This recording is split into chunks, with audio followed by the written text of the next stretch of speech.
Since she was born, Nora had known that she had an Aunt Queenie. Even Henry knew of her. Her aunt would come back to the country to visit her once a year. Henry thought that Queenie lived a very difficult life abroad, so he had never shown her much kindness. But Queenie always treated Nora very well. She told her that she was her mother's godsister and that her mother had once saved her life. Nora hadn't thought much about it back then. Later on, Queenie continued to treat her very well. 5 years ago, when she brought her from the United States to Switzerland, she had saved Nora's life. After all, a woman was at her weakest and frailest during labor. Moreover, Nora had been pregnant with twins. No, triplets.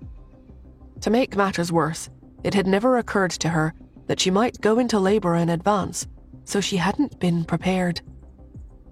It would have been very easy for someone to take her life at that time if they had wanted to. It was her aunt who had nursed her back to health. Later, she gave in to all of Cherry's demands, which made Nora lower her guard towards her. But Nora was still curious.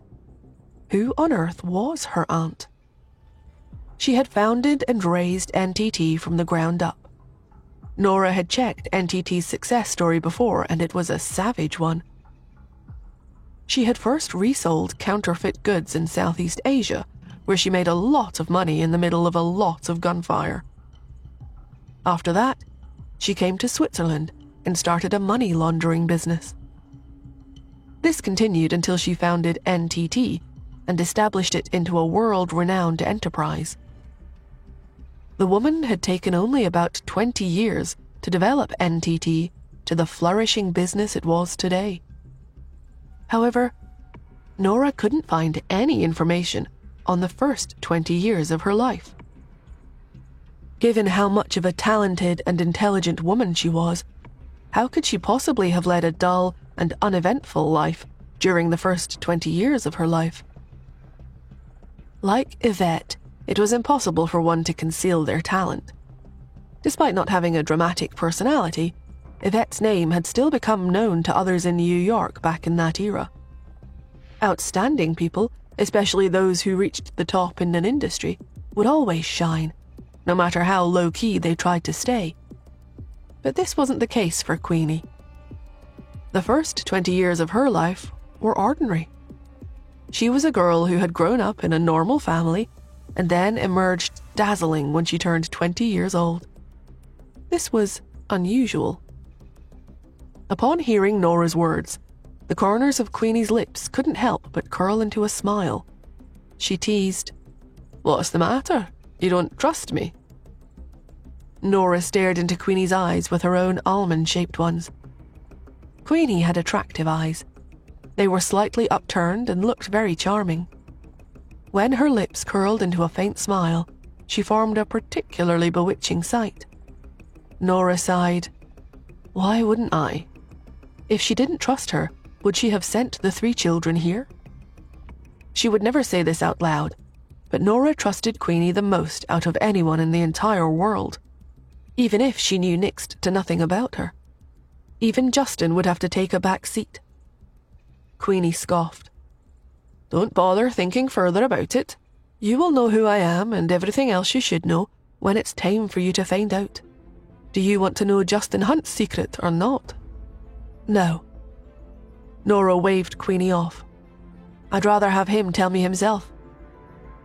Queenie stared at her. She was speechless for a while. In the end, she snorted, "I didn't expect you to fall for a man." Nora knew what Queenie meant. When she was living abroad, Queenie had introduced several men to her, but she had rejected them all. It was true that she didn't have any plans for romance at that time. Besides, she felt that being in love would affect her sleep time too much. Therefore, she had once declared that she would never fall in love with anyone in her whole life, and that she would never get married. Who would have thought that she would meet Justin right after that? Nora was about to speak when Xander, who was next to her, blinked with his big eyes and interrupted them. He asked, "Is Mummy supposed to fall in love with a woman then?" All four of the people turned and looked at Xander in unison, making the little fellow shrink back. "What? Is it something I said?" Nora only chuckled and rustled his hair. "Don't worry about it." His interruption stopped Queenie and Nora from talking any further, though. Queenie stood up and clasped her hands together.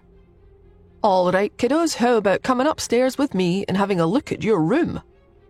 "Okay." Pete and Xander scrambled up. Cherry took their hands and guided them. "Come on, let's go. I'll show you guys around our home. My room is really, really big, so we can sleep together." Hearing Cherry call the place our home brought a smile to Queenie's eyes. Nora also stood up. She was about to head upstairs with them when her cell phone suddenly rang. When she answered, the voice of Cindy, who was helping her take care of the houses, came from the other end. "Boss, there is something wrong with Renee." "What's wrong?" Nora's voice turned a little chilly. Cindy replied, "She hasn't left her house since yesterday. I found it strange, so I went in to take a look just now. And that's when I found her on the bed with her hands and feet bound. Later, I found out that it was Liam who had tied her up. He had sent Renee to get close to us, but now that she isn't of use anymore, he abandoned her here." "And then?" Nora prompted. Cindy should be more than capable of handling these people, so why was she still calling her for instructions? Cindy sighed. "I untied Renee and told her to leave. After all, I knew you probably wouldn't hold it against her. But she refused to. She says that Liam was just pranking her and was going to come back for her. She's refusing to leave the house no matter what. I think there's something wrong with her. She's been curled up in a corner this whole time and won't eat or drink anything. She just huddled up with her arms around her knees. She looks kind of pitiful, so I'm wondering if it's okay if we take her in for a few days." After speaking, Cindy became sure that she was being too soft-hearted, so she added, "But I won't let her come into contact with you guys ever again." Nora sighed. Renee was a pitiable person. Being adopted by abusive parents at a very young age, she had left one hellhole with much difficulty, only to be brought into another by Liam. Liam had treated Renee really well. So well that Renee must have even started to believe it was love, right? But in the end, he had only been making use of her. How could so many instances of love between people of unequal statuses possibly exist in this world? Nora thought for a moment and then decided, let her live there if she doesn't want to leave. We're not short of rent anyway. Okay. Nora hung up the phone and went upstairs. When she arrived on the third floor, she heard Cherry pointing to a room and explaining to Pete and Xander, "That room is full of Grand Aunt Queenie's secrets, so we can't go in there, okay? No matter the circumstances, we are not allowed to go in, okay?" Nora's eyes fell on the door. Ever since she came to Switzerland 5 years ago, she had been told all this time that she was forbidden from entering Queenie's room. Nora had never once pried into Queenie's privacy or secrets either. But it would be a lie to say that she wasn't curious. In fact, there were so many times that she had wanted to push the door open, only to restrain herself in the end. Then Queenie suddenly appeared in front of her and asked with a smile, "Wanna go in?"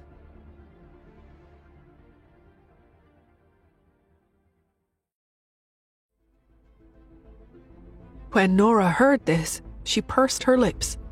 Of course she wanted to go in, but could she enter?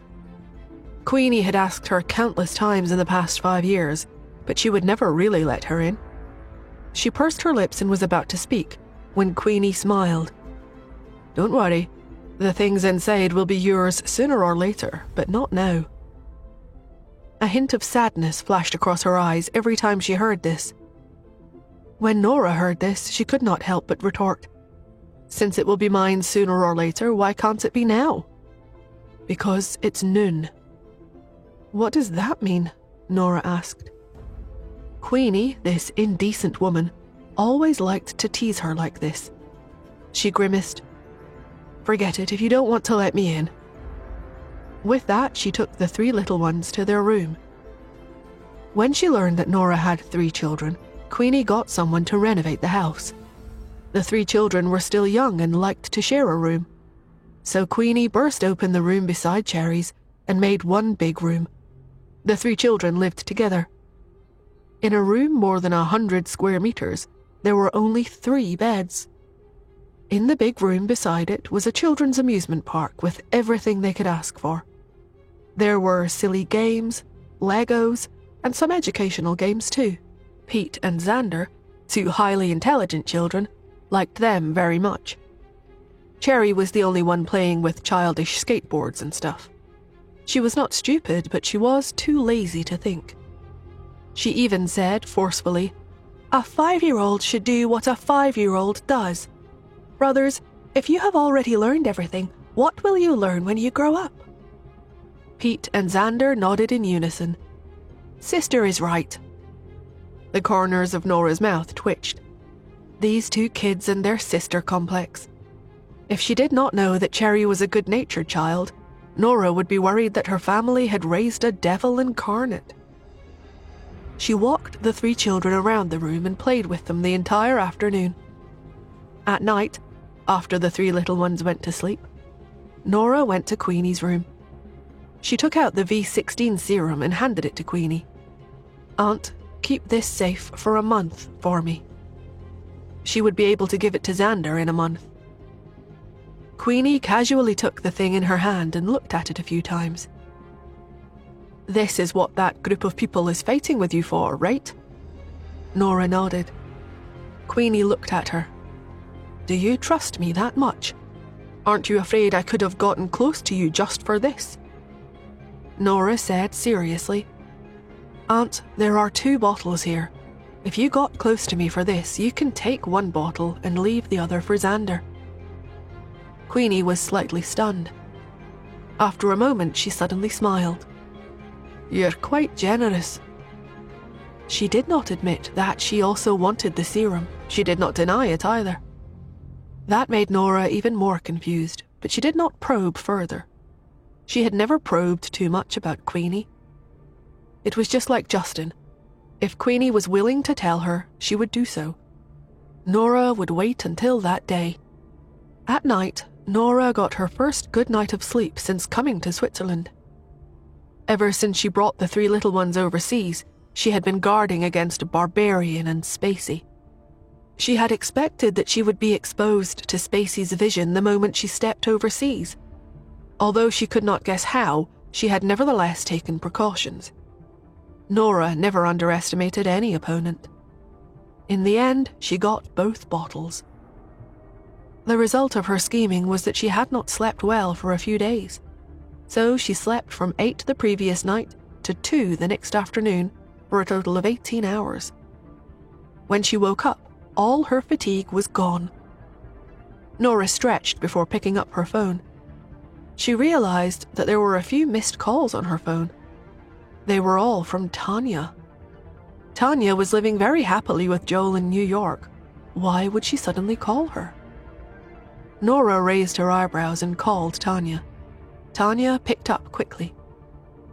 "Nora, my father has something he wants to trouble you with. However, if his matter is very dangerous, you don't have to promise him anything. I've already told him." Her father. Nora had just woken up, so she took a while before reacting.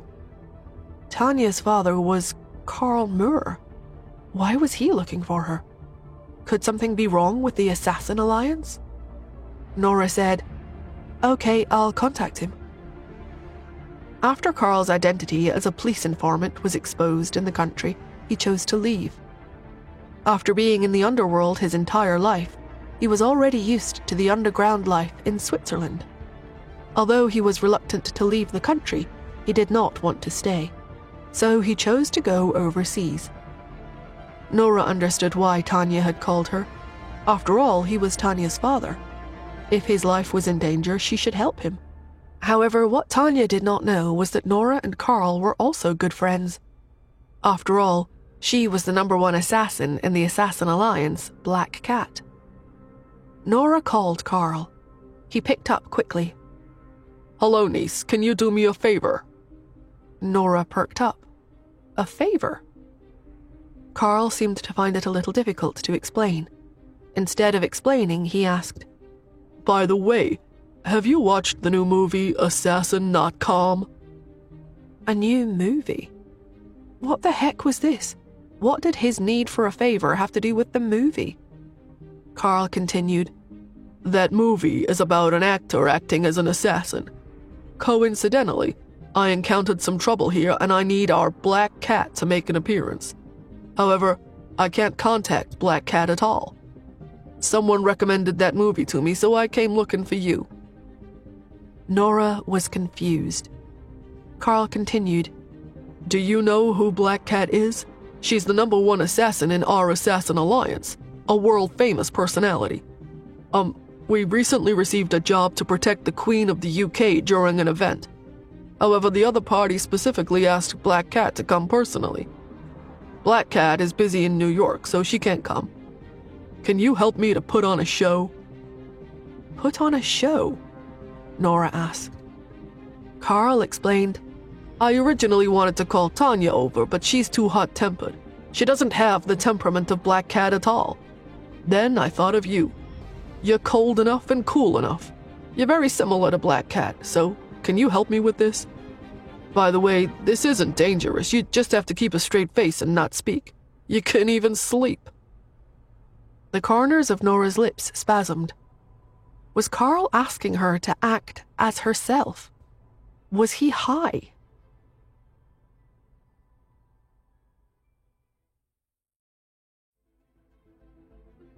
Seeing that Nora was silent, Carl was afraid that she would disagree, so he explained further.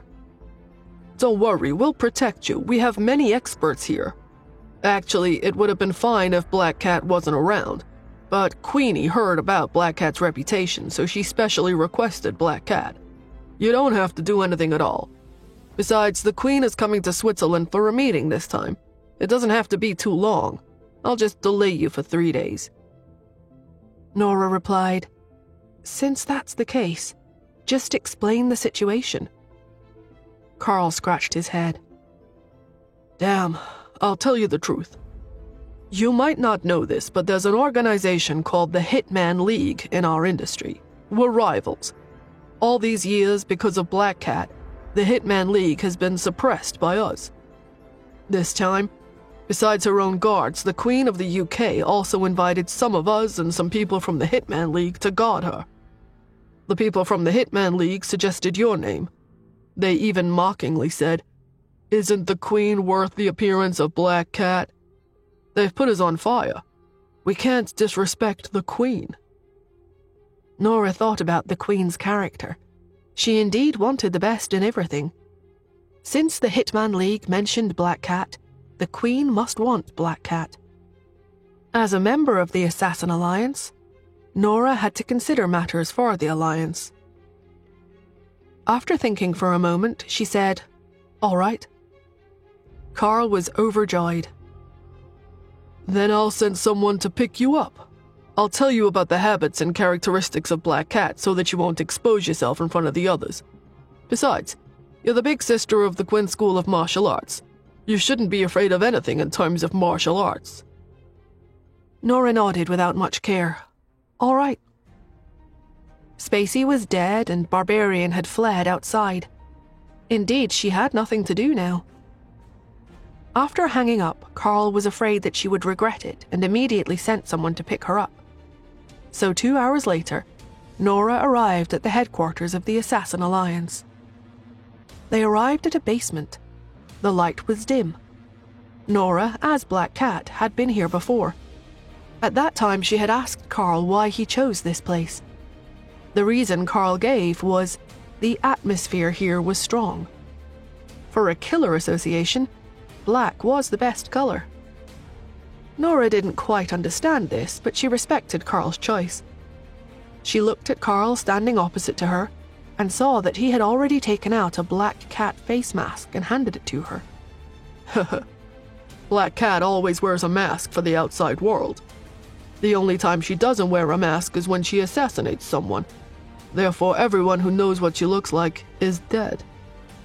This also means that no one knows what Black Cat looks like, so it's perfect for you to pretend to be her," he said with anticipation. "This is the mask that Black Cat left here. Put it on and see if the size is suitable. Oh, right, I'll tell you about her habits. Black Cat keeps her hands in her pockets so that she can take out her concealed weapons at any time, and her back is always straight. As for her temperament," Carl scratched his head. "Her temperament is very mysterious. I can't say for sure. I can't ask for your acting to be exactly similar. Put on the mask first, let's see." Carl watched as Nora smiled and put the mask on her face. Carl's eyes widened.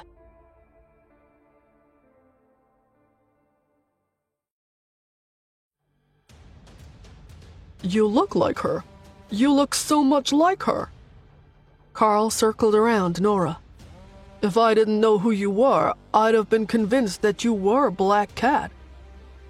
Nora stayed silent. It wouldn't hurt even if she told him the truth, but she was currently in the open while Barbarian and the rest were hidden in the dark. She didn't want them to find out too many of her different identities, so she didn't say anything. Black Panther, the assassin ranked second in the Alliance, watched Carl circle around Nora twice. Carl said to Black Panther, "If anything happens, you ought to handle it. Don't let Miss Smith do it, lest it expose her identity." Black Panther glanced up and down at Nora, curled his lips, and said, "Fine." Carl smiled again. "But there's no fear even if she has to fight. Miss Smith is no delicate, sheltered young lady. She's the big sister of Quinn's School of Martial Arts in the States. Her moves are not any worse than Black Cat's." Black Panther was not happy to hear that. He sneered and said, "Now I don't like the sound of that, boss. How are her moves on par with Black Cat's? Even if the two are more or less equals in their fighting abilities, Black Cat is still an assassin. She is a force that people can't even begin to guard against. If Black Cat and Miss Smith have to face each other in a fight, Miss Smith would probably be killed before she even realizes what's going on." "What nonsense are you saying?" Carl gave Black Panther a push and then looked at Nora and apologized. "Don't take what he says to heart, Nora. Black Panther is a die-hard fan of Black Cat and is a huge supporter of her. Don't hold it against him." Nora would never hold it against Black Panther, of course. Because of her, Black Panther had even changed his codename as an assassin, saying that he wanted to be a part of the same series as her. He even made a big hoo-ha about this in the Assassin Alliance, such that the codenames of all the members of the Assassin Alliance were now things like Black Bear, Black Ram, Black Hound, and so on. The place had pretty much become a zoo of large black animals. Nora nodded. Carl breathed a sigh of relief. He spoke again. "Nora, don't mind me if I talk a bit more, okay? Don't tell Tanya what I do outside of the States, all right?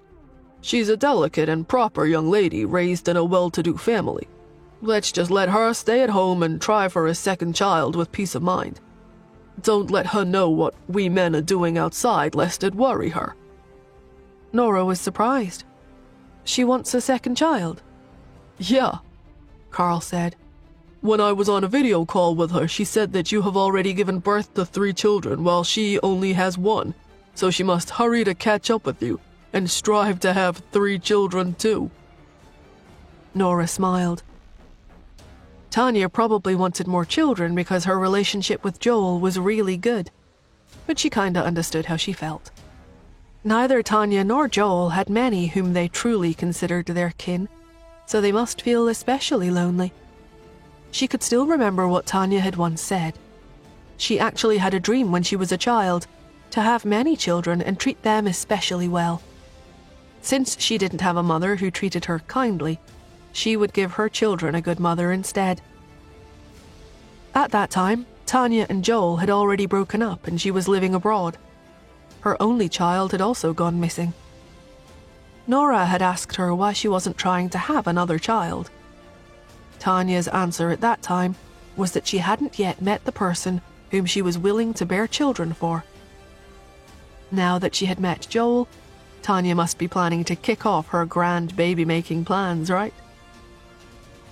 Carl asked Nora secretively, By the way, you're a doctor, right?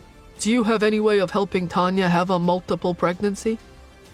Any way to help? Carl sighed. She's my only daughter. I don't have any descendants apart from her. In the past, I gave all the money I made to the people of the United States, only to find out in the end that Johnson had withheld all of it without authorization. All of it was recovered later, though, and Captain Ford of the Special Department has also returned it all to me. You can say that I am now a person with substantial financial assets, so I want someone to inherit it all, right? If Tanya can give birth to a few more children and let me pick one of them to take over my business, that alone would make me very happy. Nora's lip corners spasmed. How many are you planning for Tanya to have? 2 at the very least, I suppose. Mia is definitely not going to be suitable to take over my business. Judging from the crazy extent of how much Joel dotes on and spoils her, he's definitely going to want another child, so that they can inherit the Smiths' business and work to support Mia. In that case, Tanya would have to give birth to at least 2 more. 3 would also do, but 4 is the most ideal. Nora was blown away. 4? Did that guy think Tanya was a sow? And think that she could produce 4 in a litter? The corners of her lips spasmed, and she rolled her eyes, wondering to herself, how come Carl had become so unreliable these days? She didn't entertain the topic any further, but asked, What is the route like for the security assignment this time? The Assassin Alliance's front was actually a security agency, so they took on event security management gigs. Carl finally came back to his senses. He explained, I'll give you a quick explanation about the job. We are protecting the Queen of the UK this time, but it's not the Queen herself who has engaged our services, it's the Swiss authorities. Nora raised her brows. Carl went on, Her Majesty will be bringing her own guards while we are responsible for the security of the outer boundaries. By the way, I heard that Her Majesty brought a little princess with her. Her name seems to be Lucy. Didn't she visit your home previously? Lucy? Wasn't she Cherry's little buddy? She was here too? Carl went on, The Swiss authorities have not only hired us to protect Her Majesty, but also approached the Hitman League. The workload is actually not a lot, but it's a good opportunity for our company to do some publicity. After going abroad this time, Carl had gradually cleaned up the company's act.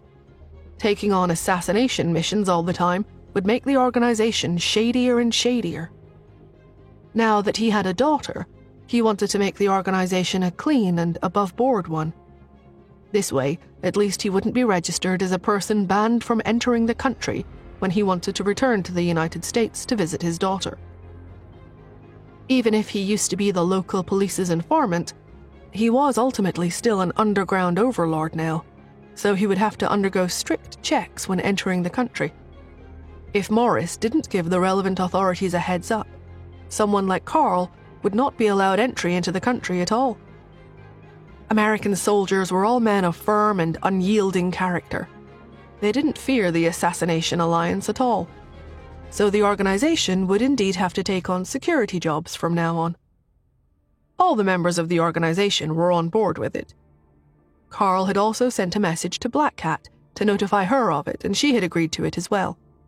So everyone would be going into the light from now on. Carl took out a few photos. By the way, this is a photo of the captain of the Queen's personal bodyguards.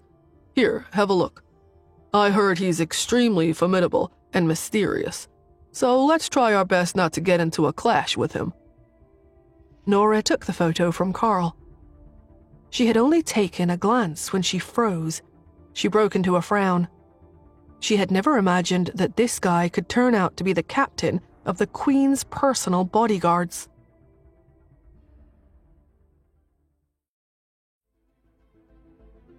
The captain of the guards was slender and the muscles on his body evenly proportioned, making him look like someone not to be trifled with.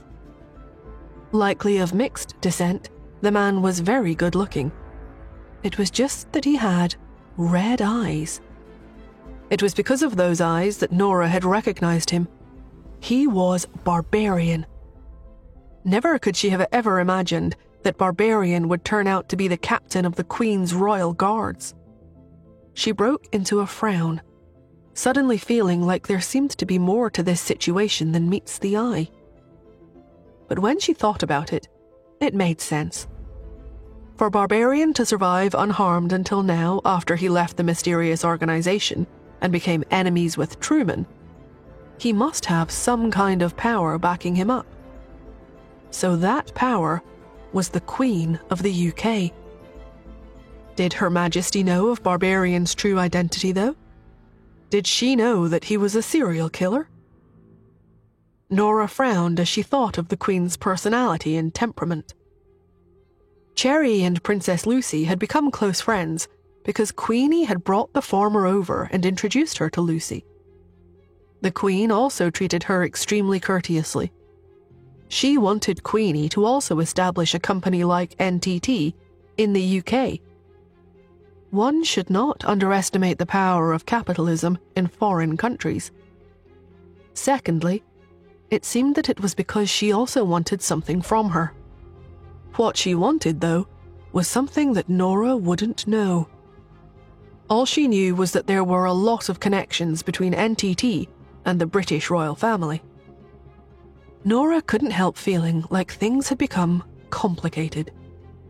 Just then, her cell phone rang. Cherry's voice reached her from the other end when she answered. "Mummy, Princess Lucy is in Switzerland. She said that she is here to attend a meeting between country leaders and that she also wants to visit Grand Aunt Queenie. Do I let her know that I'm also here?" Everyone already knew that they were in Switzerland by now, so there was no need for them to hide it anymore. Nora lowered her eyes. She had only just entrusted the V-16 to Queenie because her castle was an impregnable fortress. No matter how strong Barbarian was, he was still human within the limitations of a human's body. There was no way he could ever get in. Yet, at precisely a critical moment like this, the Queen of the UK had come with the little princess. And the princess even wanted to visit. It felt like some sort of scheme was coming together, but Nora didn't want to fret about it too much. Nora replied, "Yeah, sure." "Okie dokie. I haven't seen Lucy for the longest time, too. I love you, Mummy." Cherry kissed her phone before she hung up excitedly, likely off to reply to Princess Lucy's text messages. Nora smiled. Black Panther, standing next to her, suddenly spoke. "Have you met Her Majesty before? Don't you act like a bumpkin when you meet Her Majesty. You have to stay calm, you hear? You're representing Black Cat now, you know. You mustn't bring shame to her name." Nora was offended. Did he really just call her a bumpkin? She ignored Black Panther and looked at Carl instead. She asked, "What is the Queen of the UK here in Switzerland for?" Carl thought for a moment, and then looked around before he got Black Panther to lead the others out of the room. Only then did he walk over to the door and glance outside. After seeing that no one was paying any attention to them, he even closed the windows before he finally lowered his voice and said, "I asked around and found out some information, but you mustn't spread it to outsiders, okay?" Nora nodded. Carl said, "I heard that it's because some people in Switzerland want to get acquainted with Mr. King, so they asked Her Majesty to introduce them to one another." His words made Nora's eyes widen abruptly. What? King was coming. That very same King from the Imperial League.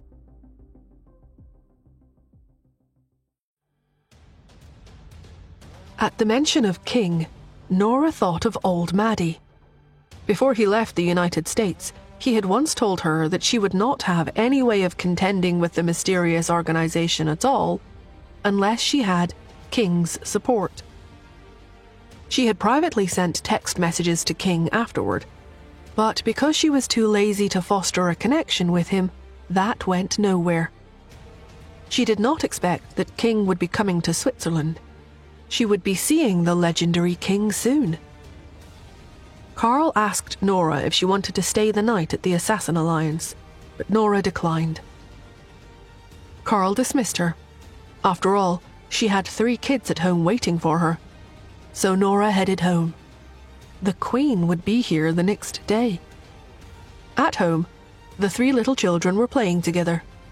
Cherry, who didn't have to attend school now, was gaming all she wanted. Pete looked at her helplessly. He wanted to persuade her to study, but unfortunately for him, Cherry was paying him no attention whatsoever. As for Xander, he seemed to be playing with his cell phone indifferently, as though he was trying to study and learn something on it. When Nora got home, she saw the 3 little fellows playing separately. When she entered the room, Cherry looked up at her and immediately tossed her cell phone aside. She ran over, hugged her leg, and said, "Mummy, you're back. I missed you. Did you miss me?" "Of course I missed you." Nora wanted to give Cherry a scolding for playing on her cell phone, but Cherry was so cute that she couldn't bring herself to do it. The little fellow knew how to deal with her simply too well. Nora heaved a soundless sigh and ruffled her hair. Cherry blinked with her dark, grape-like eyes. With great self-awareness, she said, "Mummy, I'd only just started my first round when you came. I wasn't playing at all until now, really. You can ask Pete and Xander about it if you don't believe me." Cherry blinked her eyes a couple of times at Pete and Xander after she spoke. "Yeah, she wasn't playing," said Xander. Pete looked at Nora. The upright little guy didn't want to lie to his mother. He felt conflicted and his face scrunched up. Queenie, who was next to Pete, caught a glimpse of his expression. She burst out laughing, which sort of rescued Pete from his dilemma. She remarked, "Your children have such distinct personalities." She pointed at Cherry and commented, "She's a quick-witted little imp." She pointed to Pete and commented, "This boy is already so calm and steady at his young age. He's got a very strong sense of awareness of being the eldest." Xander retorted indignantly, "I'm the eldest here." Pete looked at Xander and sighed. Okay, you're the eldest. Don't kick up a fuss with Grandaunt Queenie." Pete sounded just like an elder brother tolerating his younger brother's tantrums. Xander was about to erupt. "I'm telling the truth. I'm the eldest." Everything you say is right," said Pete. Xander scoffed. "All right, Pete." The little guy had always been sharp-tongued and eloquent with others, but why did Xander feel like he was at a huge disadvantage when he was up against Pete's good-natured and modest personality? It was as if he was the one being unreasonable and kicking up a fuss. The corners of Xander's lips spasmed. He sneered and said, "Fine. Whoever has the higher IQ between the 2 of us would be the eldest. How does that sound?"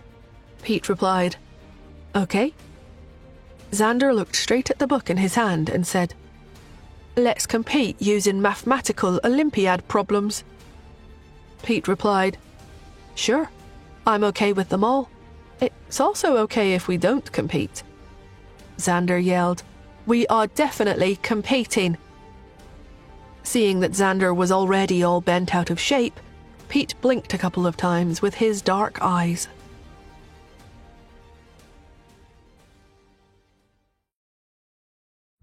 Earlier, Pete had been having a dispute with Xander over who was oldest between the 2. But later, his mummy had said that whoever was calmer, steadier, and more tolerant of their younger siblings would be the elder brother. It was at that time that Pete had all of a sudden understood the true meaning of being an elder brother. And wasn't that so? Look at how he had shut up Xander, who was smart-mouthed and liked insulting others. Seeing how calm and unbothered he was, Xander looked at Cherry. The little girl had already taken advantage of the quarrel between the two boys to pick up her cell phone and had started another fierce and exciting team battle. Xander asked, "Cherry, who is the elder brother here?" Cherry didn't even bother looking up. "You are both my elder brothers." "No," Xander said. "You have to say who your eldest brother is." Nora was troubled by the dispute between the two boys. The problem was that, even as their mother, she couldn't even give them an answer either. After being pressed for an answer by Xander, Cherry blinked and looked up. "Actually, Pete has always been the oldest to me." As soon as she said that, Xander's eyes turned red. "How can you say that?" Compared to Xander, Pete was calmer and steadier. On top of that, he gave in to her demands all the time and had planned everything out for her. So Cherry had long since considered Pete the eldest among them. As for Xander, because of the environment he was brought up in, he had a very extreme personality, and the way he behaved and handled things was more chaotic. Although Cherry regarded him as her older brother too, she still found Pete to be the older brother of them all. Could she say that out loud, though? Most certainly not. Cherry blinked and sighed. "It's because Pete and I met each other first, Xander. That's why I think he's the elder brother between the two of you." Since she couldn't say it was a personality issue, Cherry diverted the topic to whomever she had met first. As soon as she said that, Xander became worked up and he shouted, "But we knew each other first." Cherry was taken aback. "Huh? How did we know each other first?" Xander was livid. "Have you forgotten? I had added you on Facebook Messenger a long time ago." To prove that he had known Cherry before Pete, Xander took out his cell phone, opened up Messenger, and showed it to Cherry. He asked, "Do you remember now?" Cherry blinked and looked at the phone, and then at Xander again. "Oh, I see. So you're that friend I made online." With this sudden realization, Cherry remarked, "No wonder I found you so annoying the first time I met you. So that's why." Right after she spoke, Cherry held her hands over her mouth. Why did she blurt out the truth in a moment of agitation? She was too much. Usually, Xander would have insulted her right back, but this time the little boy was silent. She must have seriously hurt Xander's self-esteem. In an attempt to make amends, Cherry added, "From the looks of it, it seems that we are really meant to be. You can be the eldest then." Cherry then turned to Pete and asked, "Pete, you won't mind, right?" Pete replied, "Nah, I don't. It's fine. We'll just go with whatever you guys want." Xander finally found his voice. "Why does Pete have to agree with it? If it's a fact, it doesn't matter who agrees and who doesn't, it's just true." Xander was about to die of aggravation from his siblings. But Pete and Cherry had gone through a lot more together. For example, how the two had to worry over their respective parents' issues when they had only just met.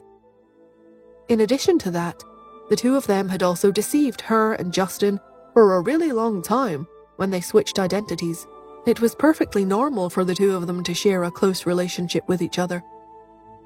It was just that Nora was afraid that Xander would become too mad.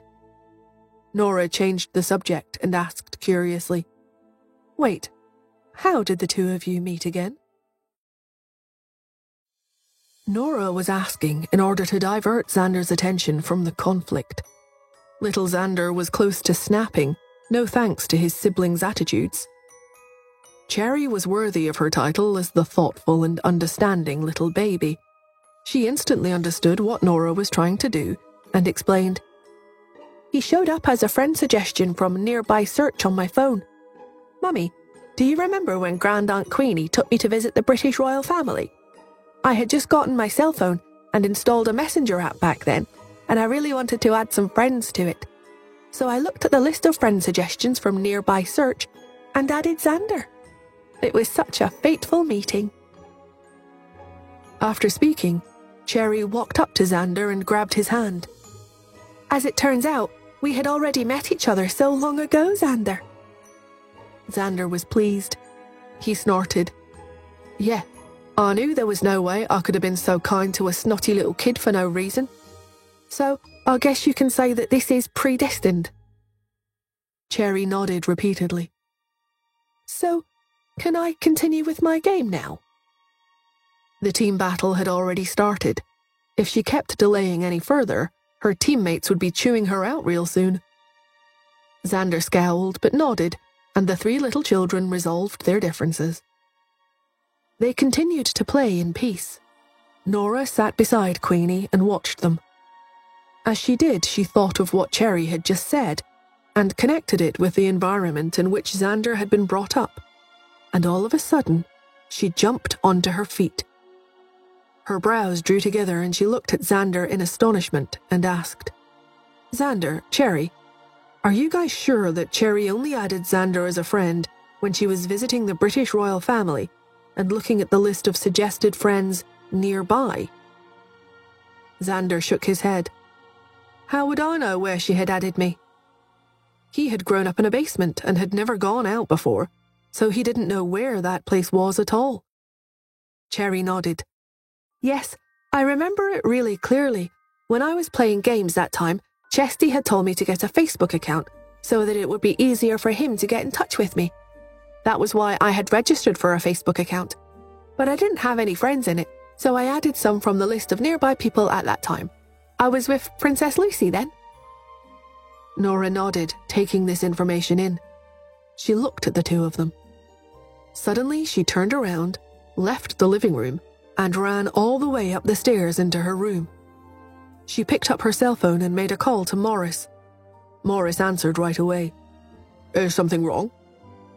Nora kept quiet for a while before she asked, Didn't you say that you have been looking for the mysterious organization's location? Have you found any leads? Morris's low and deep voice traveled through the cell phone to Nora. He replied, No, our opponents are too powerful. We can't find any clues at all.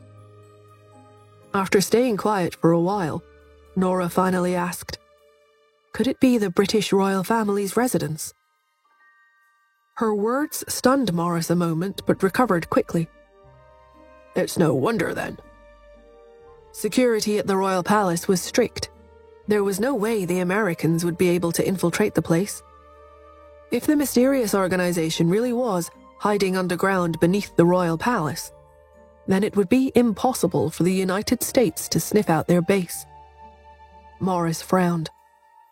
I'll get my men to look into it. Okay. After hanging up the phone, Nora frowned and wondered. If the mysterious organization really turned out to be located beneath the royal palace, then did that mean the Queen was involved or not? She had a feeling that the whole problem would be coming to an end soon. Then her cell phone suddenly rang. When she answered, Carl's voice traveled over. Damn it, there's a traitor in the Assassin Alliance. They told the Hitman League that this black cat was a fake. What are we gonna do now? Carl was furious. The Hitman League is gonna make things difficult for you. If the news spreads that you are a copycat, it will deal a terrible blow to the Assassin Alliance's reputation. How about this? Why don't you sit it out this time? We'll give up the security gig this time. Toward the end, Carl's voice had died down and he became rather depressed. The job was not only a great opportunity for the Assassin Alliance to officially make their existence public, but it was also the best time for Carl to partner with the government and let the company start over with a clean slate. Who knew when their next opportunity would be if they let this one slip by them? But it didn't matter. He couldn't risk putting Nora in danger.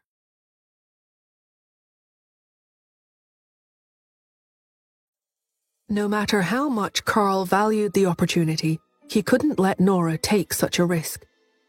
Even though he and Ian always bickered the moment they saw each other, deep down, they still greatly admired and respected each other.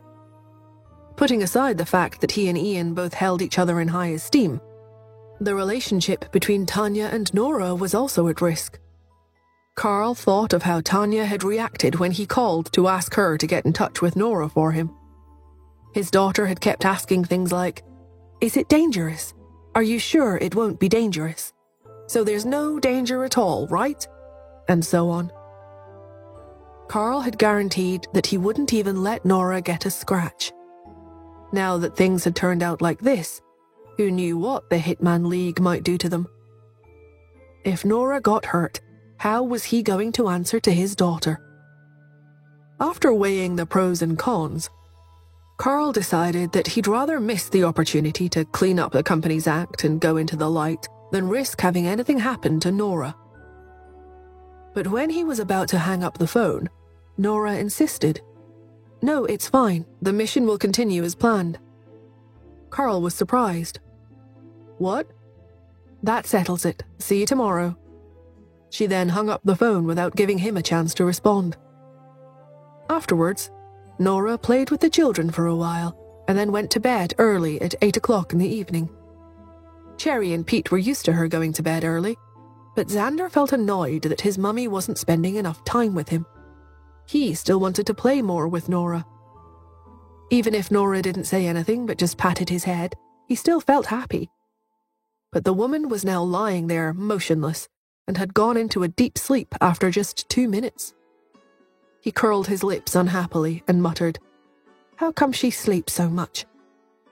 Cherry continued gaming, and without raising her head, she replied, "Geniuses need a lot of sleep." Pete nodded in agreement.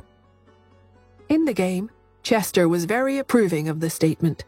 He agreed, "Yeah, come to think of it, Justin always slept more than others since he was a child. He needed 9 hours of sleep a day. Later, when my father scolded me for being such a bum and told me to learn from Justin, I also started to sleep 9 hours a day." Cherry was surprised. "And then?" Chester replied, "He slept for 9 hours a day, so I also slept for 9 hours a day. Justin didn't fold the quilt, so I didn't fold the quilt. After he woke up, he started to study, so I watched him study. He was terrifying once he started studying. Sometimes he could study for a whole entire day. I was also very impressive. I could watch him study for a whole day, and now I can play games for an entire day." The three little ones sighed. Their uncle said foolish things sometimes. Chester grinned. "But it's fine. I'm an ordinary person, so it's not an issue. Look at how busy Justin was. Besides, smart people have to shoulder a lot of responsibilities. He took over the family business when he was only 18. Unlike me, who can still afford to be here and play games, even though I'm already 22 years old. Right?" Pete and Xander didn't bother arguing with him. As for Cherry, her eyes widened and a longing look appeared on her face. She gasped, "Wow, I'm so jealous, Chesty. I will work hard like you in the future. If my brothers sleep for 10 hours a day, then I will try my best to sleep for 10 hours a day. If they work hard to eat, then I will also eat lots of meat and grow up quickly. Pete and Xander, the two of you gotta study hard, okay? I will work hard to play my games." After speaking, she turned to look at Pete and Xander and held up her little fists at them. "I'm cheering for you, Pete and Xander." Pete and Xander narrowed their eyes. "There's more to life than playing games, Cherry." Cherry cocked her head to the side. "Since when?" From over the screen, Chester understood the consequences of his words. If Justin found out that he had led his little niece astray, he would probably jump out of his grave and beat him up. At the thought of Justin, Chester's heart sank. Chester's father was Justin's fourth uncle and the youngest son in the family. He grew up with a lifestyle of eating, drinking, and being merry. His mother hated how his father was always just lazing around all the time, so she had high hopes on him after she gave birth to Chester. The elderly Mrs. Hunt treated all the kids in the family equally. Roger, who was the son of Mrs. Hunt's second son, graduated from a prestigious university and later joined the company. He was certainly capable, But unfortunately, his heart wasn't in the right place. He even sabotaged them in all sorts of ways, which ended up in him being completely kicked out of the picture by Justin. Regardless, Roger was talented. Brenda, the daughter of Mrs. Hunt's third son, didn't need any explanation. A graduate of a prestigious university, she was not only part of Interpol, but had even risen up the ranks to take the position of captain. Her ability was evident. The hard work that Brenda had put in since she was a child was obvious to all. Chester was the only one who liked gaming. Mrs. Hunt and his mother had never approved of it. In the end, it was thanks to Justin, who took care of him, that he could be this carefree, playing games every day and doing what he liked while receiving profits from the family business. When he thought of this, Chester got into a bad mood. Why did someone like Justin have to die? Justin had disliked him playing games with Cherry the most when he was alive. All of a sudden, Chester shouted, "You must not learn from me, you hear?" "Why?" asked Cherry. It might work out as long as her two brothers worked hard. Wasn't it good for her to just grow up happily? Even though Pete would try to persuade her to study, Cherry thought that it was more fun to enjoy herself and have fun instead. Xander was very easygoing about it. In order to coax Cherry into agreeing that he was the elder brother of the two, he patted his little chest and declared, "Don't worry, only your big brother here needs to work hard. You can just be one happy little sister." As Cherry was about to break into a smile, Chester heaved a quiet sigh. "But if you do that, in the future everyone will say that Nora is a failure." The three children were very protective of their mummy.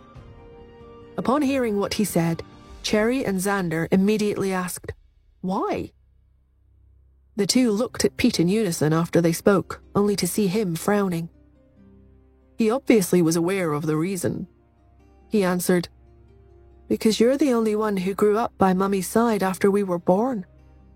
If both Xander and I make a name for ourselves in the future, but all you know what to do is have fun, they won't say that it's because the two of us are pampering you.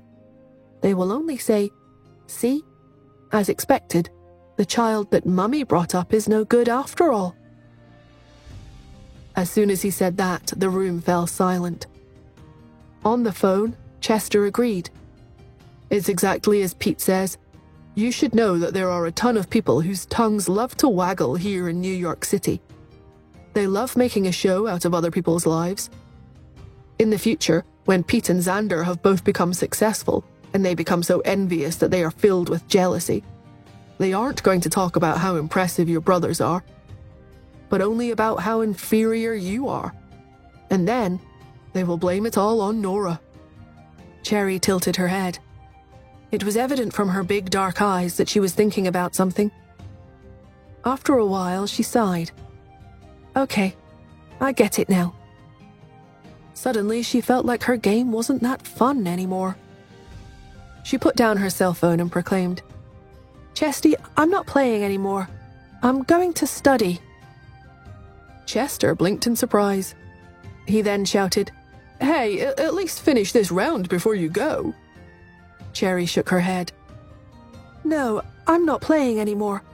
I have to make sure I do what I say. Until I become accomplished, I'm never playing games again." Chester was speechless.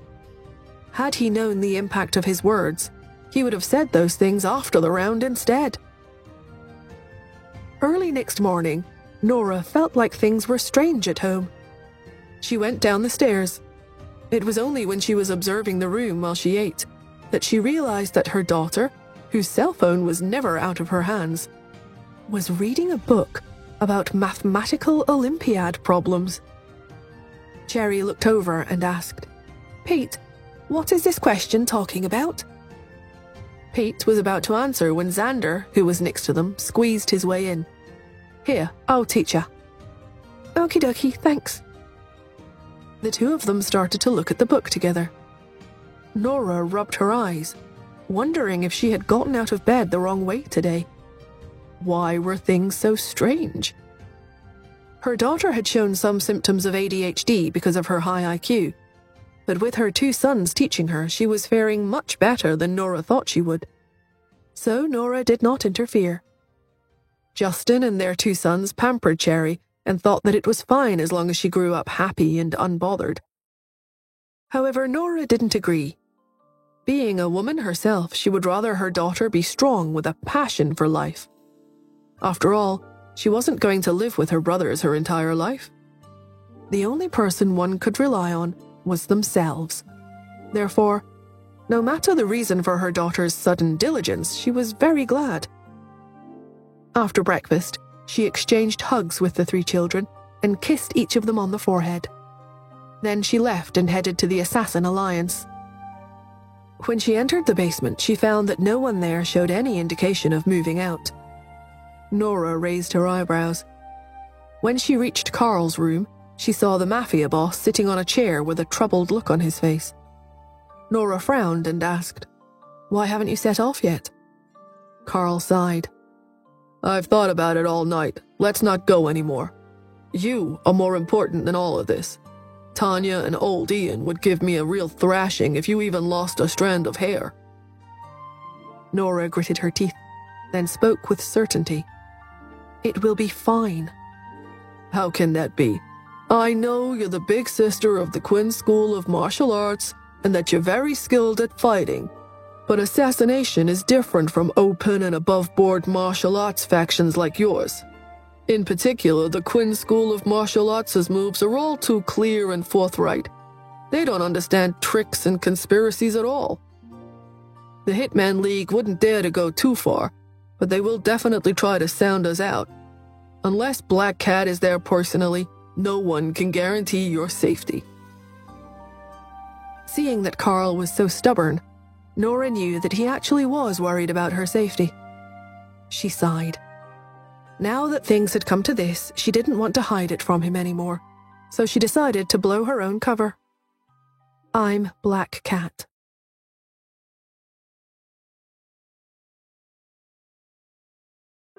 The man opposite her fell silent at once. A while later, Carl finally coughed and spoke again. "What you say actually makes a lot of sense. Are you sure you want to go?" Nora was surprised to see that the man wasn't agitated. Carl was a worldly man after all, so Nora thought that he must have already guessed it a long time ago. She nodded. "Yeah, let's go." "Whew." Carl stood and patted her on the shoulder. "Okay then. Uncle Carl owes you one, Nora. If we can get away with it, I'll give you a big gift. If not, we'll pull out halfway through no matter what happens. Remember, nothing is more important than your safety, okay?" Nora narrowed her eyes. Why did she feel like she didn't understand what Carl was getting at? While she was contemplating, Carl continued, "You sure are a dedicated one, Nora. It's a shame that you're not in the acting industry. It's right for you to start getting into it right away, though. It's only when we all firmly believe that you're Black Cat that they won't be able to spot any flaws. After all, no one has ever seen what Black Cat really looks like." Despite blowing her cover, Carl still didn't believe her. Nora's lip corners spasmed. "I really am Black Cat." I know. From this moment on, you are Black Cat." Carl had, "I understand," written all over him. Nora thought about fighting him more, but she didn't say anything more. Forget it, she had already told him the truth anyway. The man could believe what he liked. She was tired of explaining. Carl didn't give her the time to explain any further either. He called someone in and instructed, "Have the men get ready, and then we can set off." Black Panther, who had just entered, glanced at Nora and asked, "Is it okay for us to move out again?" With a stern look, Carl growled, "Watch the way you talk.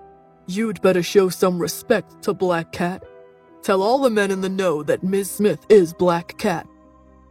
Black Panther nodded. "Yes, sir." Then he went out. A short while later, all 20 of them were ready to move. They were responsible for picking up the Queen at the airport and then escorting her to the hotel where she would be staying. After that, they were to protect the Queen and ensure her safety for the next 3 days. Of course, the Queen's personal guards would be the ones protecting her in close proximity. The Alliance was only responsible for the security of the periphery. With the Queen visiting, the Swiss president would have to meet with her. The two would be shaking hands and discussing matters. During this period, they would be responsible for part of the security work. The specifics were arranged by Switzerland's Federal Department of Defense, Civil Protection, and Sport, commonly abbreviated DDPS. After the 20 of them were ready, Carl stepped forward and whispered to Nora, "Black Cat is the strongest member of our organization, so you'll have to be the leader when we head out for missions. Do you have any experience with the security industry?" But after he asked the question, without even waiting for Nora to answer, he started to comfort her. "Don't be scared, you don't have to panic, you're just the leader on the surface. I will get Black Panther to assist you in secret, so you'll only be the commander on the surface. In reality, all orders will be issued by Black Panther." The words, "Yes, I have," became stuck on the tip of Nora's tongue. The corners of her lips spasmed and she muttered, "Okay." The group set off with a lot of momentum. Out of the 20 of them, 15 rode in black cars. With each 5 sharing a car, a total of 3 cars were deployed. As for the remaining 5, they rode on motorcycles. As the commander, Nora would have to ride a motorcycle. After all, motorcycles were more convenient, and they allowed one to have a better understanding of their surroundings, which would help her in making appropriate judgments. Black Panther also rode a motorcycle. The 5 of them put on identical black uniforms. Nora put on her mask, while Black Panther took out his sunglasses and put them on. He looked at Nora in disbelief and laughed. "Can you even ride a motorcycle? If not, you can ride one of the cars. You're a girl anyway, so it would make sense if you're in the car." But as he spoke, he saw that Nora was not paying him any attention at all. Instead, she put on her mask and got onto the motorcycle skillfully. Her slender leg struck and pushed the kickstand up. Then, her hand, wrapped in a black glove, twisted the handlebar, and the motorcycle's engine roared to life. "Let's move out." Following her order, the motorcycle sped out with a whoosh, leaving behind only a cloud of dust for Black Panther. Black Panther was frozen to the spot in shock. Then he hurriedly got on his own motorcycle and went after her. 5 motorcycles and 3 black cars headed to the airport with great speed and precision. After a while, Black Panther accelerated and caught up with Nora. When he was about to say something, Nora accelerated and overtook him. Black Panther looked at her back in shock. Why did he feel like he had just been rejected? Nora certainly was rejecting his presence. It was because he talked too much. Black Panther also had a habit of chewing gum when he was on a mission, and the sight of his mouth constantly moving got on her nerves. The group arrived at the DDPS and reported for duty. The DDPS staff members began to check their identities. Nora didn't have to worry about that, though, because Carl had already prepared an ID card for her. The minister heading the DDPS picked up her ID card and glanced at it. As he was about to let her pass, a voice reached them. "Mr. Clifford, are you sure she is Black Cat?" Clifford was taken aback by the question. Nora looked behind to see a group of 10 people dressed the same as them walking over. At the sight of them, Black Panther leaned close to her and explained, "They are the members of the Hitman League. The one in the lead is their captain for this operation. His name is Abbott. He likes talking trash, and his looks make one feel like beating him up." Nora didn't respond. She felt that Black Panther's way of speech kinda made one want to beat him up too. When Clifford heard Abbott, he asked, "What are you trying to say?" Abbott smiled and came up to Nora. He circled around her twice and then snorted. "Mr. Clifford, We are here to protect the Queen, you know. Are you sure you want to let her wear a mask here? Aren't you afraid that she might be a copycat?" Clifford smiled and replied, "Black Cat is very well known in both the world of assassins and the DDPS.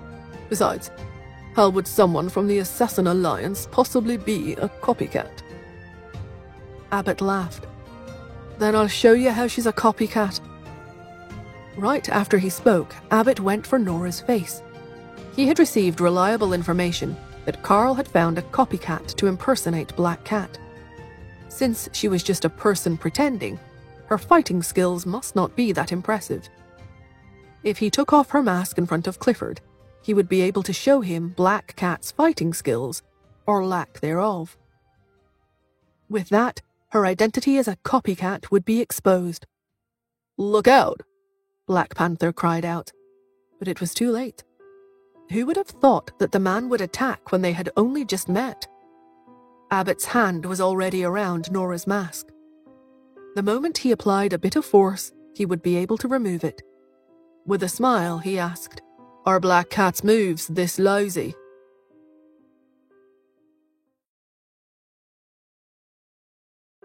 At the sight of Abbott overpowering them, Black Panther was filled with fury.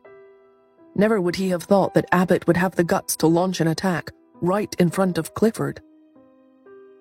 And he didn't expect Abbott to move so fast either. It seemed that the Hitman League had been hiding their true strength when the two were up against each other in the past. The Hitman League was a gang with a long history. It was founded earlier than the Assassin League. It was no wonder that they had more of a foundation, as well as more powerful hitmen that were unknown to others. It was no wonder that they would have the guts to challenge and provoke Black Cat. But even so, Black Panther couldn't help but look at Nora. Didn't they say that she was the big sister of the Quinn School of Martial Arts? Why had she been restrained so easily? If it was Black Cat, there wouldn't have been any problem. As Black Panther thought about it, anger came over his face, and he growled, "You are so shameless, Abbott. Do you attack your own allies now?" Black Panther then turned to Clifford and asked, "Mr. Clifford, are you going to condone Abbott's actions? Black Cat came here overnight from the United States on our request, you know. She hasn't slept a wink since last night. Isn't it understandable that her reaction would be a little slow today? Besides, who would have thought that he would launch a sneak attack right in front of you?" Clifford broke into a frown and looked at Abbott. "What are you doing, Abbott? The two of you are allies in this operation. Why did you attack Black Cat as soon as you came over? You're being antagonistic." Abbott replied, "Mr. Clifford, I was just wondering if we should let someone else take over the command for this operation. The Hitman League's momentum may not have been as strong as Black Cat's from the Assassin Alliance during the past 2 years, but you've already witnessed my amazing abilities today. Besides, considering how Black Cat here was restrained so easily, even if she really is Black Cat, can you trust her abilities now? In this industry, the strong have the final say." Clifford's brows drew together at once. He looked at Nora again, doubt coming over his face. It was true that Abbott had launched a sneak attack just now, but in their industry, who could say for sure that no one among their peers had been bought by the enemy? Because of that, there were extremely demanding requirements on one's abilities as an individual. The government had only deployed 30 people from the two organizations for this operation because they did not have enough manpower. And all 30 of them had already agreed that Black Cat would be the one in charge of their deployment. After all, Black Cat's status in the hitmen world was the highest. But for her to be restrained by another party at such close range, was Black Cat really as strong as the stories claimed? Or was it really like what Abbott claimed? The person in front of him was not Black Cat. Hesitance came over Clifford. Black Panther stated in a firm voice, "Hey, even tigers doze off at times. Abbott, don't you go too far now." Abbott smirked. "I don't care. I will only bow down to the strong. So tell me, Black Panther, is it Black Cat who is lacking in vigilance? Or is this person here not Black Cat at all? Black Panther's body started to tremble in annoyance. As an assassin, it was humiliating to be labelled as lacking in vigilance. But if he were to answer that Nora was not Black Cat, it would mean that the Assassin Alliance was deceiving the DDPS. If that happened, it would become even harder for them to obtain good resources in Switzerland's security industry in the future. Black Panther glared at Abbott. As he was about to speak, Nora, who had stayed silent all this time, suddenly spoke up. "Who are you calling an assassin lacking in vigilance?" Abbott smirked and answered, "You, of course. It's rumored that those who have seen your face are all dead.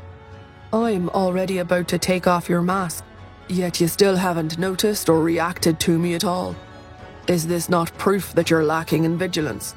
Besides, the way I see it, all that talk about how everyone who has seen your face is dead must all just be rumors, right? The Assassin Alliance sure knows how to generate buzz for themselves. They make it sound so real and legit." He had only just finished speaking when he suddenly heard a low chuckle. Abbott was taken aback. The next moment, the masked woman spoke in an icy low voice. "Oh? Then try taking off my mask." Her words made Abbott dumbfounded. He broke into a frown. "Huh, are you still talking big at this point, Black Cat? Well, since you've given me the permission to take off your mask, then I will do just that and show everyone what a stunner Black Cat really is." After he spoke, he gripped the mask to rip it off. But the next moment, he found that he couldn't exert any force in his hand at all. Stunned, he lowered his head. It was only then that he discovered that stuck into the underside of his wrist, outside of his sight, was a silver needle gleaming in the light. It was this needle that had prevented Abbott's hand from exerting the slightest bit of force. Abbott was stunned. Seeing that Abbott wasn't doing anything despite his big talk, the rest all looked at him, only to see him standing where he was. He had beads of cold sweat forming on his forehead, yet his hand showed no signs of moving. Only then did they follow his line of sight and spot the needle. They also noticed that Nora's other hand was on Abbott's chest. At first glance, they thought that she had recovered and was trying to push him away. But once they looked closer, they saw that there was another needle in between the fingers of Nora's fist, and it was pointed right at Abbott's heart. With just a little force, the needle would pierce his heart without anyone even realizing it. Nora's icy voice resounded in everyone's ears. "I told you, everyone who has seen my face is dead.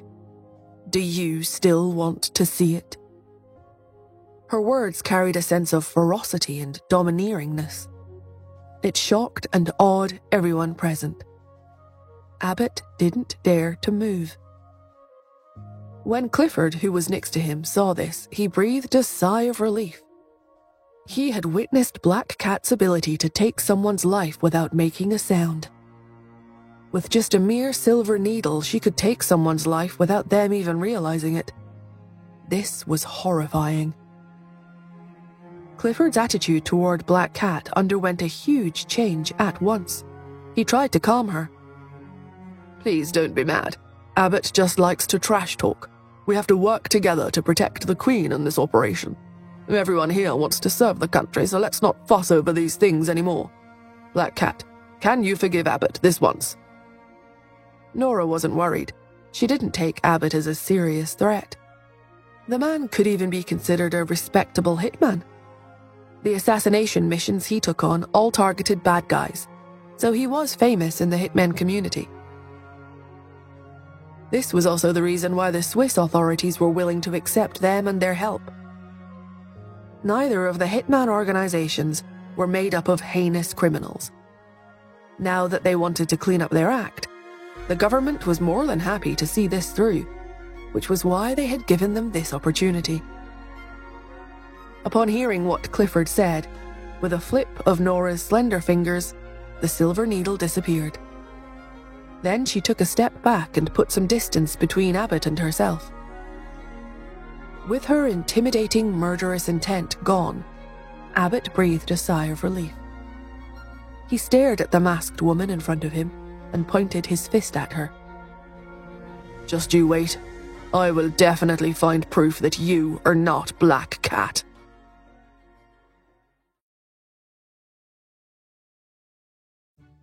Nora didn't pay any more attention to Abbott. After the identity check, she went to the specified assembly point with Black Panther and the others. They were planning to head to the airport to pick up the Queen. After leaving Abbott, Black Panther came up to her and said, "Ahem. You unexpectedly have some pretty good moves." Nora raised her brows. But before she could speak, Black Panther spoke again. "Don't get ahead of yourself, though. Black Cat is definitely better than you. All that would be no big deal for Black Cat. And keep quiet when they start talking about troop deployment, formations, and all that. I will give the directions instead." "Oh, okay," Nora said. Soon the 10 people on Abbott's side finished the identity checks. The 30 of them then followed the Swiss troops, and with great momentum got ready to set off for the airport. Before they set off, Clifford said, "Please turn off your cell phones and turn them in." One was not allowed to carry their cell phone on missions. This was a rule. Nora understood. She didn't plan on asking for special privileges. She took out her cell phone.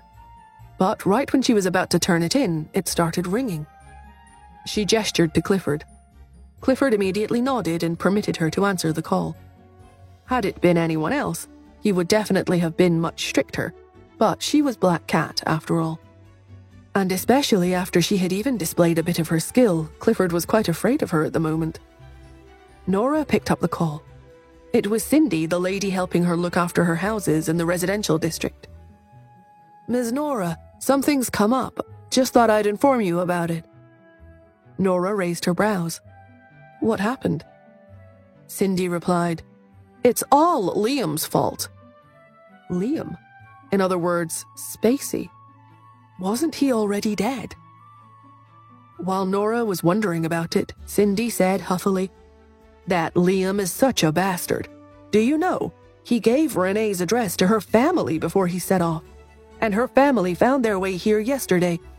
They were crazily fierce and forcibly took Renee away." Nora lowered her eyes. She remembered looking into Renee before. She was an orphan taken in by her adoptive parents. However, her adoptive father had abused her. When her adopted mother saw what had happened, not only did she not hold her adoptive father responsible, but she had even given Renee a beating. That was how Renee had become the way she was. After leaving them and living with Liam recently, Renee's condition had improved. But Liam was just as nasty in the end. After making use of her, he pushed her right back where she started. But Renee was just a stranger to her, and Nora was not a saint. Cindy waited for Nora to speak. Nora didn't know what to say. She prompted, and then? Renee was so mentally ill that in the eyes of the law, she was deemed legally incapacitated and was required to have a guardian. Her adoptive parents were her legal guardians. Legally, there was no problem with them taking Renee away. Cindy said angrily, "I didn't stop them because I thought they were legally allowed to take her, but I didn't expect things to go so wrong today. They live far away, so they didn't go home immediately after they took her yesterday. They instead went to a hotel nearby. That night, when her adoptive father was about to hit her again, her adoptive mother found out, and they got into a fight. The man killed her adopted mother and was about to kill her too, but he was arrested by the police in time. Poor Renee. There were injuries all over her. She has been sent to the hospital, but because she has no other relatives, the police contacted me when they found out that she is my tenant. Boss, I'd like to bring her back." Cindy had always been a kind woman, but when she was in a desperate situation, Nora had helped her out. Because of this, She also tried to help her fellow Americans as much as she could. In the past, Cindy would never have reported something like this to her, but because it involved Liam, she had brought it up. Nora answered indifferently, "You can do as you wish." And then she hung up. After that, the group set off for the airport. Nora rode a motorcycle this time too. She vaguely heard Abbott instructing his subordinates next to him. "Be alert and smart about things. That's the Queen, you know. If our performance satisfies the Queen, things will go very smoothly for us when we go to the UK in the future. If we work harder, we can even become members of the Queen's personal guard." His subordinates replied, "Yes, sir." Nora glanced at Abbott. Black Panther curled his lips. Through the walkie-talkie, he asked Nora, "Do you think the Queen will think highly of him?" All of them hoped to excel and stand out in this security operation. Nora answered with great certainty, "No, she won't." "I didn't think so either. Even if someone does impress her, it will likely be someone from the Assassin Alliance. After all, we have the trump card, Black Cat." For once, Black Panther didn't diss her. He prodded Nora further. "Why do you think that's the case?" "Because he is ugly," Nora answered. Abbott was not a good-looking man, but the Queen of the UK, she was someone who liked good-looking people. Unattractive people would never catch her fancy. At the thought of the Queen, Nora couldn't help but curl her lips disdainfully. Queenie's business was often involved with the British royal family. The Queen was acquainted with her, and she had been trying to invite her to expand her business into the UK. If she could get NTT to expand operations into the UK, it would bring a huge fortune to the country. So the Queen often invited Queenie to various banquets. Nora had attended a few of them, but her personality clashed with the Queen's. The two didn't like each other. It was only because Cherry got along well with Princess Lucy, and her daughter only had that one friend, that Nora wanted to meet the Queen at all. It was Queenie who took Cherry to the UK instead of her, and she never went there ever again. "Because he's not attractive." The corner of Black Panther's lips spasmed. "Women sure look at things from a strange perspective." The group arrived at the airport with mighty momentum. Clifford arranged for all of them to stay at the periphery of the airport. Abbott craned his neck and glanced at the exit from time to time. He asked, "Say, will the Queen notice us? What can we do to get her attention?" "That's the Queen, you know, she's royal blood." "Yeah, we're already very lucky to be able to act as her guards even once." While the few were conversing, they noticed movement from the other side. The people conversing instantly shut up. Hoping to show their best to the Queen, everyone stood up straight and kept quiet like the police officers inside. Like the moon surrounded by a myriad of stars, the Queen came out of the exit. She kept her eyes in front of her and walked toward the car in front. But just as she passed by Abbott, Nora, and their men, the Queen suddenly turned her head and looked over.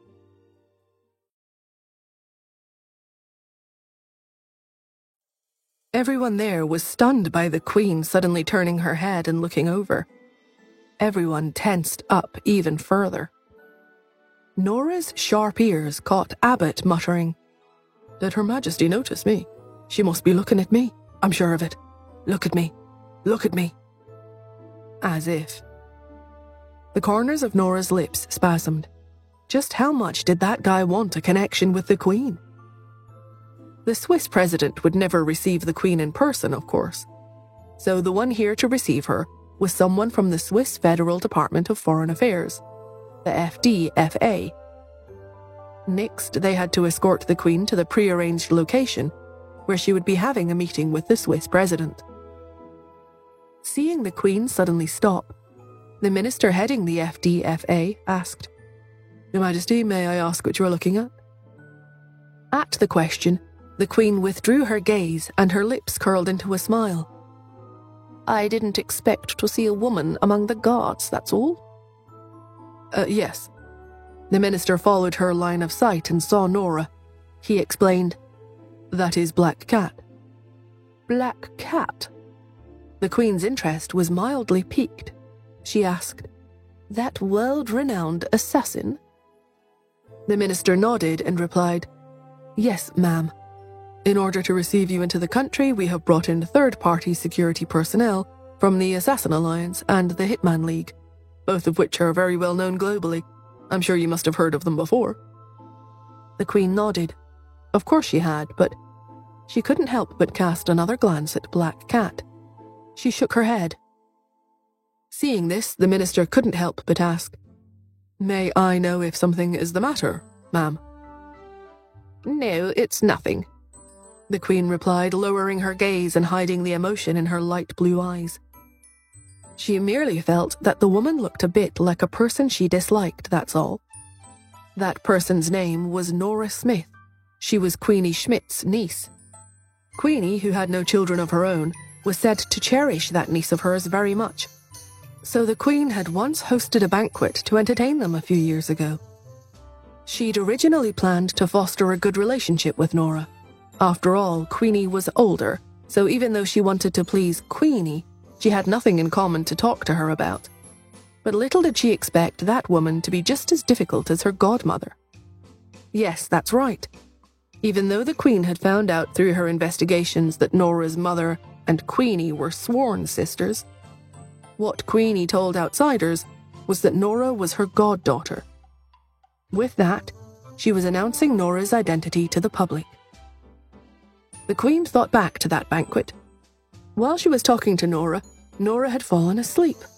Yes, that's right, she had fallen asleep. Was it because the things she was saying were too boring? The Queen had been awfully embarrassed at that time. Even though Queenie subsequently explained that Nora had a weak constitution and needed a lot of sleep, the Queen hadn't believed her. The reason was simply too ridiculous. Besides, Nora's wild and untamed aura had put off the Queen from the start. These were all the things that the Queen could tolerate. The one thing that she couldn't, however, was that she had married Justin Hunt. Out of the many men the Queen had seen, she was only impossibly infatuated with Justin. But due to her status, a relationship was impossible between her and Justin. Even so, she had hoped that Justin would never be close to any woman. After all, he was such an outstanding man. There were only a few in this world who would be worthy of him. Yet the woman living abroad just had to receive news that Nora had married Justin. To make matters worse, the most hateful thing was that the articulate Cherry Smith had turned out to be Justin's daughter. Justin must have accepted her only for the sake of the child. After all, Nora didn't have any talents. All she had accomplished was finding a good godmother. When she thought of this, the Queen suddenly wasn't angry anymore. Yes, what was there to be so calculative about with a useless woman who thought only of sleeping? Besides, how could a capable person like Black Cat possibly be Nora? It wasn't like she was short of money. Nora must be sleeping at home at the moment. When she thought of this, the Queen revealed a touch of a graceful smile and said, "I'm very curious about Black Cat. Let her protect me at close proximity." She nodded to the person behind her. The bodyguard beside her immediately said, "Yes, Your Majesty. Then let's have her join your motorcycle fleet." "Okay." The Queen agreed to the suggestion. The bodyguard, however, looked at the Swiss personnel and said, "Have her remove her mask before she joins us."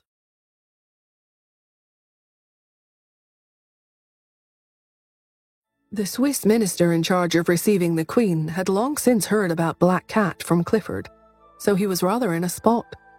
He said, "But Black Cat once said that everyone who has seen what she looks like is dead. She has also requested to wear a mask when she took on this assignment, so..." The bodyguard said arrogantly, "Perhaps you can go over and ask. I don't think anyone would refuse the Queen's request."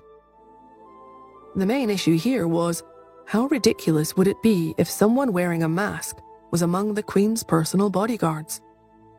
It would look really awful, which would greatly affect their public image. The Queen had also heard their conversation, but she ignored them. She had always been high up in the air. In her world, it was only right that these people obeyed her orders. In fact, they should even be proud of being able to protect her. The Queen continued toward the exit of the airport. "Are you sure you want to give up the opportunity?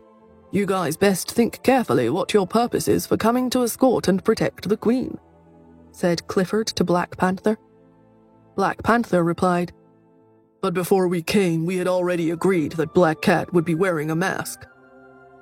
It was most certainly the greatest honor to be selected by the Queen to be her personal guard.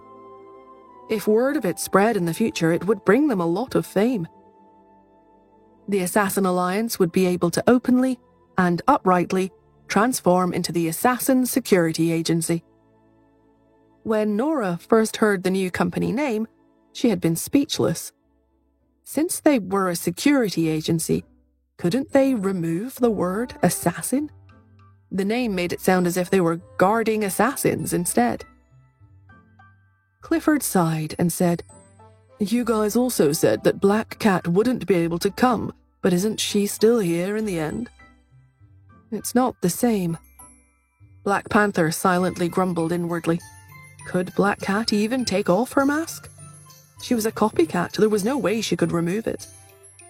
Although losing an opportunity like that was a huge pity, Black Panther simply couldn't allow Black Cat's face to be shown in public, for Black Cat's sake as well as for Ms. Smith's.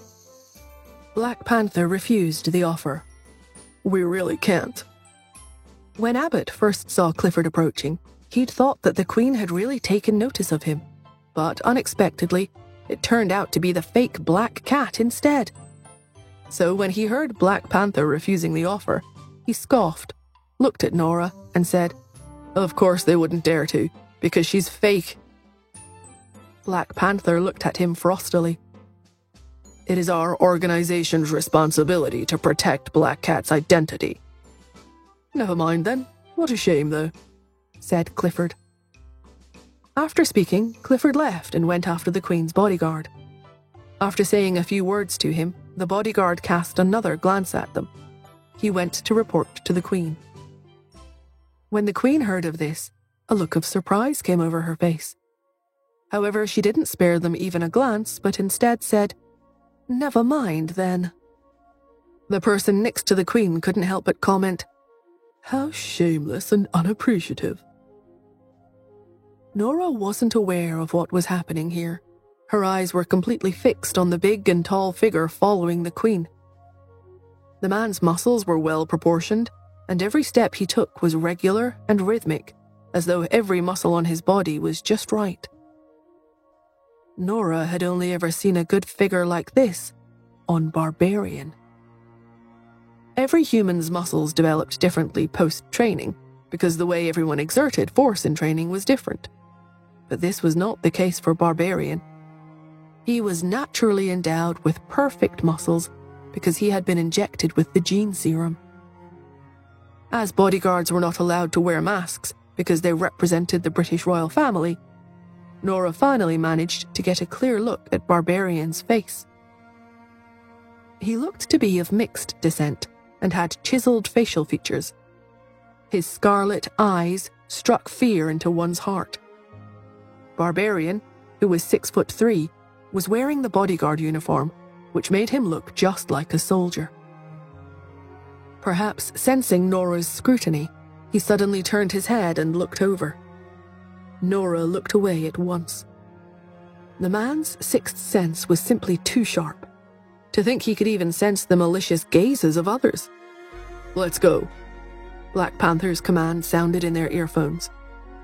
Everyone turned around and went out in a line. As soon as they got out, they saw that the Queen had already gotten into the car. A mighty motorcycle fleet and several black sedans led the way ahead, while the Queen's car and her personal bodyguards drove in the middle. Nora and the others got on their motorcycles. Just as they were about to follow, Clifford came over. With his face full of embarrassment, he said, The captain of the Queen's Guards has ordered for you guys to Bring up the rear. The group fell silent. Everyone looked at Black Cat and Abbott. Nora did not speak. Abbott asked, Why? We didn't come just to bring up the rear for them. The Assassin Alliance and the Hitman League were both globally renowned assassination organizations, and everyone present was a skilled and well-known hitman. Even though Clifford had not tasked them with protecting the Queen at close proximity, they were still meant to follow the Queen closely at the back. This was a form of trust and recognition toward them. Yet they were suddenly being told to bring up the rear now? This was downright humiliation. Clifford also sighed. He said, The Swiss will show you goodwill, but obviously the Queen doesn't quite trust your abilities. Abbott was furious. Then we quit. Clifford replied, When you joined us, the contract we signed stated that you will obey our orders, or else the Swiss government will never work with you again in the future. They were here to be security officers, not big bosses. All of them understood this. Besides, it went without saying that cooperating with and following the Swiss authorities' orders would also be a clause written into the contract. Abbott was so furious that he felt like he was getting a toothache. Black Panther frowned and said, Let's go. Their only option was to go along with it now. What else could they do? If they breached the contract, it wouldn't just be their commission from the job that they would be losing, but their chances with working with the Swiss government and the British royal family. Abbott also understood this, so all of them set off dejectedly. Nora rode her motorcycle and led the group at the forefront. Abbott sped up and came up to her. Nora couldn't speed up and overtake him, as the Queen's motorcade was in front and she couldn't overtake them, so she had to put up with Abbott's noise. He said, Never mind that you are a copycat. But so what if even the real Black Cat was here? We worked hard all our lives, and even after becoming top-notch hitmen, we are still nothing in front of the royal family.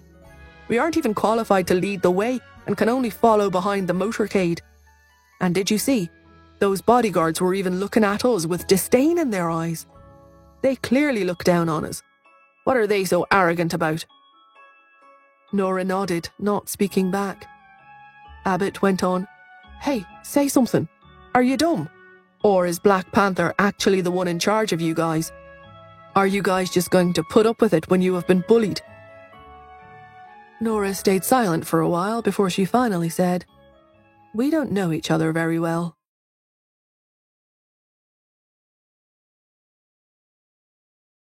Nora simply had the ability to end a conversation in 1 second flat. Her reply made Abbott choke. It took him a while to recover. He finally spluttered, It's because you don't dare to offend them, isn't it? Are you still trying to get into their good books? Come on, they're completely looking down on you. Well, you are just a copycat. If the real Black Cat was here, she would never allow them to look down on all of us.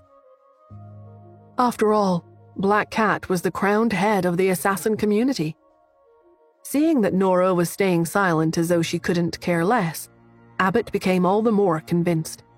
Real assassins all took great pride in themselves.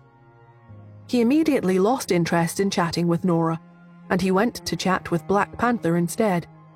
To which Black Panther thought, The two of us don't know each other that well, do we? The Queen's visit did not have any influence on anything, so there wasn't really anyone who attempted to assassinate her. They safely and smoothly reached the hotel where she would be staying. The Swiss government had specially made arrangements at the hotel for the Queen's reception. They had cleared out everyone in the hotel, keeping only some of the hotel service staff. Nora and her party were at the back of the entourage, so by the time they arrived at the hotel, the Queen had already checked in. After they parked their cars in the parking lot, they went to the hotel lobby and waited for further instructions. The Queen would be in Switzerland for 3 days, so the security assignment would also span 3 days. In the hotel, the Queen's personal bodyguards were allocated rooms on the same floor as the Queen herself, while the Swiss authorities' internal personnel were allocated rooms on the 2 floors below them. They were not allowed to just stay in the hotel rooms all day. They were to change over guard duty every 2 hours and take turns to rest. When it was Nora and her party's turn to be allocated rooms, the captain of the Queen's personal bodyguards suddenly said, "My apologies, but there aren't any rooms left. You will have to look for a place to rest by yourselves." Abbott and Black Panther were outraged at once. Abbott immediately retorted, "How can there be no rooms left when there are so many here?" The entire hotel had been vacated, and it wasn't like the guards on the mission had filled up all the rooms. The captain of the bodyguards calmly replied, "Her Majesty is terribly averse to noise, so the 2 floors above and below the one she is staying on have been left empty. Everyone else occupies 1 room each. Of course, there are still 3 vacant rooms left, but there are 30 of you in total, so I'm afraid it won't be easy for you to make appropriate arrangements there, right?" Even if they arranged for 2 people to share a room each and took turns resting inside, they would still need at least 7.5 rooms. The captain's decision was logically sound. After all, it was guaranteed that the Queen's personal bodyguard and the Swiss personnel were trustworthy, but one couldn't say the same for them. It made sense that their welfare would be overlooked and their living arrangements prioritized at the lowest. Abbott was about to say that they only had 10 people among them and therefore could have the rooms allocated to them, when the captain added, "To avoid causing infighting among you all, let's just leave those 3 rooms empty, lest you go against the rules and get into a dispute over a few rooms." Abbott wanted to say something but held his tongue. The captain regarded them with total contempt, so immediately after he said that, he turned around and left. The people behind Abbott spoke up right away. "What the hell? We have to stay here for 3 days, you know. Are we really going to forego sleep for the next 3 days? They are too much." The rest of the group also looked at Black Panther. "Black Panther, what should we do?" Abbott broke into a frown. Black Panther thought for a while and then said, "The shift changes every 2 hours. Go to the cars and nap for a while after someone takes over your shift. We have stayed in environments harsher than this when we were out on missions in the past. This is nothing to us. Once we push through the next 3 days, we will be starting over with a clean slate. In the future, all of us will be able to openly go on the streets and we won't need to sneak about anymore. So let's just put up with it for these 3 days." Black Panther's words were very impactful. Everyone nodded after hearing him. After thinking about it for a while, Abbott's men realized that this was their only option. They would just grin and bear with it. With that, the 2 groups split themselves into teams and half of them went to the cars in the parking lot to rest. Black Panther glanced at Nora and then walked over and said, "Get some rest. You don't have to report for duty unless necessary." Abbott sneered. "Why should she be exempt from duty? Is Black Cat unable to endure hardships like this?" Black Panther gave Abbott a warning look. "Because she is a woman." Had it been anyone else, perhaps they might have retorted, "So what, even if she's a woman?" But Abbott wasn't that shameless, so Black Panther's words shut him up immediately. Black Panther was in charge of the operation, and Nora had never contested him for the rights to command all this time. So when she heard him, she merely nodded and went to the parking lot to look for a car to rest in. When she found their cars, she got into one and sat in the passenger seat.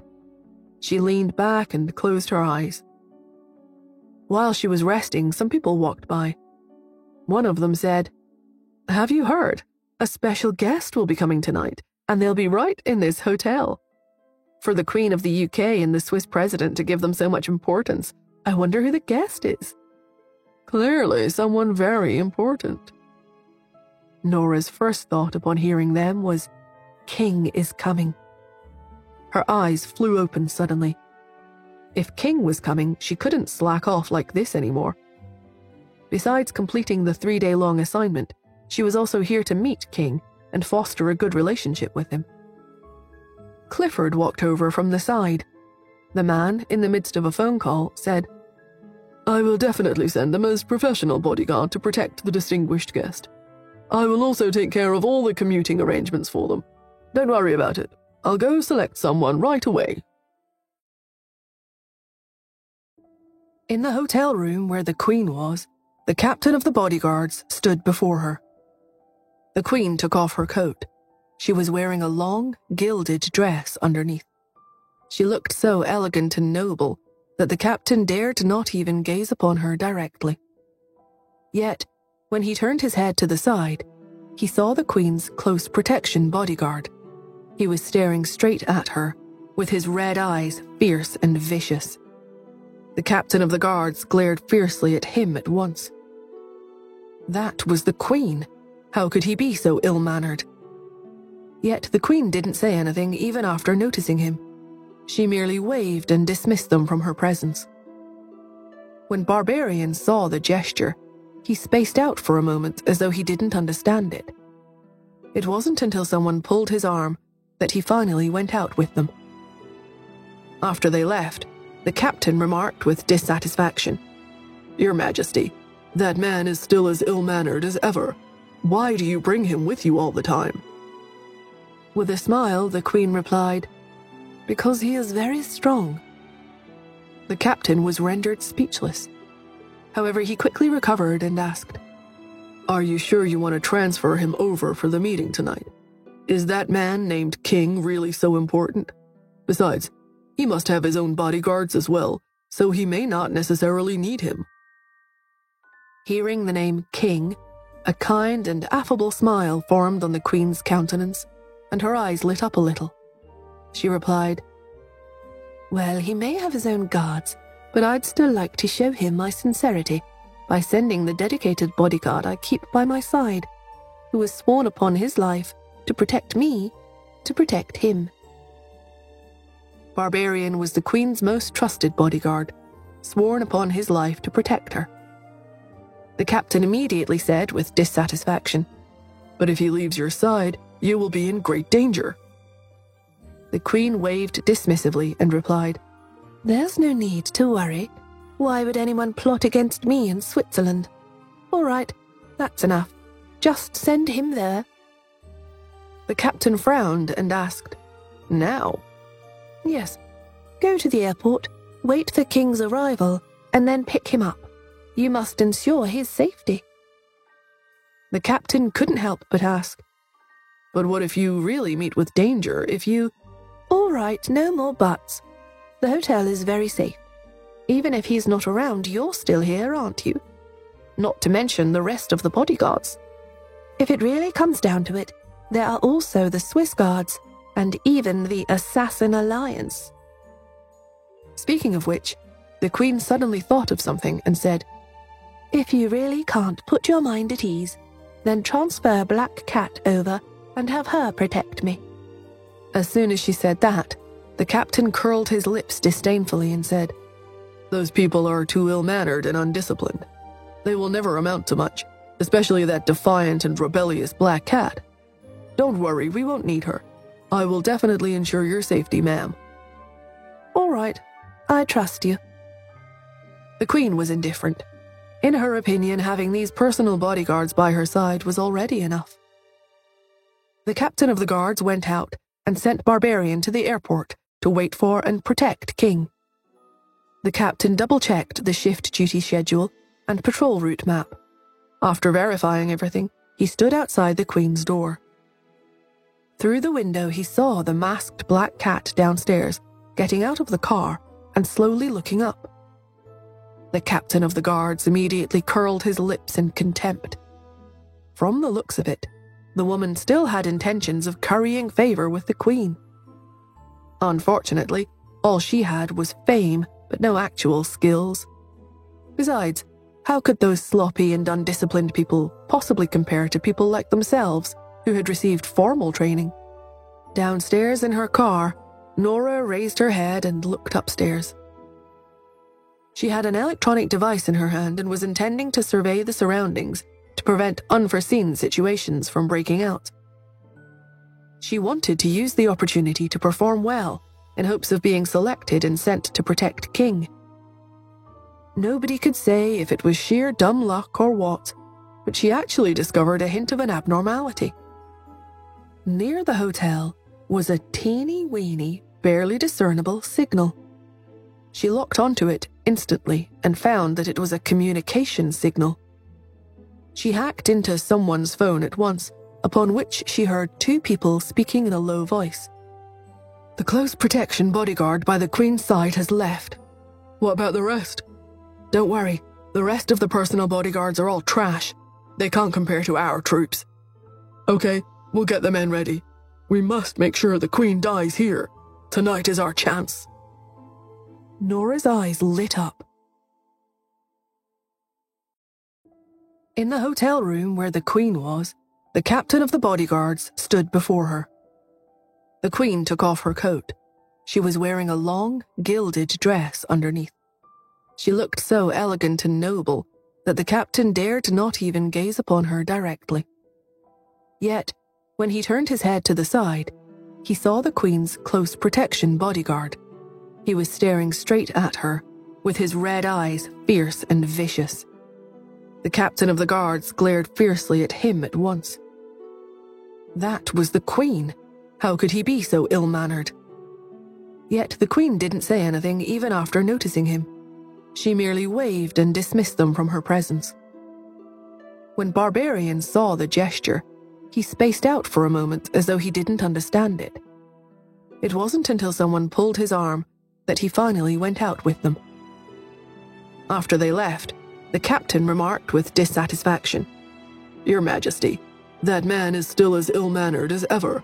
Why do you bring him with you all the time?" With a smile, the Queen replied, "Because he is very strong." The captain was rendered speechless. However, he quickly recovered and asked, "Are you sure you want to transfer him over for the meeting tonight? Is that man named King really so important? Besides, he must have his own bodyguards as well, so he may not necessarily need him." Hearing the name King, a kind and affable smile formed on the Queen's countenance, and her eyes lit up a little. She replied, "Well, he may have his own guards, but I'd still like to show him my sincerity by sending the dedicated bodyguard I keep by my side, who has sworn upon his life to protect me, to protect him." Barbarian was the Queen's most trusted bodyguard, sworn upon his life to protect her. The captain immediately said with dissatisfaction, "But if he leaves your side, you will be in great danger." The Queen waved dismissively and replied, "There's no need to worry.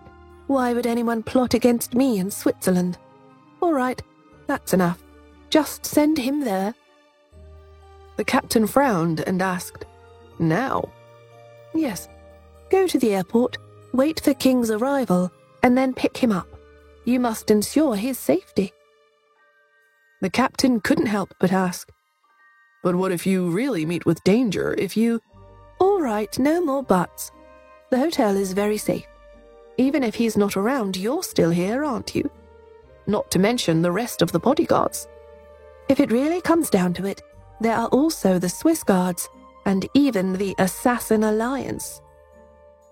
Speaking of which, the Queen suddenly thought of something and said, "If you really can't put your mind at ease, then transfer Black Cat over and have her protect me." As soon as she said that, the captain curled his lips disdainfully and said, "Those people are too ill-mannered and undisciplined. They will never amount to much, especially that defiant and rebellious Black Cat. Don't worry, we won't need her. I will definitely ensure your safety, ma'am." "All right, I trust you." The Queen was indifferent. In her opinion, having these personal bodyguards by her side was already enough. The captain of the guards went out and sent Barbarian to the airport to wait for and protect King. The captain double-checked the shift duty schedule and patrol route map. After verifying everything, he stood outside the Queen's door. Through the window, he saw the masked Black Cat downstairs, getting out of the car and slowly looking up. The captain of the guards immediately curled his lips in contempt. From the looks of it, the woman still had intentions of currying favor with the Queen. Unfortunately, all she had was fame, but no actual skills. Besides, how could those sloppy and undisciplined people possibly compare to people like themselves who had received formal training? Downstairs in her car, Nora raised her head and looked upstairs. She had an electronic device in her hand and was intending to survey the surroundings to prevent unforeseen situations from breaking out. She wanted to use the opportunity to perform well in hopes of being selected and sent to protect King. Nobody could say if it was sheer dumb luck or what, but she actually discovered a hint of an abnormality.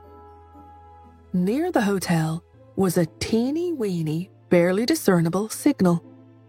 She locked onto it instantly and found that it was a communication signal.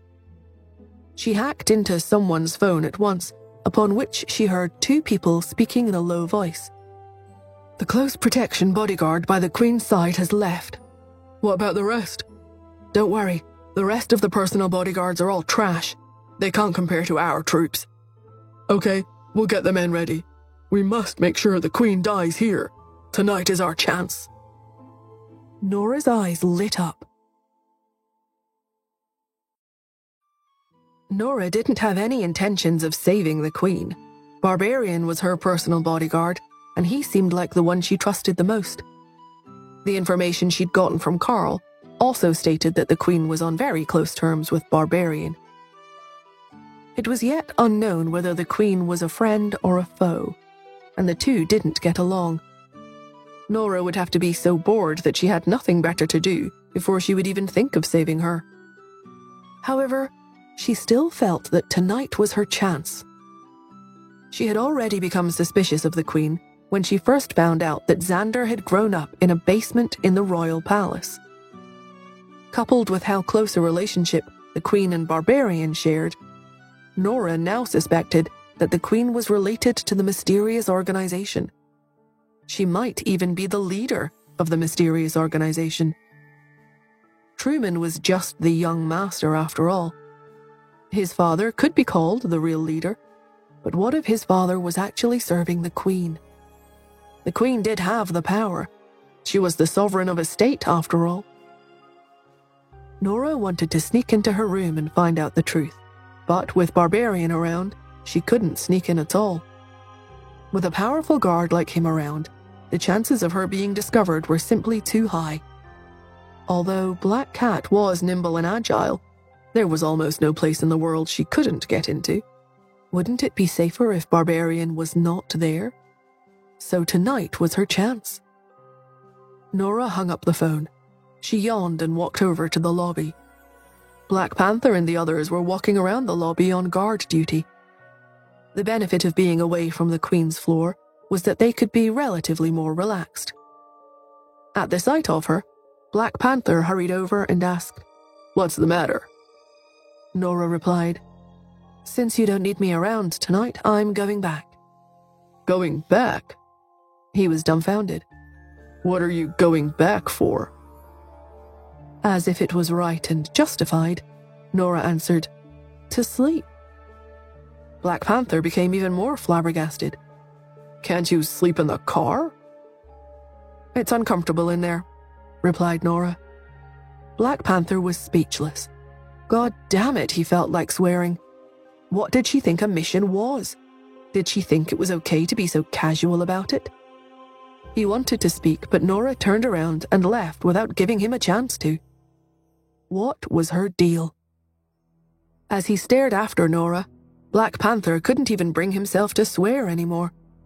He could only fume indignantly to himself. If Black Cat was here, she definitely wouldn't be like this. That woman was simply too unprofessional. At the sight of his reaction, Abbott, standing next to him, started to mock him. He said, "Women are nothing but trouble, if you ask me. Look at Black Cat. Is this the attitude she should be taking toward a mission as an assassin? Just because she's uncomfortable in the car, she's going home to sleep." Black Panther was frustrated and aggrieved. He knew that Abbott was saying that while being fully aware that this Black Cat was fake. In other words, he was deliberately besmirching Black Cat's name. It wasn't like Black Panther could change his tune and say that Nora wasn't Black Cat, but just the young lady of a wealthy family. He could only swallow his frustration. Nora didn't pay any attention to the two men's dispute. After she left, she took off her mask. She went to an inconspicuous part of the hotel and pulled out a set of dark clothes that she had hidden in advance. She put them on. No matter what anyone else thought, Nora was a professional. She had already scouted the place. Even if Barbarian was around, she still wanted to check it out, just in case. If the Queen turned out to have anything to do with the mysterious organization and the transnational biological gene serum case, then Nora would definitely teach her a good lesson. Of the more than 1,000 children who had been experimented on, only 5 remained. Xander had been locked up by them for 5 whole years. Even though she had been very calm and impassive on the surface after she found her son, the moment she thought of how her son had lived in a place like that for 5 years, a surge of anger welled up in her. She would definitely take revenge for him.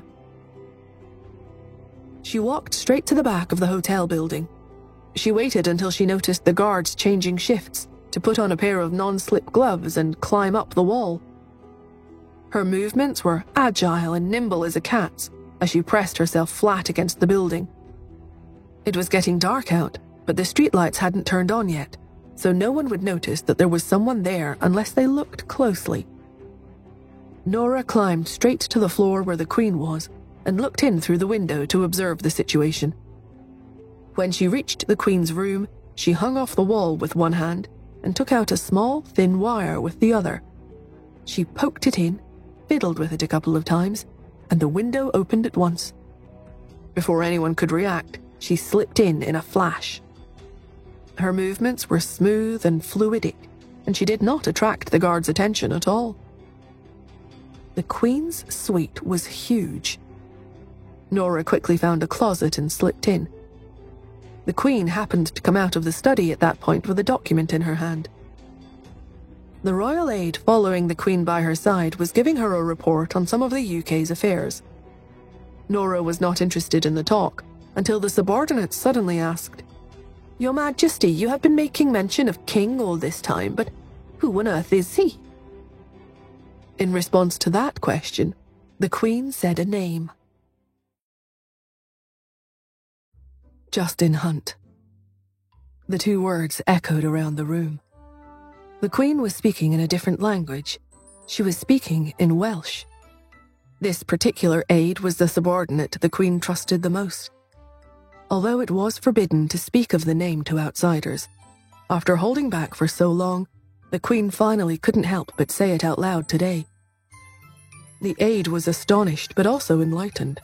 She remarked, "No wonder you treat him differently than all the others." But that was not the only reason why the Queen treated Justin differently than the others. If the man could marry into the royal family, the Queen would have died to marry him. But Justin could not marry her. This is because the royal family had a throne to inherit, and her own personal matters were not something she had a say in. Despite that, the Queen had never forgotten Justin all these years. When the aide was about to speak, her cell phone rang. She answered the call and then handed her phone to the Queen. "It's Princess Lucy." The Queen took the cell phone, plopped herself down onto the sofa, and answered the call. Nora stayed hidden in the closet. It was unknown whether she had heard them when they were talking about Justin just a few moments ago. Princess Lucy's adorable voice came through the phone. "Mummy, where are you? I miss you so much." The Queen interrupted her. "I'm at the hotel. Do you want to come and take a look around?" "Okay." After Lucy spoke, the Queen held up her cell phone and went around the room. She had more important matters to deal with than talking to her daughter over the phone. Lucy smiled. "How I wish I could be there with you, but I'll only reach the hotel the day after tomorrow." The Queen couldn't help but laugh. "It's only been 2 days."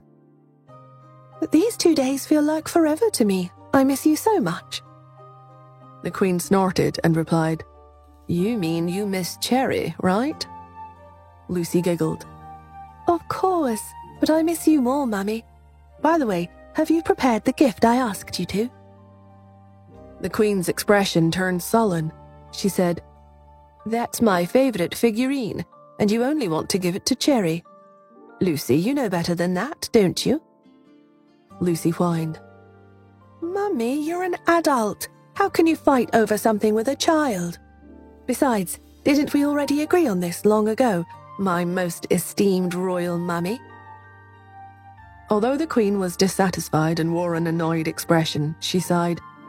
Fine, fine. And Mummy, you must remember to help me prepare a gift for Cherry's mother too. The Queen's face darkened. I refuse. Come on, Mummy. My royal mummy, my most favourite and the most beautiful mummy in the world. I know you don't like her because you're jealous that she's prettier than you. The Queen's face darkened even more. Lucy. The sight of the Queen, who was reserved and all-powerful in the public eye, behaving like this when interacting with her daughter in private, made Nora see her in a new light. Lucy hung up. The Queen's aide asked, Shall I prepare a gift for Miss Nora Smith? The Queen snorted and replied, Yes, do it. She's Cheryl Smith's mother, after all. Yes, Mum. The aide then asked, Are you really going to give that figurine to her? The Queen's heart started to bleed at the thought. The figurine in question was no ordinary figurine. It was a limited edition one that was specially made for her because they knew that she liked it. It was made of pure gold, and it had caused a great stir in the royal family back then, with all of them saying that she was being too extravagant. After all, the royal family had to be mindful of its public image. Although they led a luxurious lifestyle, they should still remain approachable to commoners. At the time, the Queen had declared that she would never ask for a second one. Therefore, once she gave it away, it would be gone for good. The aide comforted her. Why don't I switch it with an ordinary figurine that looks like the real one instead? Princess Lucy wouldn't be able to spot the difference. She would never realize. The Queen hesitated, but then she sighed. Forget it, just give it to her. What am I fighting with a child for? It was unknown whether the child she spoke of referred to Lucy or Cherry. All of a sudden, chaos broke out on the lower floors. Outside the door, the captain of the bodyguards boomed, Your Majesty, a fire has broken out downstairs. The fire is spreading rapidly. Let's hurry and go someplace else. As he spoke, the fire began to spread to the upper floor with a great boom. The flames looked like a dangerous serpent. There was something wrong with these flames. It was clear that someone had doused the place with flammable materials. They were trying to burn the Queen to death. Nora frowned. Who would have such an intense grudge against the Queen? While she was wondering about it, the aide answered her question. The mysterious organization is so horrible. How can they do this to you? They are so persistent, coming after you from abroad all the way to Switzerland. Your Majesty, let's hurry and leave. Nora was stunned when she heard her. The mysterious organization was after the Queen's life. Did this mean that the Queen and the mysterious organization were enemies? The wheels in Nora's mind started to turn at high speed. According to Truman, Barbarian had betrayed the mysterious organization. However, the Queen was defending Barbarian. It might seem like Barbarian was protecting the Queen, but in reality it was the other way around. Barbarian was under the Queen's protection. Otherwise, the mysterious organization would already have found him in all these years. The fire was fierce, and to make matters worse, they were on the higher floors. Nora pushed open the closet door and walked over to the window to check on the situation outside. On the first floor, Black Panther and Abbott had discovered the fire upstairs and were running up frantically with their men. Since they had taken the money, they must do their job. This was a rule in the Assassin Alliance. As Nora was about to jump out the window, gunshots rang out from beyond the door. The door was pushed open, and the aide and the captain of the bodyguards protected the Queen as they entered. The captain shouted, "Their firepower is too intense out there. We can only hide here for now." The aide was furious and retorted, "But the fire will reach us soon. Are we supposed to just let ourselves turn into roast pigs by staying here?" Even at an intense moment like this, the Queen reprimanded her. "Please mind your words. You're the only pig here." The aide rolled her eyes and looked at the captain and yelled, "What do we do now? Think of something. If Barbarian were here, he'd be able to get the Queen out of here safely." The captain frowned. "I didn't expect the mysterious organization to be so powerful that they would infiltrate the Swiss government. Don't worry, everyone will rush upstairs once they hear the gunshots. There aren't many of them, so they will be taken over soon."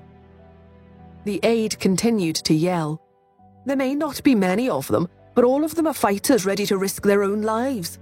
They are risking their lives to stop the people downstairs from saving us." Fighters ready to lay down their lives for the missions did not fear death. And the corridor was narrow. By staying where they were preventing the Queen from going out and stopping people from coming in. They wanted to burn the Queen alive. The captain could either charge out there and fight the people outside to death, or they could stay there and wait for their deaths. The captain was willing to risk his life, but the problem was that if he charged out there and died, there would be no one left to protect the Queen. Until the intruders barged into the room, the captain's duty was to stay by the Queen's side and protect her. At the window, Nora continued to listen to their conversation.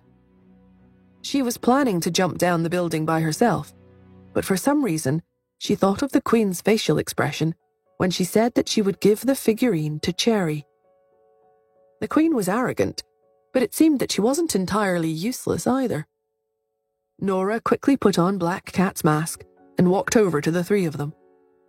When she moved, the captain noticed her presence, and he pointed his gun at her.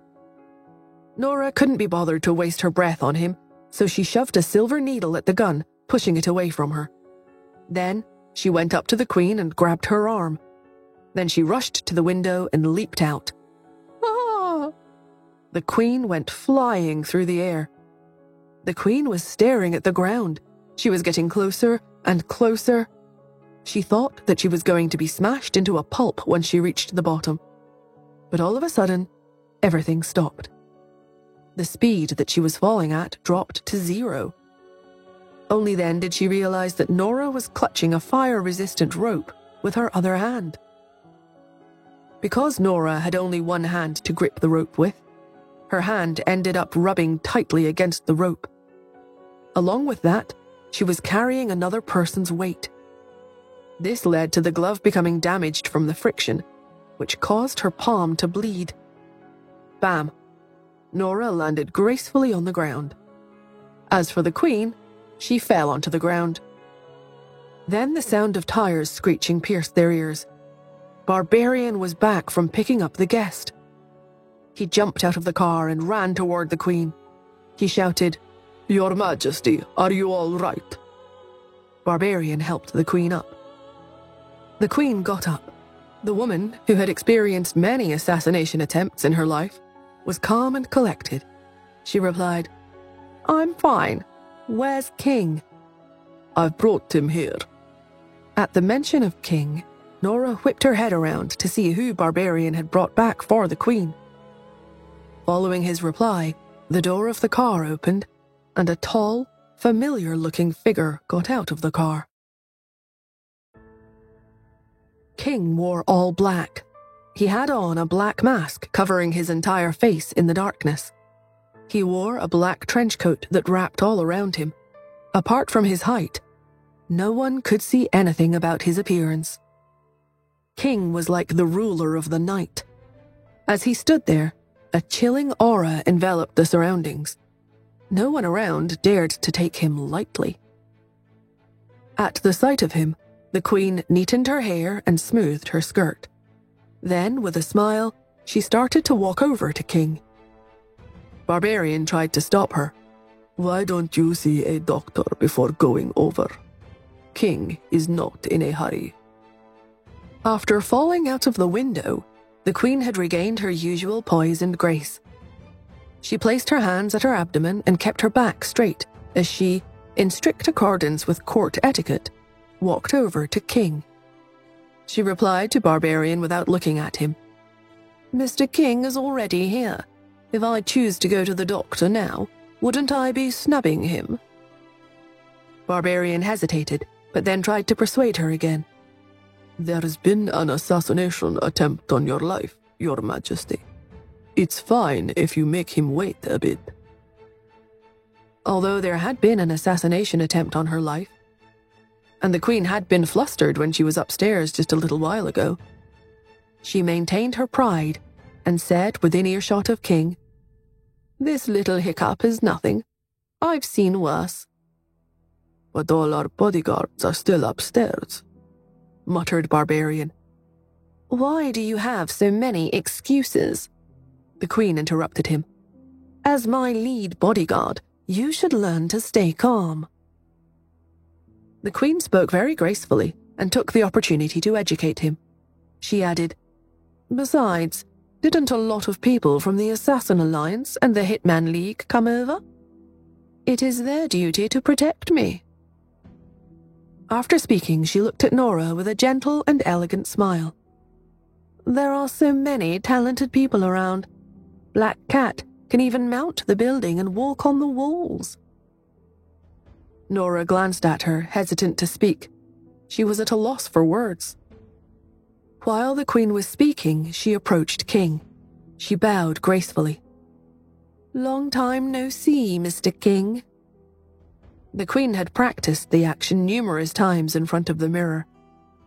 King was not someone you could meet all the time. The last time the two of them met had been 3 years ago. The Queen maintained her pride and self-esteem in front of the person she liked, wishing to show him only her best. King hesitated. His dark eyes first glanced behind her, passing over Black Cat quickly before he returned a bow of his own. "Long time no see, Your Majesty." King spoke in Welsh, his voice deep and pleasant. The Queen's eyes lit up and she continued in Welsh. "Mr. King is as charming as ever." King looked around and didn't answer. Seeing this, the Queen realized something. She looked at Nora and asked in English, "Black Cat, do you speak Welsh?" Nora shook her head without hesitation. Only then did the Queen put her mind at ease. King probably had some things that he couldn't quite mention in public, so the two would need to have a private chat. Besides, Black Cat had been upstairs just now. Who knew when she had reached there? The things that she and her aide had said in Welsh weren't suitable for outsiders' ears. However, now that she knew Black Cat didn't speak Welsh, she could rest assured. The Queen looked at King. For some reason, she felt that King was relieved too. Although he still sounded distant, his words were still pleasant. He noted, "Your Majesty is as radiant as ever." The Queen covered her mouth and laughed. She giggled. "Really? I thought I'd aged since last we met, which was 3 years ago." King gave the Queen a complicated glance and then replied, "Not at all. It seems that time doesn't move for you, ma'am." The Queen lowered her eyes. "I heard that you now have a daughter. As it happens, she and my daughter are good friends. Your fiancée, Nora Smith, and I are also old friends. She was round and plump back then, but I heard that she has lost weight and become much prettier. I wonder who is more beautiful, me or her?" Huh. I have now witnessed for myself our lie of a friendship, Nora thought to herself. At the mention of Nora, King glanced at Black Cat again. Something flashed across his dark eyes, as if he was weighing something. At last, he stated in Welsh, "You have a grander presence, ma'am." The Queen bit her lip. King hadn't said that she was more beautiful. He only said that she had a grander presence. Although it sounded superficial, it was rare for him to compliment anyone. As a businessman, King rarely participated in power struggles. Although he maintained good relations with authorities of various countries, he never sucked up to them. For every country, in addition to the military, their economy was of utmost importance. Therefore, no matter where he went, King was always welcomed, and he was the object of everyone's favor. Besides, years ago, King had said straight to the Queen's face that she was ugly. After being separated for 3 years, the man had surprisingly become less mean. The Queen's face glowed even more radiantly than before. She smiled and asked, "Then, shall we have dinner tonight? Will Mr. King grace me with his presence?" King answered, "It'd be an honor to." After speaking, he glanced at Nora again, and then responded back in English on purpose. "It's a custom in the UK to conduct business over a meal anyway, so it's not a problem." The Queen didn't understand why he had added that in English, but she didn't press the matter.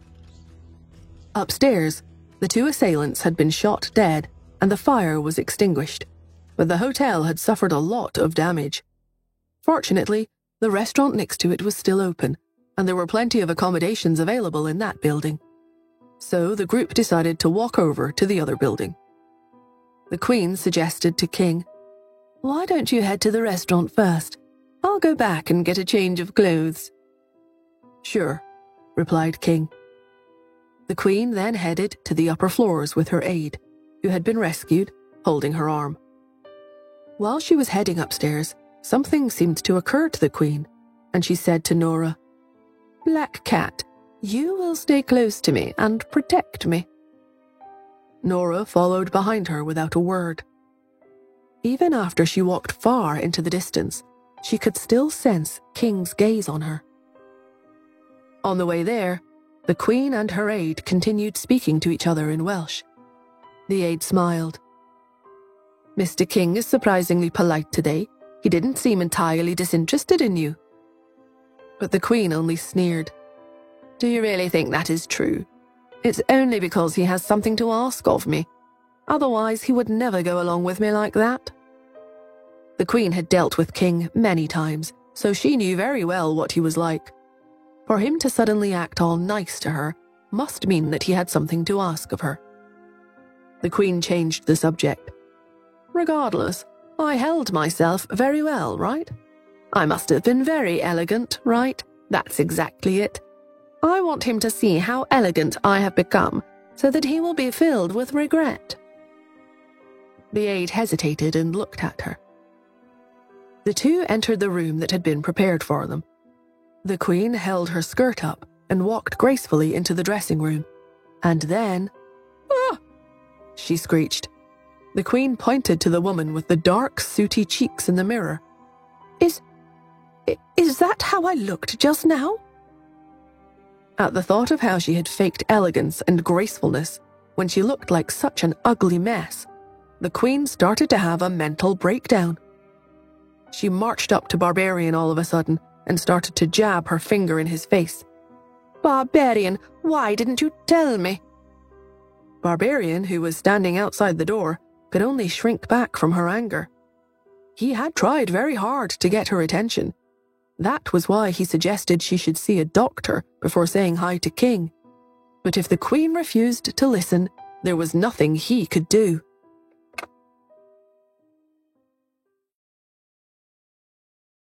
The Queen felt like she had just experienced social death. Because of the fire, not only was there soot on her face, but even her hair had frizzled from the fire and was draped on her head in a mess.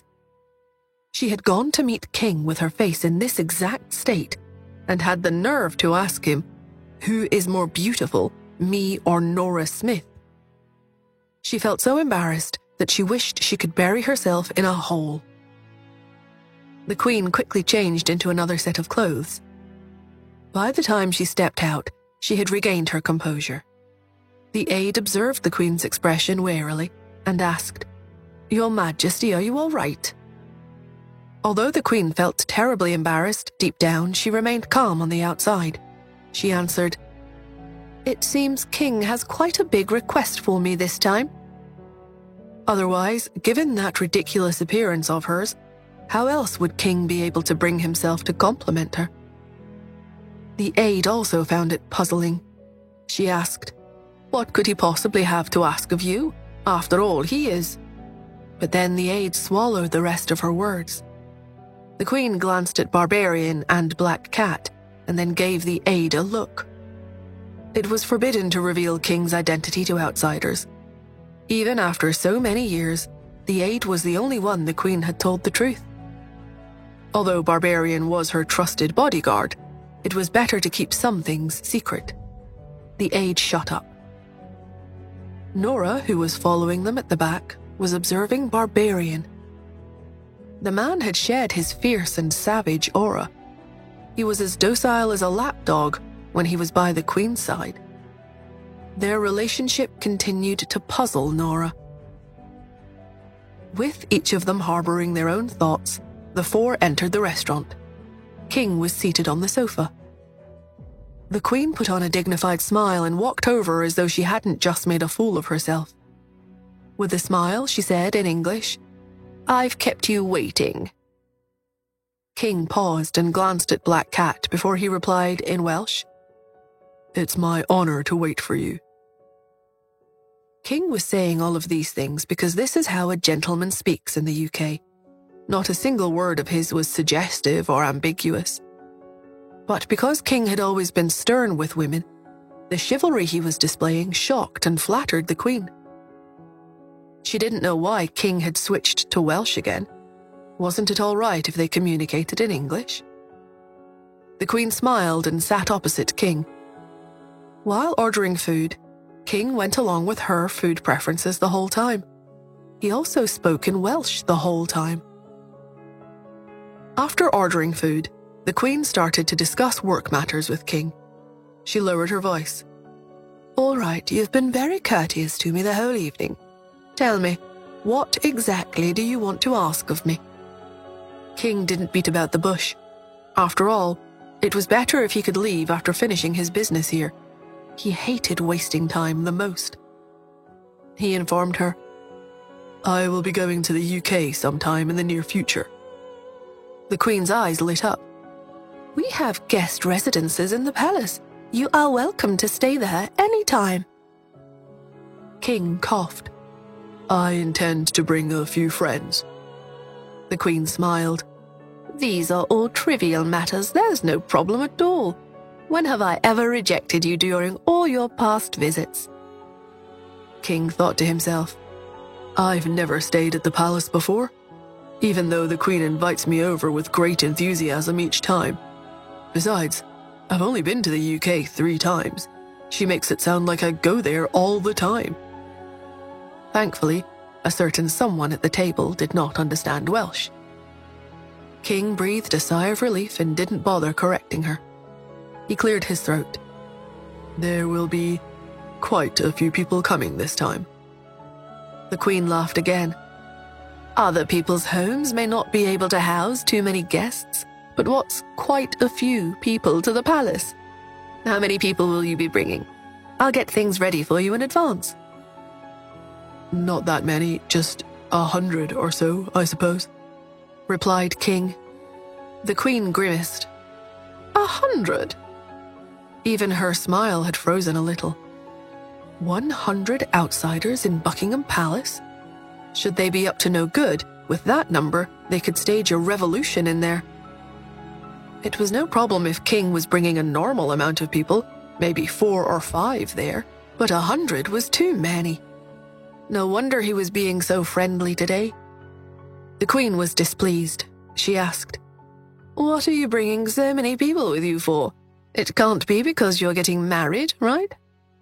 "No, that's not the plan," replied King. The Queen then asked, "Is your fiancé coming?" King raised his brows. The Queen added, "You know, the mother of your children." King's identity was not to be revealed to the public, so the Queen would never directly mention Nora's name. King answered, "No, she won't be coming." The Queen breathed a sigh of relief. Then she smiled. "Speaking of her, Your fiancé and I have met a few times before. I've also personally received her before when she visited the palace in the past." King nodded but didn't pay much attention to what she said. Then the food was served. After he took a couple of bites from his salad, he realized that something wasn't right. He looked up abruptly and asked, "Did you say that she has been to the palace?" The Queen nodded. "Yes, that's right." A foreboding feeling suddenly welled up in King's heart. He asked, "Did the two of you communicate in English?" The Queen replied, "Of course not. She speaks fluent Welsh. She's your fiancée. Shouldn't you know that by now?" King choked down the bite of food that was in his mouth. He glanced over to where Black Cat was sitting.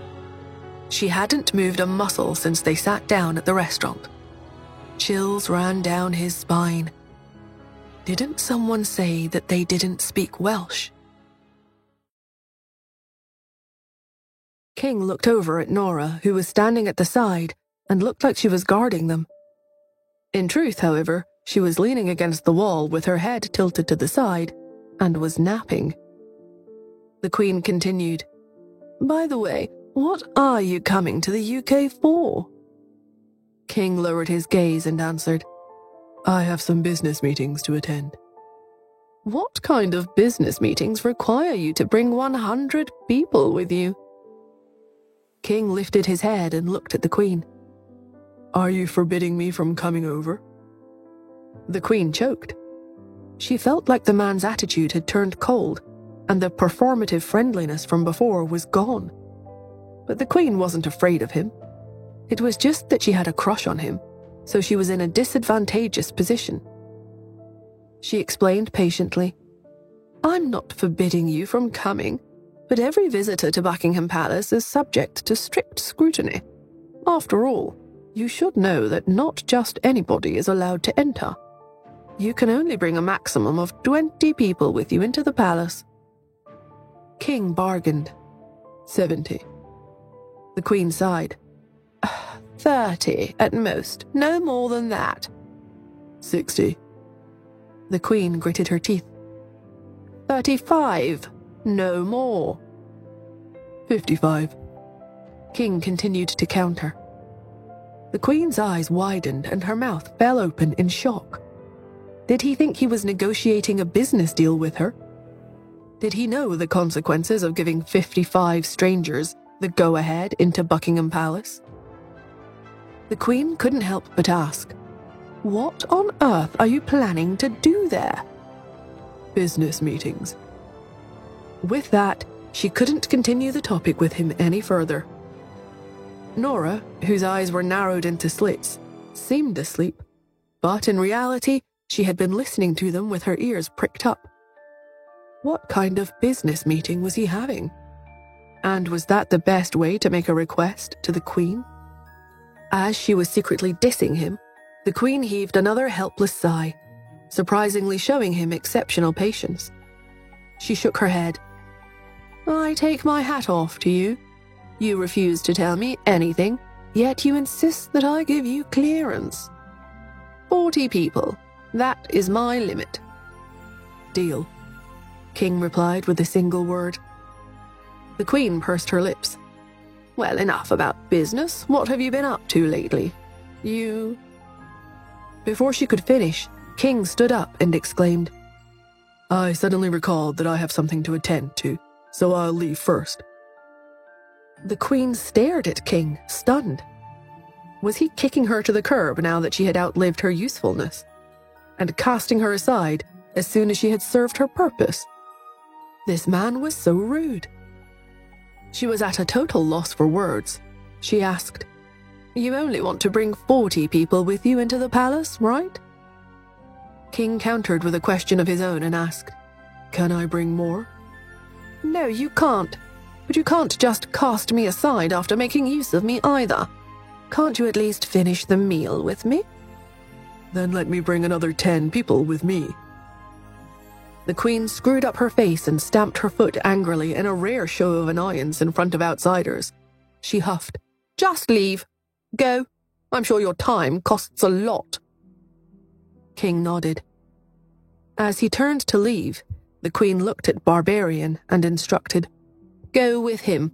You are responsible for protecting him during the 3 days he's in Switzerland." However, Barbarian replied in Welsh with displeasure, "But what are you going to do if I'm gone? You'll be in great danger if you encounter another attack like the one that just happened at the palace." The Queen raised her chin proudly. "I was the one who contacted him and asked him over to Switzerland. If it's so dangerous here, then all the more I have to ensure his safety. Besides, aren't there a lot of people here to protect me anyway? Didn't Black Cat risk her life to protect me because she wants to become my lead bodyguard?" After speaking, afraid that Barbarian would still be worried, the Queen looked at Nora and announced, "Black Cat, seeing that you saved me, I allow you to stay by my side and protect me." After saying this, she raised her head proudly. As the Queen of the UK, she had always been the subject of excessive worship. Take, for example, the two major organizations, the Assassin Alliance and the Hitman League. In order to please her, both had given their all in the rescue operation from before. Abbott from the Hitman League had even suffered burns from the fire to save her. Now that she was giving Black Cat an opportunity like this, she would undoubtedly be incredibly grateful to her. Unexpectedly, as soon as she spoke, Black Cat walked over. The woman's voice was icy as she replied, "No, I'm all right." Her reply stunned the Queen, and she asked, "Didn't you risk your life to come upstairs and save me, just so you can stay by my side and protect me?" "No." Nora intentionally looked at King and explained, "I did it so that I could protect him." With King visiting Switzerland, Clifford, the Swiss minister, would have to arrange for people to protect him. A moment ago, a team of people had assembled outside ready to set off. When the Queen heard her, she felt like she had been stabbed in the heart. She looked at Black Cat and then at King, feeling a little embarrassed. She tried to laugh the matter off. "King has never allowed women to come near him, so I'm afraid that won't be possible." Nora raised her eyebrow and looked at King. She replied, "Really? Why don't you ask him?" King was, after all, the VIP this time. Clifford would prioritize pleasing him over other people. The Queen was annoyed, so she asked King in Welsh, "This is Black Cat from the Assassin Alliance. She's a woman. She says that she wants to be your bodyguard, but I don't think that you would agree to that, right?" As the Queen spoke, she glanced at Black Cat. No one was allowed to refuse her, especially if it was a woman. Apart from that woman named Nora Smith, King would never allow other women to come near him. King would reject Black Cat for sure. And once King rejected her, the Queen would also reject her. She would see what Black Cat would do about that. She would be the one embarrassed. King looked at the two women in front of him and cleared his throat. The Queen was staring daggers into him. He was about to answer when he saw Black Cat turn to look at him. For some reason, he felt like Black Cat had seen through his mask. But that wasn't possible, right? King kept quiet for a long time. He didn't want Nora to come with him. After all, what he was about to do was too dangerous. But he could see the persistence in her eyes. If he didn't agree, then she would go to the UK with the Queen. When King realized that she understood Welsh, he had understood that she had seen through his plan. He heaved a quiet sigh. "It would be an honor to have Ms. Black Cat protecting me." The Queen, who was waiting to laugh at Black Cat, snapped her head in his direction. "Excuse me?" Her eyes widened in surprise, and she looked at King and Black Cat in disbelief, her gaze shifting between the two again and again. With a frown, she asked, "Are you sure?" King nodded. "Yes." The Queen bit her lip. "Won't your fiancé mind?" She spoke in English on purpose so that Black Cat understood what she was saying. She had to let Black Cat know that King had a fiancé, and on top of that, the Queen smiled and added, "And your children too?" King raised his brows and replied, "They would probably be thrilled."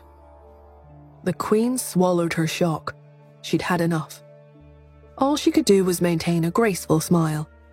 She looked at Black Cat and gave her a small nod. "Since Mr. King has chosen you, you will be responsible for keeping him safe these 3 days." Nora nodded and followed King out. As the Queen watched Black Cat, who was about to step out, she thought back to the moment when she had rescued her earlier in the evening. When the fire was surrounding her in the high-rise building, despite being confident and determined, the Queen had thought for a moment that she might die in there. Over the years, after experiencing so many assassination attempts, she had long since become accustomed to such situations. But, in the dark night, as the flames spread, when Black Cat held her waist and leapt off the tall building with her, she had taken notice of Black Cat's hand that was gripping the rope. As Black Cat walked toward the exit, even though the wound on her palm had been dressed, the white bandages around it made her narrow her eyes a little. The Queen's authority was not to be challenged. Therefore, when Black Cat rejected becoming her bodyguard to be King's instead, she had gotten angry and wanted to see her make a fool out of herself. But when she saw the bandages around Black Cat's palm as she followed King out the door, the Queen's eyes flickered all of a sudden. "Wait a minute," the Queen called to them. Both King and Black Cat stopped in their tracks. The Queen walked up to Black Cat and proclaimed, "Come over here. I have some instructions for you." After speaking, the Queen raised her chin and walked to the side. Nora followed her over. At first, she thought that she would be subjected to ridicule and mockery from the Queen. But, unexpectedly, the Queen instead stuttered in an awkward voice. "I just want to warn you that Mr. King's fiancé is not to be messed with." When she thought of Nora and how she always looked so unamused at everything, the Queen gritted her teeth in anger. She spoke in a low voice. 2 days from now, we'll be going to his fiancé's turf. If she hears that a female bodyguard like you is by King's side, that shrew will become jealous." Nora watched as the Queen got more and more animated. The Queen continued to ramble. "If you run into that fat and fierce shrew, remember to take a step back. Don't worry, seeing that you saved my life, I will take you in. I won't let them mock you." "Okay." Nora looked at the blonde and blue-eyed woman who was always putting on a show in front of her. For some reason, she now found her a little cute. Seeing how indifferent Black Cat was, the Queen became even angrier, feeling like her kindness had gone unappreciated. She waved her off. All right, you can go." Nora turned around. But before she left, she said softly, "Thanks." Her voice was cool and low, but it made the Queen feel a little better. Nora followed King out the door. Clifford, who was standing outside and waiting in person, looked at King respectfully and pointed to a row of men. "Mr. King, these are the bodyguards that I've picked for you. They will be responsible for your safety while you are in Switzerland." King was indifferent. He only nodded. He understood that while those bodyguards were, on the surface, protecting him, but in reality, they might be secretly monitoring him instead. Most of them were internal personnel of the Swiss government, after all. King had his own bodyguards with him, so the bodyguards deployed by the Swiss could only stand guard at the outer boundaries. King walked to his vehicle. Clifford continued, "Mr. King, are you sure you don't want to stay in the hotel we prepared for you? After all, our arrangements will be safer." As soon as he said that, King glanced at the hotel that was still emitting smoke and he asked, "Is that so?"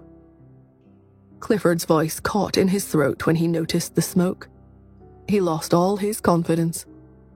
He gave an embarrassed smile and stammered, "In that case, see you tomorrow." The Queen had an appointment with the Swiss president and King the next day. King nodded and turned to get into the car. Nora followed behind him. When she arrived where his car was, she saw two familiar faces, Sean and Lawrence. The two men had left the country at some point and were still by his side. Well done. He had the time to contact his employees, but not the time to give his own fiancée a phone call. She gritted her teeth just thinking about it. Then Nora saw King get into one of the cars. She tried to get into the same car but was stopped by Lawrence. "You, take the car at the very back," Lawrence ordered. He looked at the woman in front of him and curled his lips in disdain.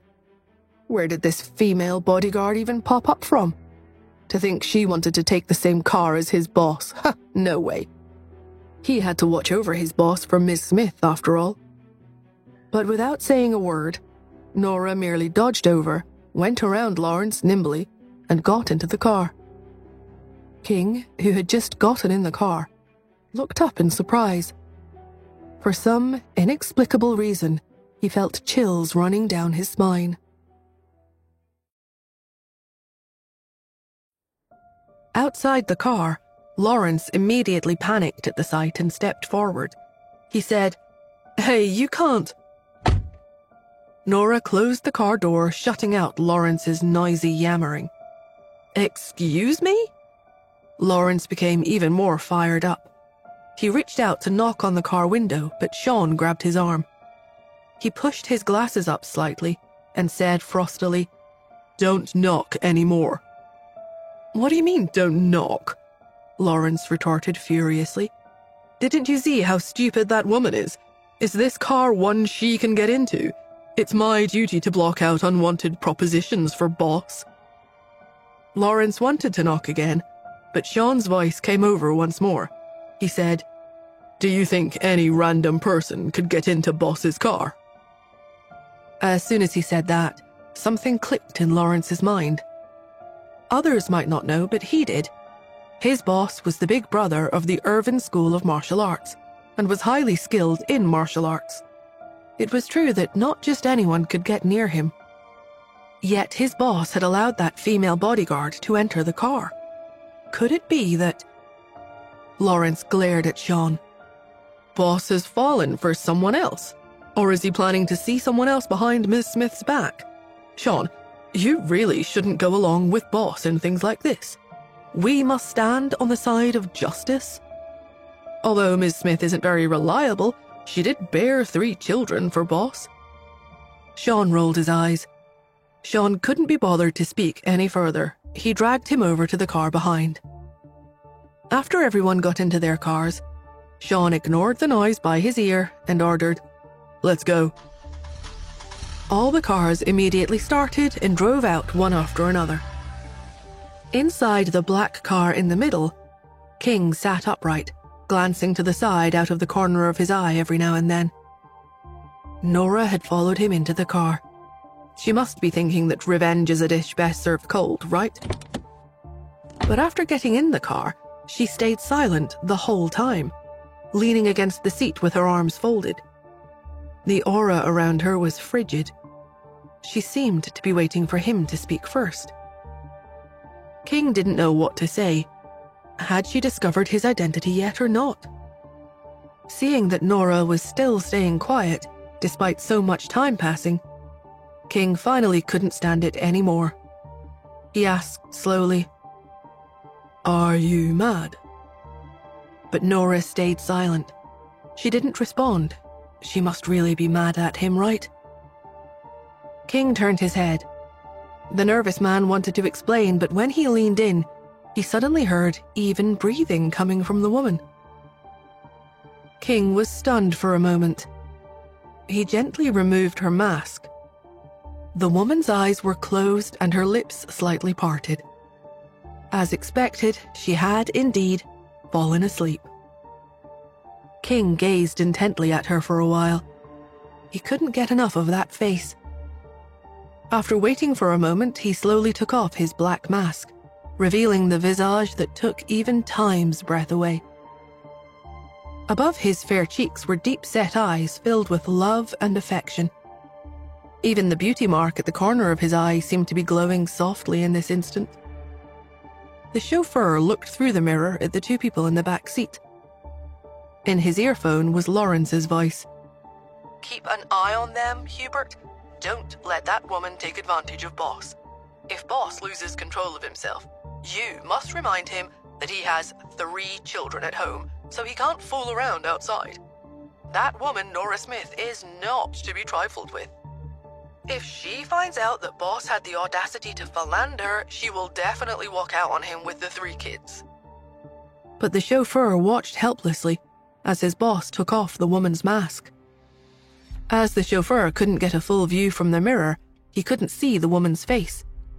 But he still saw his boss slowly leaning toward her.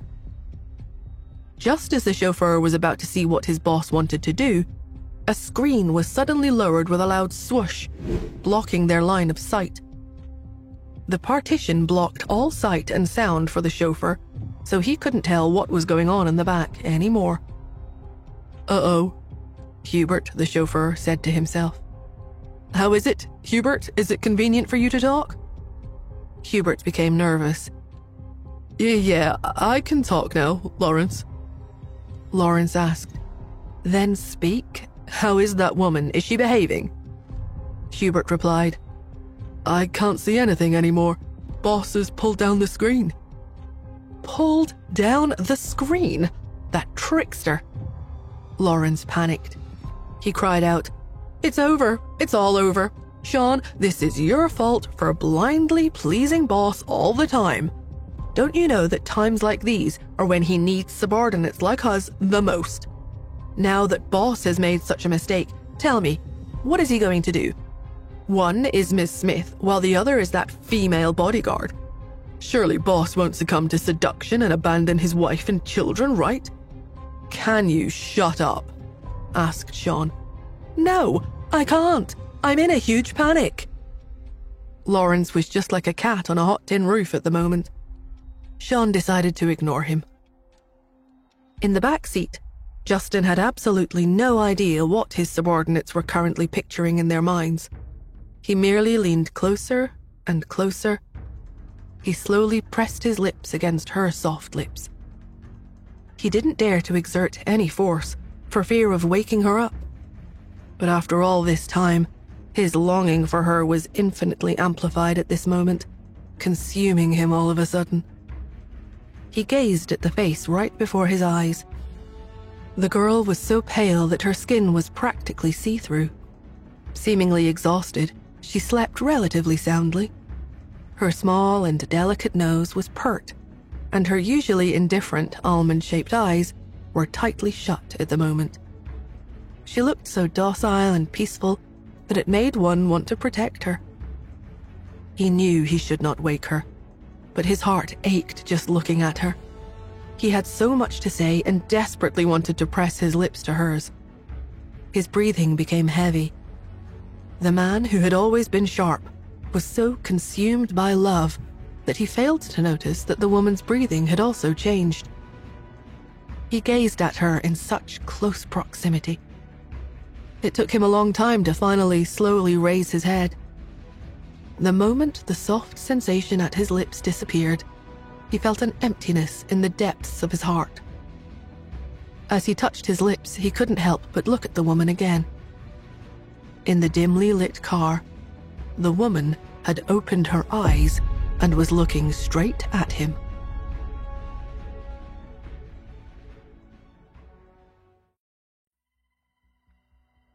Justin sat up abruptly. The man had such a guilty conscience that he didn't dare to look at her. The man, who had always been able to dominate the space he was in, tensed up. His thoughts were racing. When had she woken up? Was she furious with him for disappearing for so long? Or did she miss him the same way he had missed her? Should he continue kissing her? While he was having an internal struggle, the woman abruptly grabbed his collar and pulled him over hard. Justin, a man who could dodge all the gunfire in a rain of bullets, was yanked towards her like a weakling. He bumped into her. "Come on, let's," Nora started. Justin kissed her hard again. This time the kiss was extremely passionate. Justin felt as if the woman was about to claim every part of him, right down to his bones. The lust in his eyes gradually grew stronger, but when he was about to reach into her clothes, the woman grabbed him. Justin slowly looked at her. In a husky voice, he asked, "Do you want to stop?" Nora shook her head and her lips spasmed.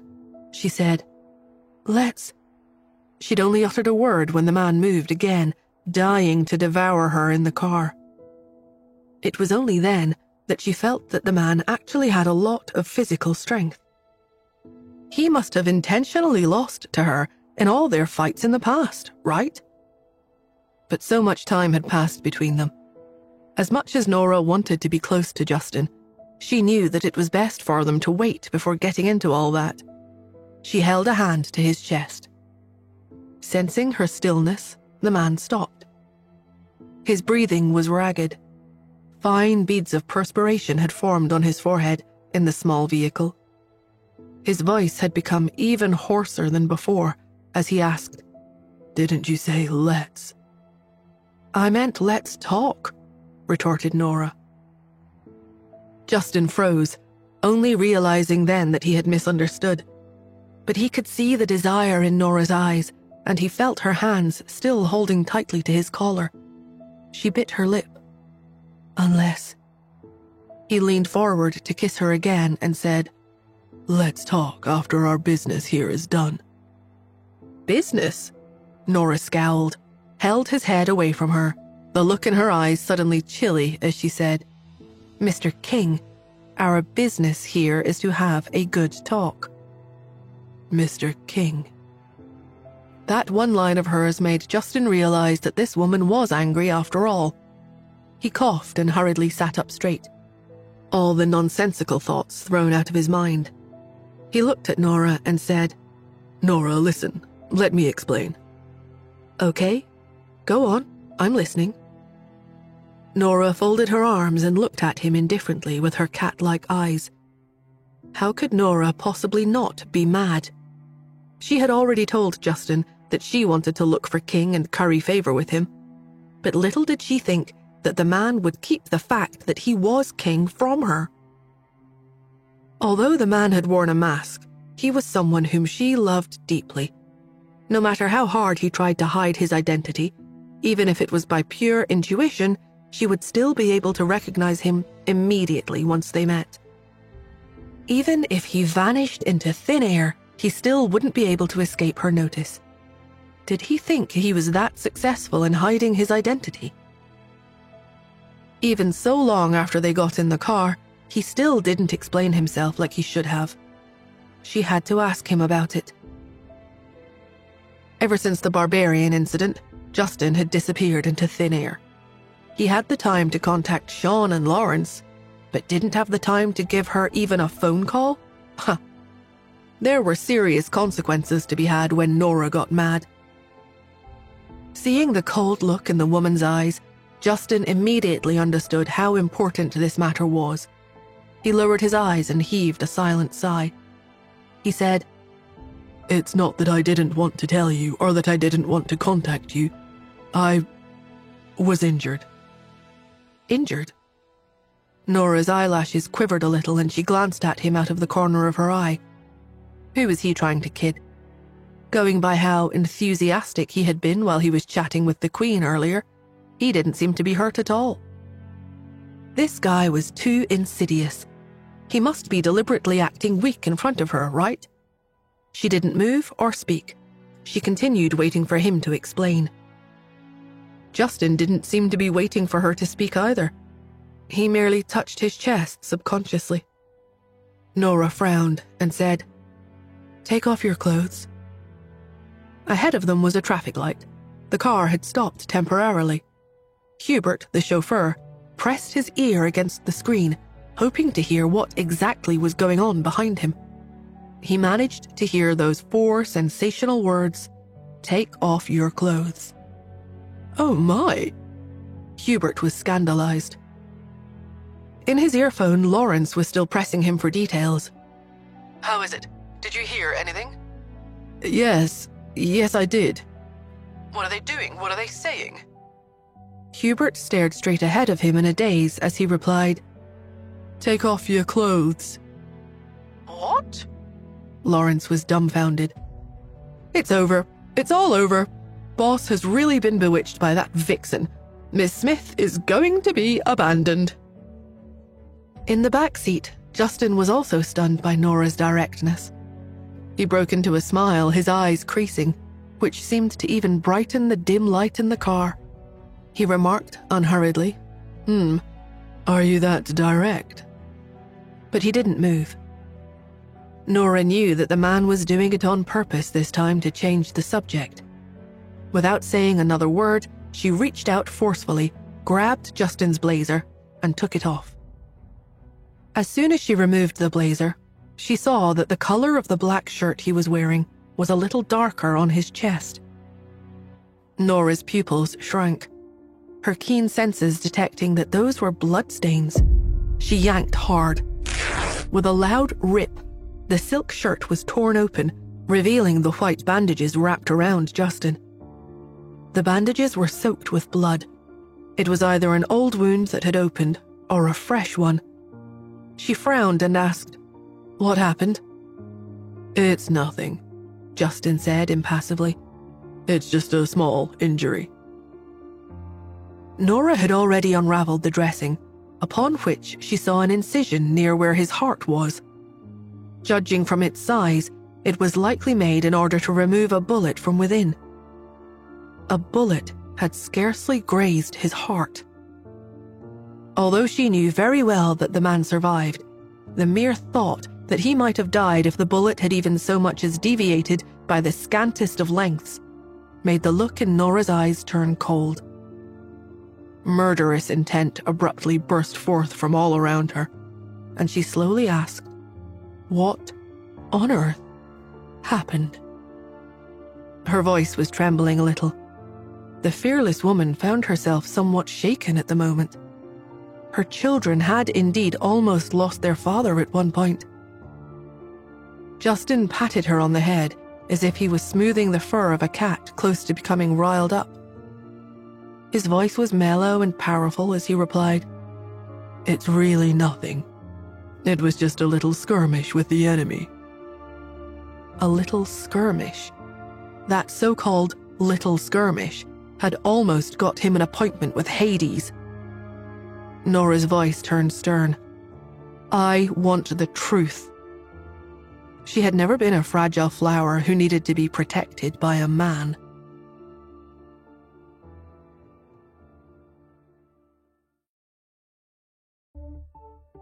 Seeing her resolute eyes, Justin finally told her the truth. "A few days ago, the mysterious organization sent their men here." Nora's eyes narrowed. The mysterious organization had always been said to be extremely powerful. Even back in the United States, when Nora and Justin wanted to catch them, they'd been as slippery as eels and had withdrawn all their men there.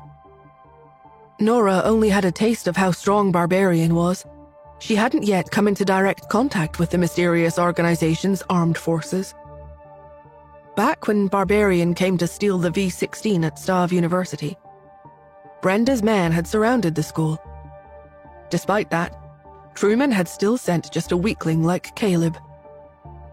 Though Caleb had indeed given her a hand at the last moment, the truth was that throughout the fight for the gene serum, the mysterious organization's armed forces had never once showed up.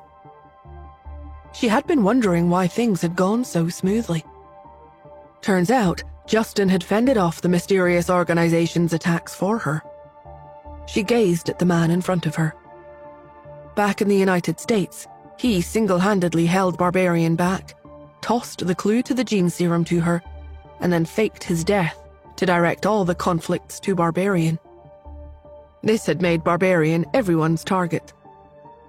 While everyone kept their eyes on Barbarian, thinking that he'd gotten his hands on the gene serum, she had sneaked into the university and retrieved the real gene serum. Justin hadn't made an appearance then, either. Later, Queenie had even griped about him pulling a disappearing act and leaving her and the children in the lurch. She'd thought that he was either busy or injured, but as it turned out, he'd gone to eliminate all the remaining obstacles for her. The man was no weaker than her, and he even had 2 assistants, Lawrence and Sean, by his side. As king, she believed that he even had his own armed forces.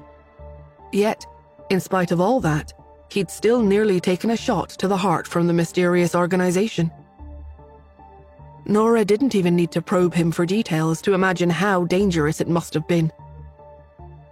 Seeing that she had fallen silent, Justin said, Actually, You don't need to say any more," Nora interrupted him. She checked the wound and found that the operation had been very successful. Even if she was the one performing the operation, all she'd have accomplished would just be a nicer suture and nothing else. She started to rummage through her bag. As Black Cat, she had been carrying a backpack on her back the whole time. Justin watched as the woman nearly poked her head all the way into the backpack as she rummaged through it with both hands. The edges of the backpack pushed her hair back, causing a few strands of hair to stand messily, which made her look rather adorable. The warmth in his eyes deepened. Since he became king, it had become a given that he'd have to go through perilous situations again and again. Injuries were commonplace. In the past, whenever he got hurt, he'd always feel lost and wonder what he was doing all this for. But now, he had found his purpose in life. He knew that Nora was no fragile flower, of course. That was why, back in the United States, he'd dared to fake his death and slip away so decisively. He had also left the hunts to her with peace of mind without even so much as a word to her. Sure enough, she lived up to his expectations and helped him protect the family. Outside of the United States, he'd led his men to fight off the mysterious organization's attacks. But, in truth, how could he possibly be unaware of the danger she would be putting herself in at the university? Despite that, he did not regard her as someone who needed protection. Rather, he saw her as his comrade in arms and his other half in life. They joined forces to protect their 3 children. Watching over them as they grew up gave meaning to his life. Nora found the medicine she was looking for in her bag. As Nora had to lead the team in the security assignment, she'd brought medical supplies with her so that it would be more convenient if she needed to treat any wounds. In the hotel, a fire had broken out on the upper floors. When the men at the lower floors besieged the 2 assailants, they hadn't suffered any injuries, so the supplies had been left untouched. She cleaned Justin's wound with saline solution and checked his sutures. After applying a salve on the wound, she gently dressed his wound once more. As his wound was on his chest, her head was lowered as her hands went around Justin's torso again and again. Justin could see the top of the girl's head. A few strands of her hair brushed across his skin, tickling him. He wanted to reach out and neaten her hair for her, and help her smooth out the 2 silly locks of hair standing upright atop her head. But the moment he moved even a little, the girl would say fiercely, "Don't move." He could only maintain the same posture. The car finally arrived at Justin's residence. When the car stopped, Lawrence quickly hurried over. Though the car windows were covered with black films that prevented people on the outside from looking in, when Lawrence leaned in close, he could still see 2 vague silhouettes. He saw the female silhouette pressed right against the male silhouette's chest. She was bobbing up and down and ordered coldly, "Don't move." Lawrence was titillated. He couldn't believe it. Was that female bodyguard into such thrilling stuff? No wonder his boss was overwhelmed. It was over. All over. Ms. Smith had been utterly defeated. He was going to see just who on earth that woman seducing his boss was.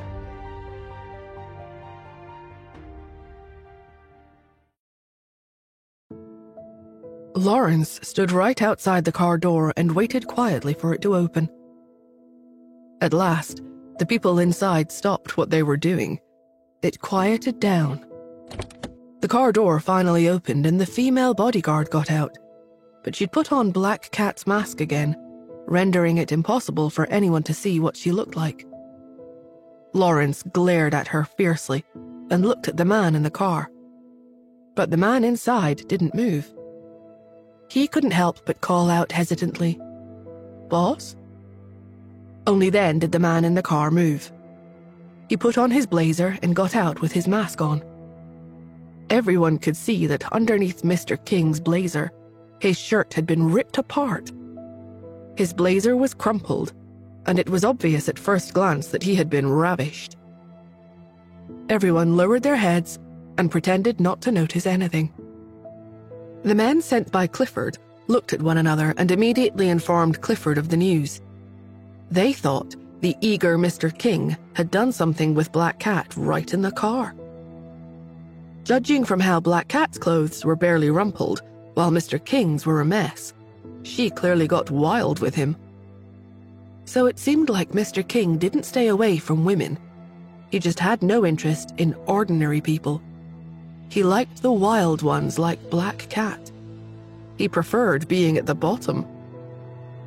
Even Lawrence couldn't bear to look anymore. His eyes, as he looked at Nora, became even more filled with grievance. He couldn't help but look at Justin with disdain. With his voice lowered, he asked, "Boss, how can you let her tear your clothes apart like this? Didn't you put up any resistance?" "I did," Justin replied. "Then how did she still—" Lawrence couldn't bring himself to say the rest.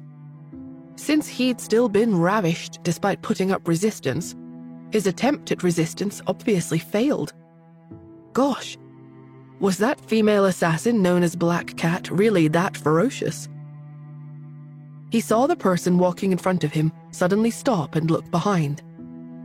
The moment she looked over, Lawrence hid behind Sean, too scared to stand up for Nora any further.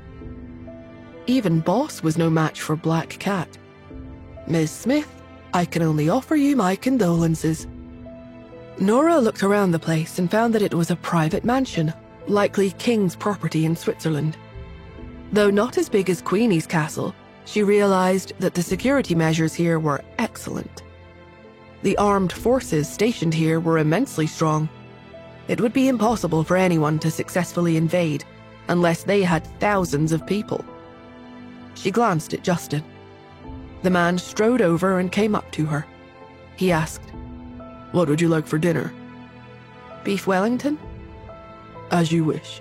He suddenly recalled that the Queen had been eating beef Wellington earlier in the evening. This was a coincidence, right? He coughed and then said with a nod, "All right, I'll get them to prepare it right away. It takes a while to cook, so you'll have to wait a little." Nora remained where she was. Behind her mask, her cat-like eyes looked at him, amused. She seemed to raise her brows as she replied, "Uh-huh. It's my honor to wait for you."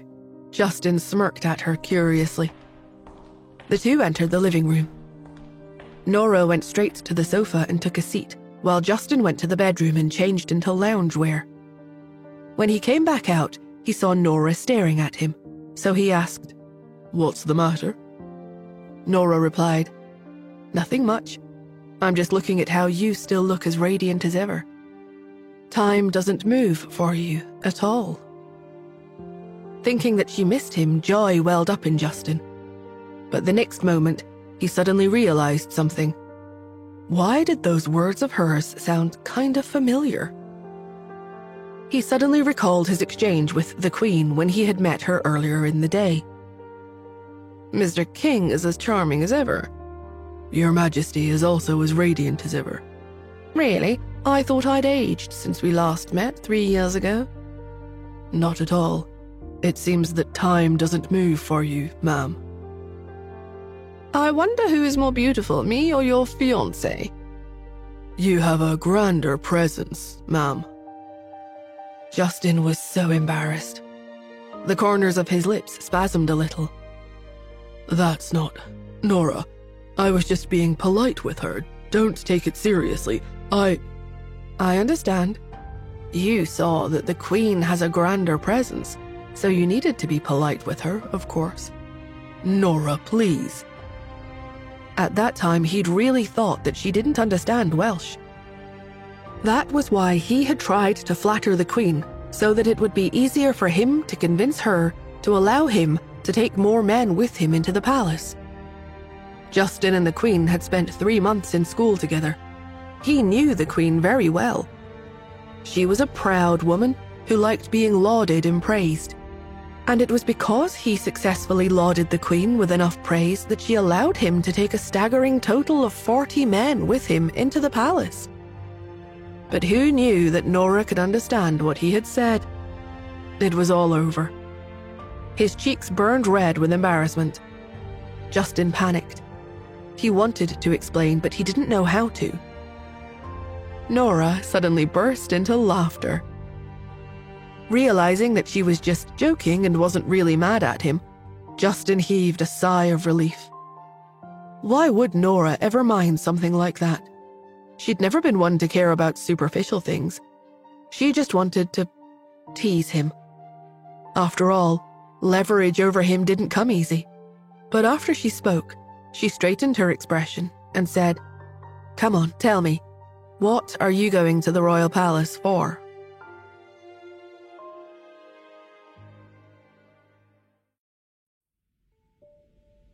Now that things had come to this, there was no point in hiding anything from her anymore.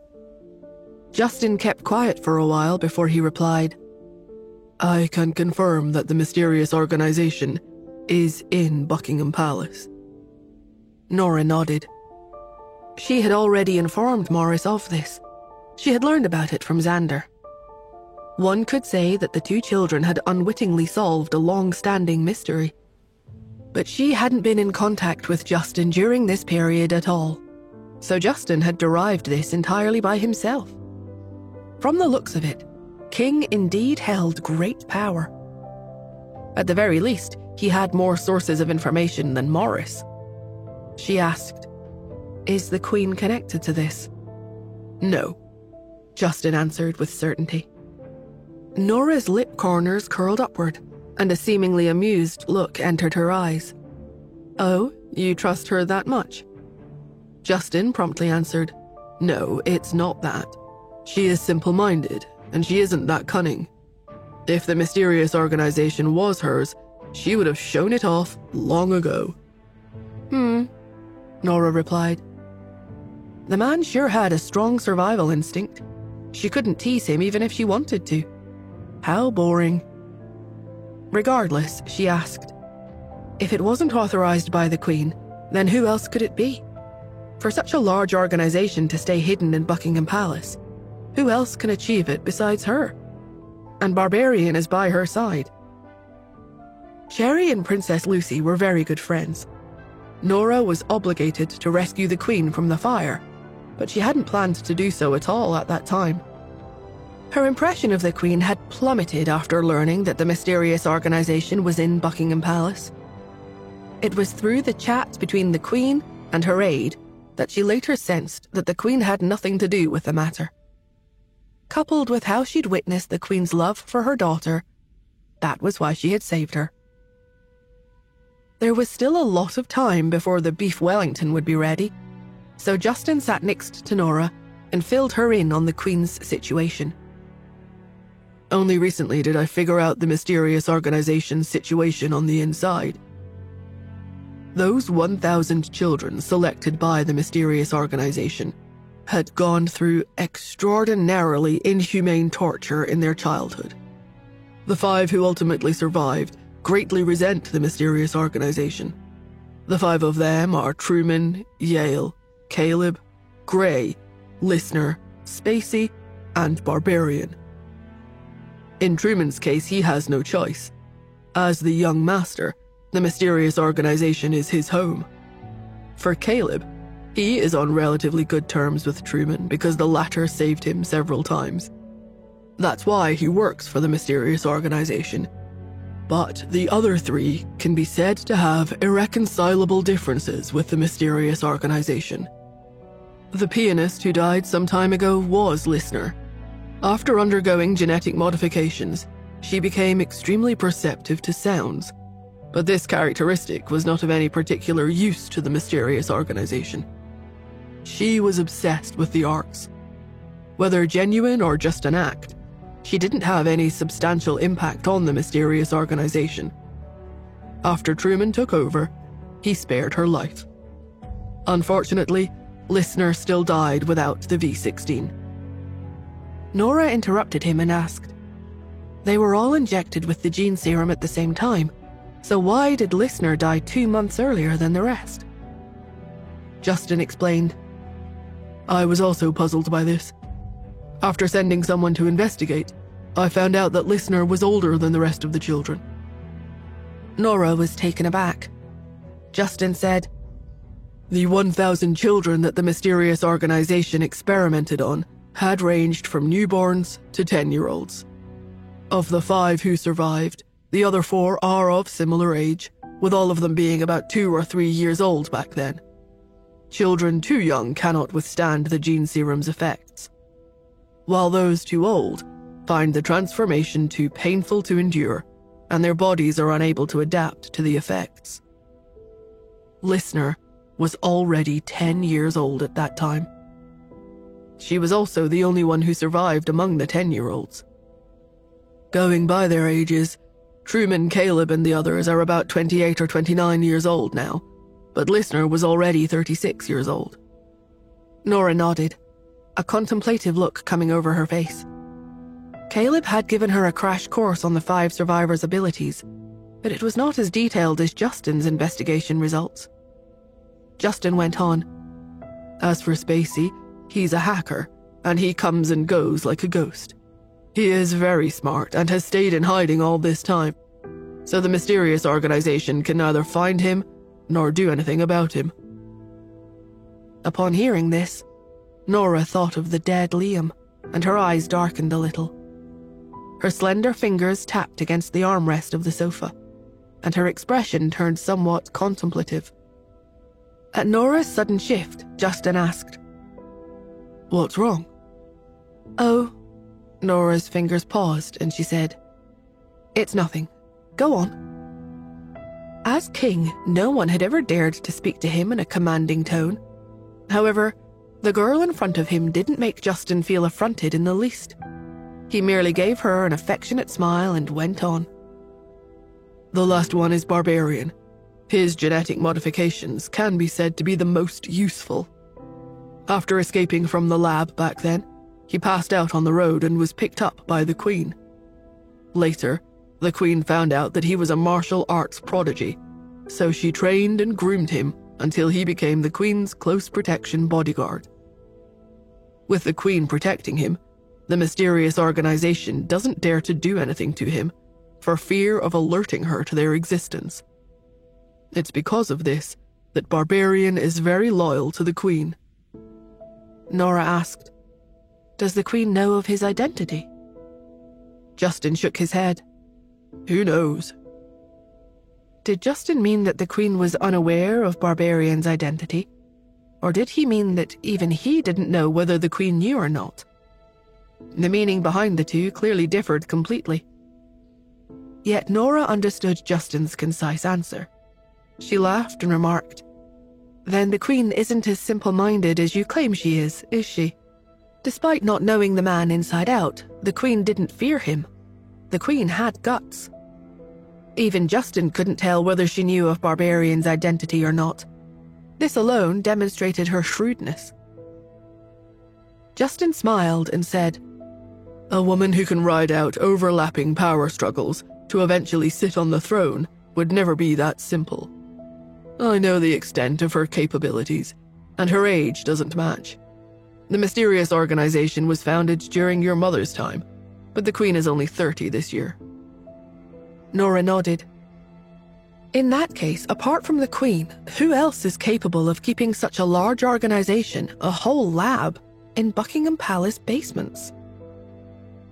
The thought alone instilled fear in one. Beneath the palace that one had lived in for numerous years was a secret, inhumane laboratory conducting biological experiments. Justin smiled and replied, "I've thought of someone." "Who is it?"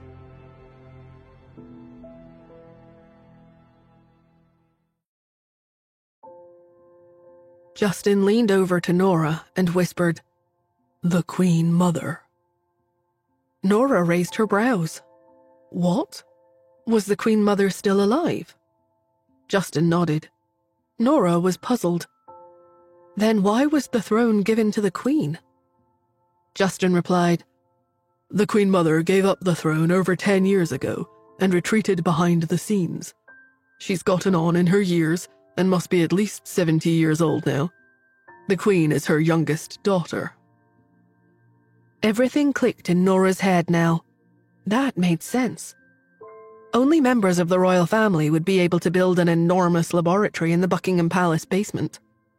"This is my theory, and I don't have any direct evidence yet, but I should think that one's greatest wish after they age would be to live as long as possible. Truman's modified genes have to do with his lifespan after all. If he manages to get the V16 administered, he would live to at least 200 years old." Nora sighed.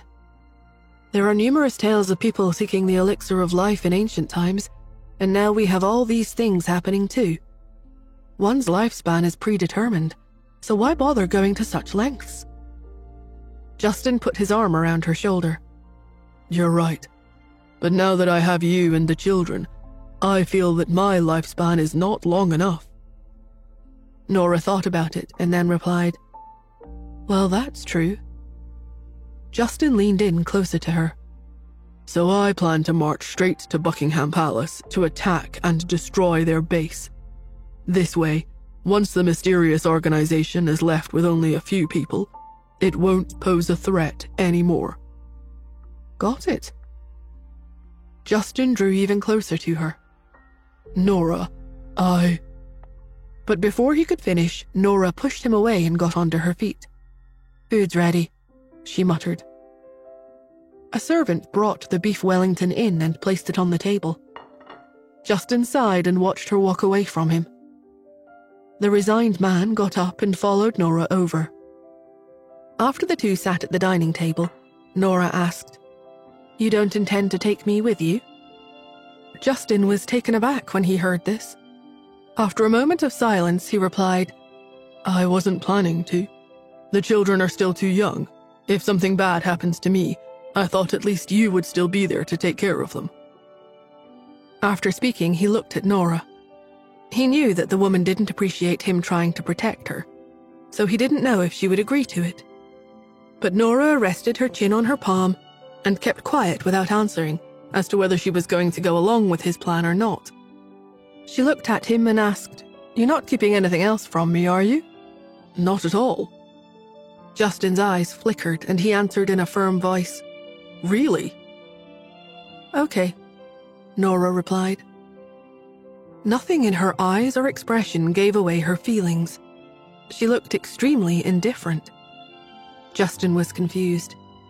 Did she agree to his plan or not? He didn't dare to ask her about it. He would make preparations with the assumption that she wasn't going. After the two finished their dinner, Justin asked her how the children were doing. When he heard that the children were all safe and sound, he breathed a sigh of relief. Soon, it was bedtime. Justin looked at her with a smoldering look in his eyes and suggested, "Let's sleep together." "No, that won't do." Nora had put on Black Cat's mask as soon as dinner was over. She teased, "I'm your bodyguard, you know." Justin grimaced and put on his mask. They were in Switzerland, after all. If anyone learned of his true identity, he would be in for a whole lot of trouble in the future. He chuckled and corrected her. "My close protection bodyguard, you mean?" Nora didn't reply. She got up from the table and went to leave the room. There was no way the two could share the same bed. They had a bunch of the Swiss breathing down their necks. So Nora left the house after dinner. As soon as she exited, she spotted Lawrence sneaking around and keeping an eye on them not far away. At the sight of her coming out, he breathed a sigh of relief. The next day, the three of them met up for a chat with the president. As his bodyguard, Nora followed behind Justin and entered the meeting room with him. The Swiss president was gracious and invited King in order to make investments in the country and to give the go-ahead for various policies. Justin agreed to his proposals, and the discussion between the two parties went smoothly. But something was off. Nora watched the service staff coming in and going out. Her impression was that people who were hired as service staff here to serve water and food were tall, slender, attractive, and pleasing to the eye. Why was every single one of them the strong and buff type? One of the waitresses even deliberately revealed her arm muscles and lifted her arm a couple of times to flex when she walked up to Justin. Nora and Justin were speechless. Neither of them knew that when the waitresses went out, Clifford stopped them and asked, "Did Mr. King take extra notice of any of you?" The info he'd received the day before had said that King liked strong women. However, all of the waitresses shook their heads. Clifford was perplexed. Was the information wrong? He couldn't help but reprimand his subordinate. "Can't you find a few with the same physique as Black Cat instead?" His subordinate was close to tears. "Among those who are as slim as her, how many of them have the same incredible physical strength and muscles as powerful as hers?" Clifford gritted his teeth. King was a highly efficient man, and the meeting concluded successfully in no time. After leaving the meeting room, Justin rejected the warm invitations from the Queen and the Swiss president. Seeing how firm he was, the Queen was helpless and could only plead, "I'll see you at the Schmitz tomorrow then. I heard that your fiancée is here. It's been a long while since I last saw her. I miss her too." After speaking, the Queen glanced at Black Cat, who was standing behind Justin. Her eyes seemed to say, "Did you hear me, woman? His shrew of a fiancé will be there too." But Black Cat didn't seem to understand, or notice that the Queen was even looking at her. The Queen could only beckon to her once more and say, "Black Cat, your mission ends tomorrow, right? In that case, you don't have to follow him there." Nora's ears perked up after she heard the Queen dismissing her, but she only looked at the Queen and kept quiet. Then a waitress came over and tried to pass by Nora. All of a sudden, she lost her balance as she lurched straight toward Nora. Then her hand went up to grab Nora's mask. She was going to rip it off. After hearing the commotion, everyone looked over at the same exact time.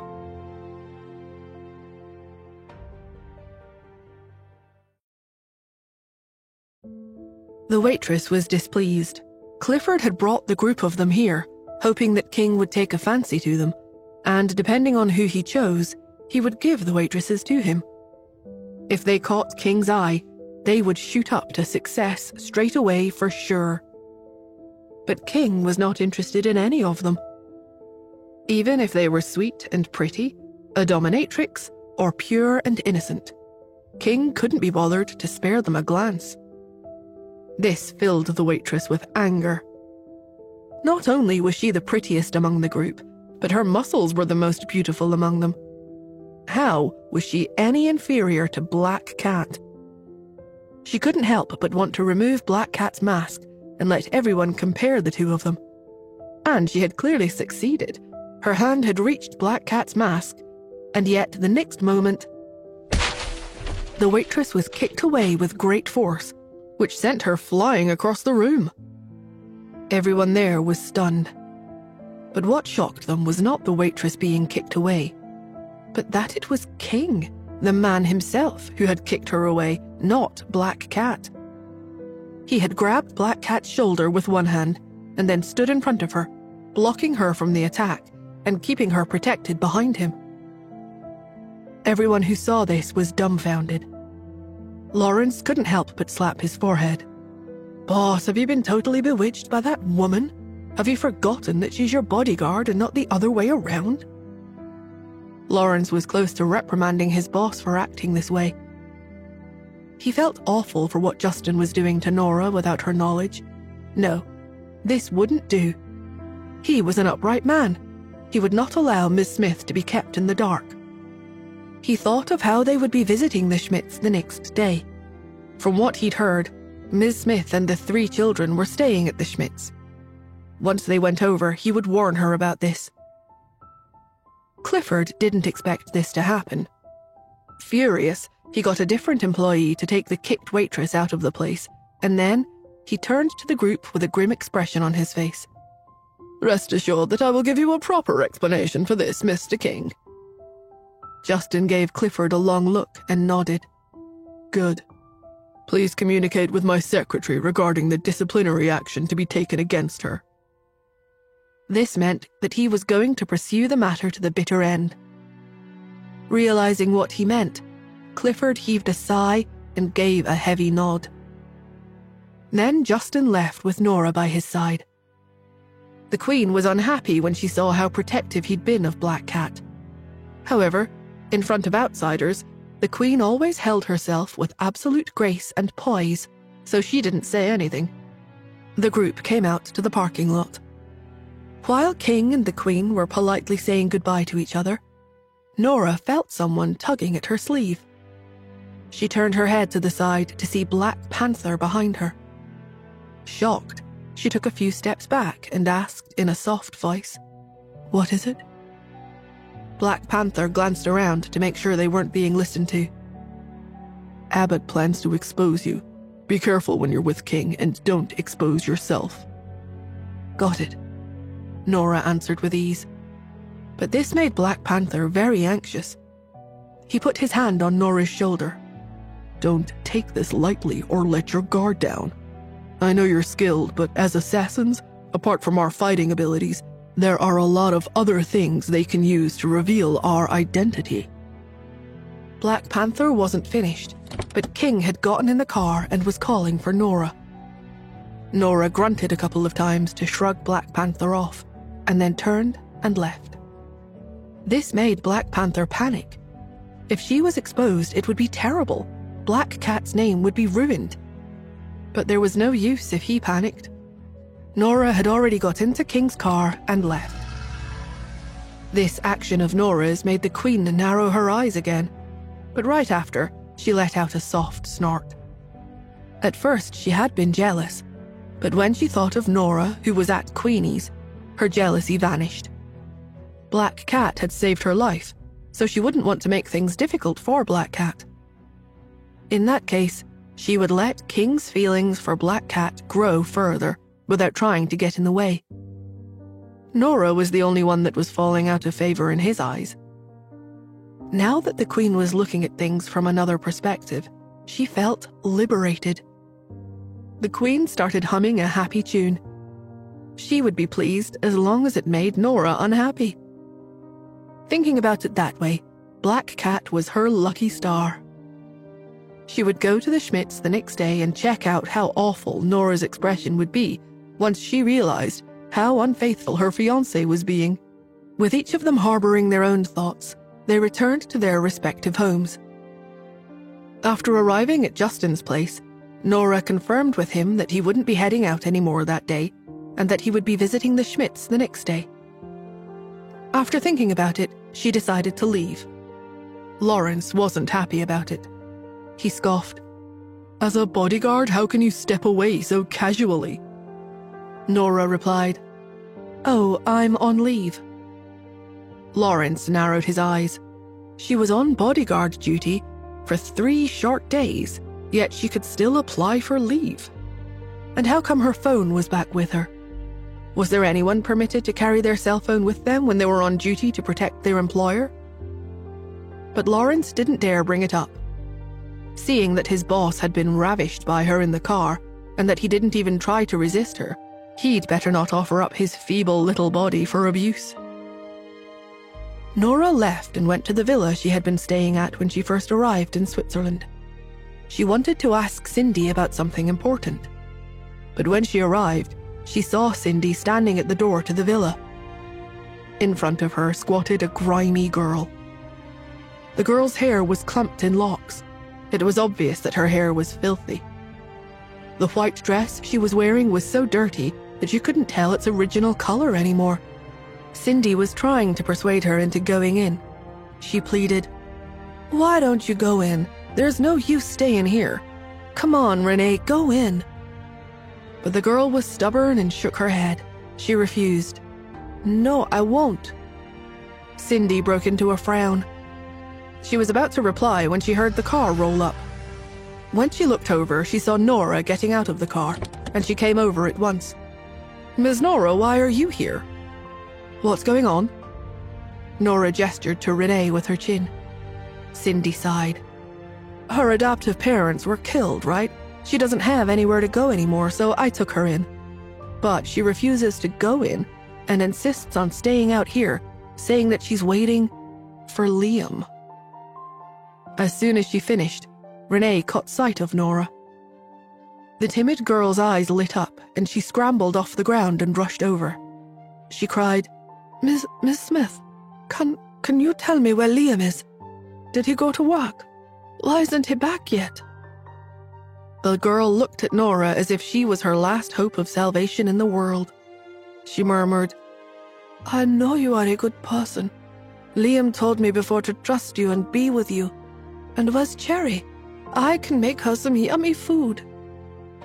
As the girl spoke, tears rolled down her cheeks. "Can you guys not throw me aside, please?" The look in her eyes was as timid as ever. The girl, who had always been quiet and meek, was speaking so much that a pitying look came over Cindy's face. She looked at Nora and asked, "Miss, what should we do?" Nora lowered her eyes and fixed her gaze at Renee. When she was about to speak, her cell phone suddenly rang. She narrowed her eyes and took the call. When she answered, Truman's mocking voice came from the opposite end. "Hello, my little servant. Do you want to know Queenie Schmidt's secret?" Nora's pupils shrank. Truman laughed. Even his voice sounded wicked as he chuckled. "I have discovered her true identity. It was really surprising. This is so exciting. Do you want to make a game out of it? Try to guess who she is. Come on, guess. I know you want to."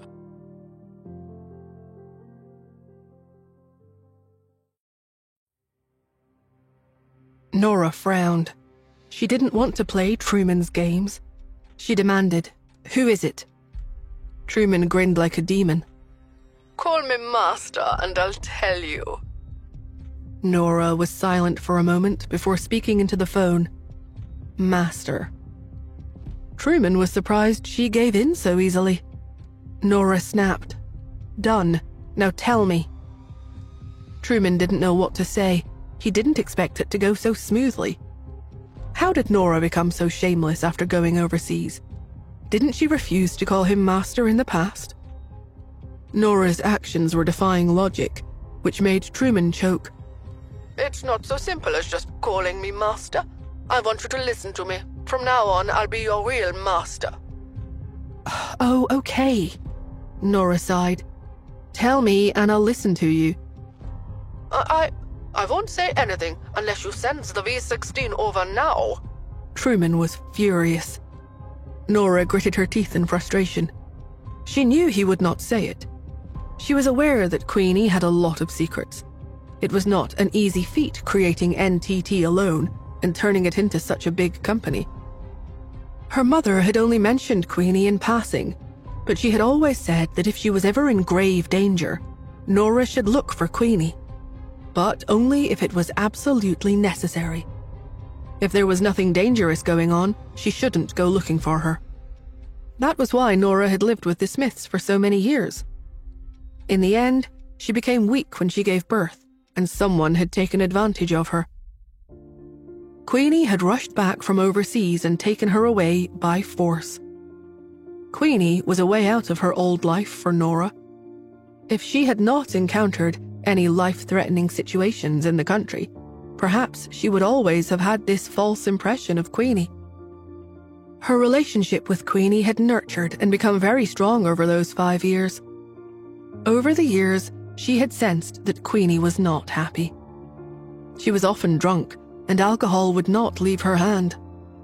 Only Cherry could make her feel happy. Nora wanted to know why, but she had never thought of learning it from an outsider. It was like Justin's secret. She had been waiting for that man to tell her himself. She knew that Queenie would tell her about it herself when the time came. So, even if she could know by hearing it from Truman, she was not disappointed that she could not. In the end, she decided to be calm and only nodded. It was impossible for her to give him the V16 anyways. Truman snorted after Nora was silent for such a long time. Huh. Nora was surprised that he did not hang up. Is there something else? Truman was furious now. He growled, I know you have 2 V16s.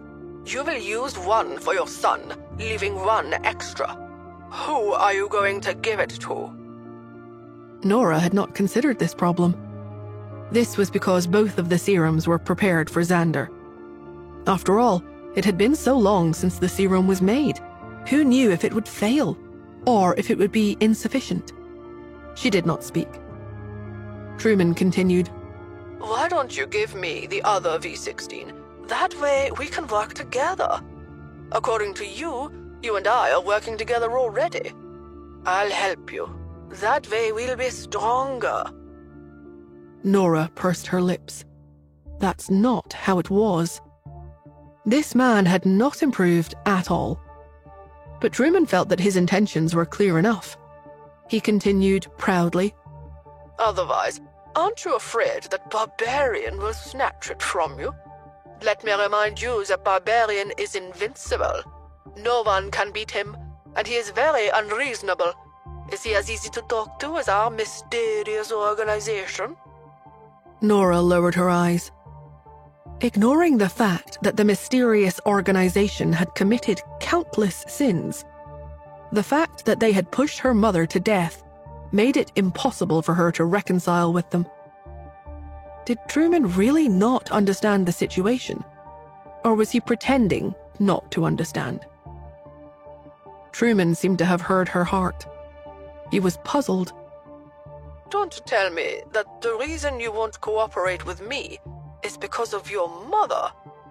That's a grievance between our generations. Our parents only gave us life, but they didn't raise us. Not even for a day. Are your feelings for her that strong? Let me tell you, feelings and blood ties are useless. Only personal benefits matter in the end. Nora hung up. Even if her mother had never raised her, she had thrown her life away for her daughter. Wasn't that enough to prove that she loved her? Truman's words made her expression turn cold. Miss? Cindy's voice woke Nora up. She realized that Renee was frightened by the coldness on her body. Her eyes were filled with fear as she looked at her. She took 2 steps back and did not bother her so much. Nora then restrained the anger in her body. She shook her head and fixed her expression. She smiled at Renee. Sensing that she was not scary anymore, Renee slowly took 2 steps toward her. When Nora looked at her, she stopped in her tracks and lowered her head. Nora held out her hand. Renee blinked in hesitation, but she took it. Nora nodded at her and entered the house, guiding Renee into the living room. When Cindy saw this, she clapped her hands in delight. Ms. Nora, I see that Renee trusts you. When you entered, she followed you in. You don't know this, but she stayed outside the entire night yesterday. The weather is very cold, but she refused to listen to my advice. Nora came over to take something. When she heard this, she looked back at Renee. She narrowed her eyes. I have something to take care of. Send her to the Sonnets. Renee let go of Nora's hand and shook her head. She was about to speak when Nora interrupted.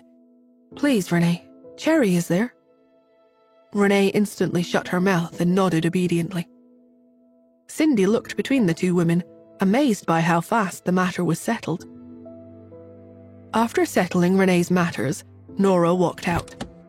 When she got into the car, her phone rang again.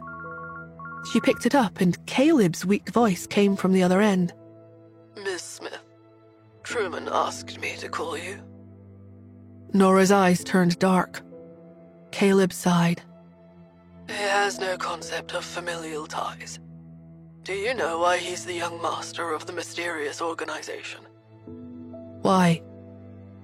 It's because his old master had 10 sons and 8 daughters. He threw all of them into the experiment. Other than Ruth, he was the only one who survived. Nora's pupils constricted. Caleb continued. He has lived a very miserable life. He is not able to distinguish between good and evil. No one taught him to be good to others when he was young. He grew up in such an abnormal, awful place that his own thoughts became abnormal and awful. That's why he feels that blood ties are the most useless things in the world. Don't lower yourself to his level. He was very puzzled when you hung up on him. He asked me to persuade you to cooperate with him. Nora nodded. Caleb coughed. I took the opportunity to ask about Queenie, of course. Caleb was silent for a moment as if he was organizing his words. Truman said that she's not a good person. He told me that she approached you all those years ago with a selfish goal. He wants you to be careful.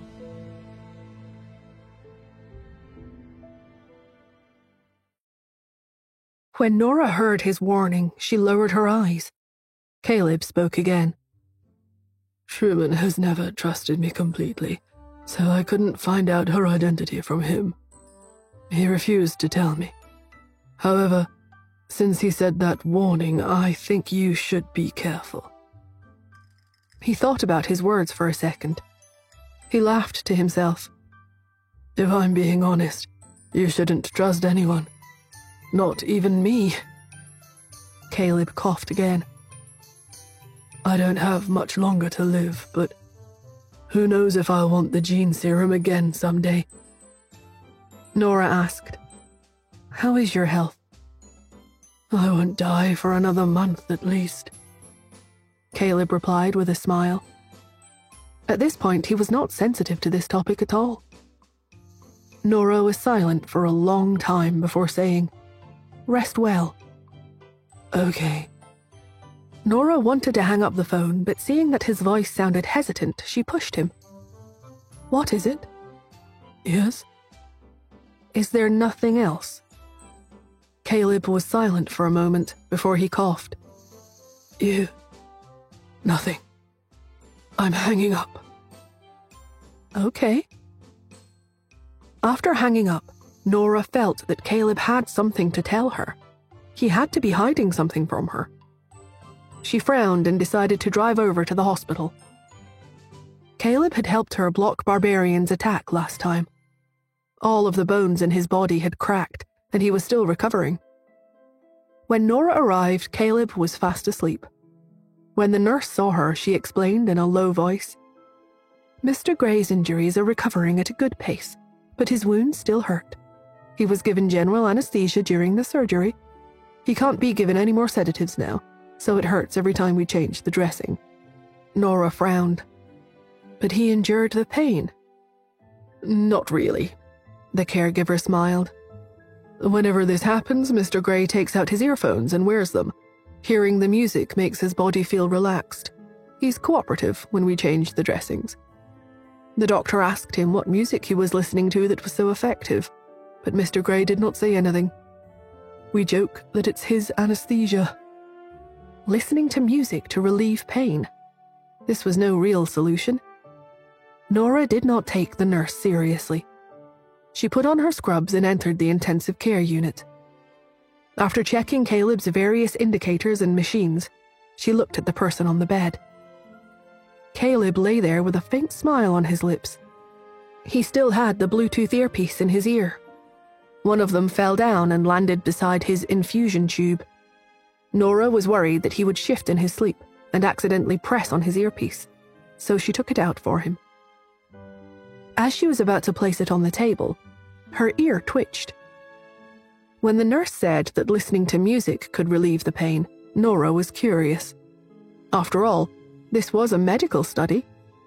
If it was really so effective, she could forget about using anesthesia for mild pain in the future. But she did not plan to invade someone else's privacy herself. After all, the things he heard most likely belonged to him and would comfort him. Nora really did not want to eavesdrop. But she had too good hearing.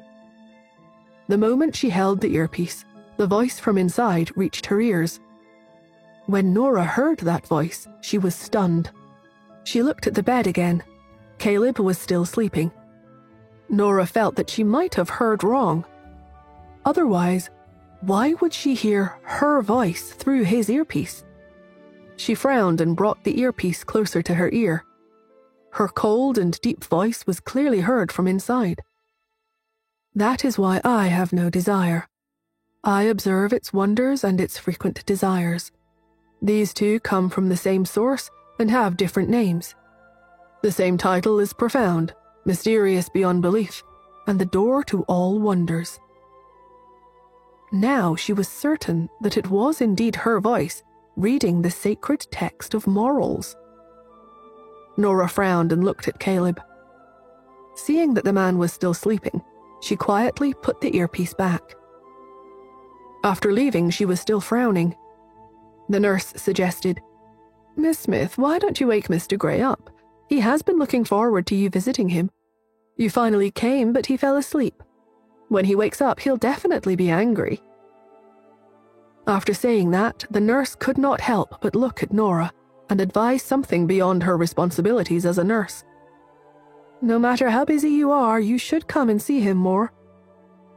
The first thing Caleb asked when he woke up every day was, "Has Miss Smith been here?" Every time she said no, Caleb would be disappointed. His eyelids would droop and his lips would be pursed tightly, making the nurse's heart ache. A weak, good-looking man gave others a protective instinct. The nurse felt that it was all Miss Smith's fault for not coming often. Nora did not understand the nurse's feelings and only glanced at her. The glance made the nurse realize that she had said too much. She lowered her head. "I'm sorry, Miss Smith, I was too talkative." Nora retracted her gaze and did not argue with her. The nurse explained, "I poured some soup for Mr. Gray today. He asked if you had come over. When I said no, he got distracted and even got scolded from the hot soup, so I shouldn't have said so much." Nora looked into the ward again and was in deep thought. She instructed, "Take good care of him. Contact me if anything happens." Caleb's family was not here, and Caleb was injured because of her. Nora could not possibly leave him behind. The nurse nodded. "Okay." After Nora left, Caleb's ears turned a deep red. He opened his eyes. When the nurse saw him, she pushed the door open and entered. "Mr. Gray, you're awake? What a coincidence. Miss Smith just left." Caleb stared at the ceiling and nodded. The nurse poured him a cup of water. "Your girlfriend is really beautiful. She must be very busy too, right?" Girlfriend. Caleb's gaze softened. He took a sip of water and lowered his long eyelashes, not denying it. The nurse continued to ramble. "She must be very busy, otherwise why wouldn't she come to see you for so long? But you must like her a lot." Nora wore a mask and returned to King's Place. She entered the living room and sat on the sofa. When he heard that she was back, Justin put down the document in his hand and went downstairs to see her. Because there were many more people from Switzerland in the villa, the two of them made sure to wear their masks at all times. They sat opposite each other. The scene was strange, but it made sense at the same time. Seeing that Nora remained silent, Justin asked, "What are you thinking about?" Nora answered bluntly, "Caleb." The man sitting opposite her had a dark expression on his face. Huh? Nora told him about her voice reading in Caleb's earpiece. Justin's tone was instantly filled with jealousy. He pursed his lips and asked, "Didn't you notice anything different?" Nora's expression was serious. "You're right, I understand now." Justin was delighted. He was about to say that she should stay away from Caleb when he saw the woman sit up straight and say, "I didn't expect my voice to have such an ability." Justin cleared his throat. "What do you mean? What ability?" Nora looked at him. "Well, for my whole life, I felt that my voice did not sound good."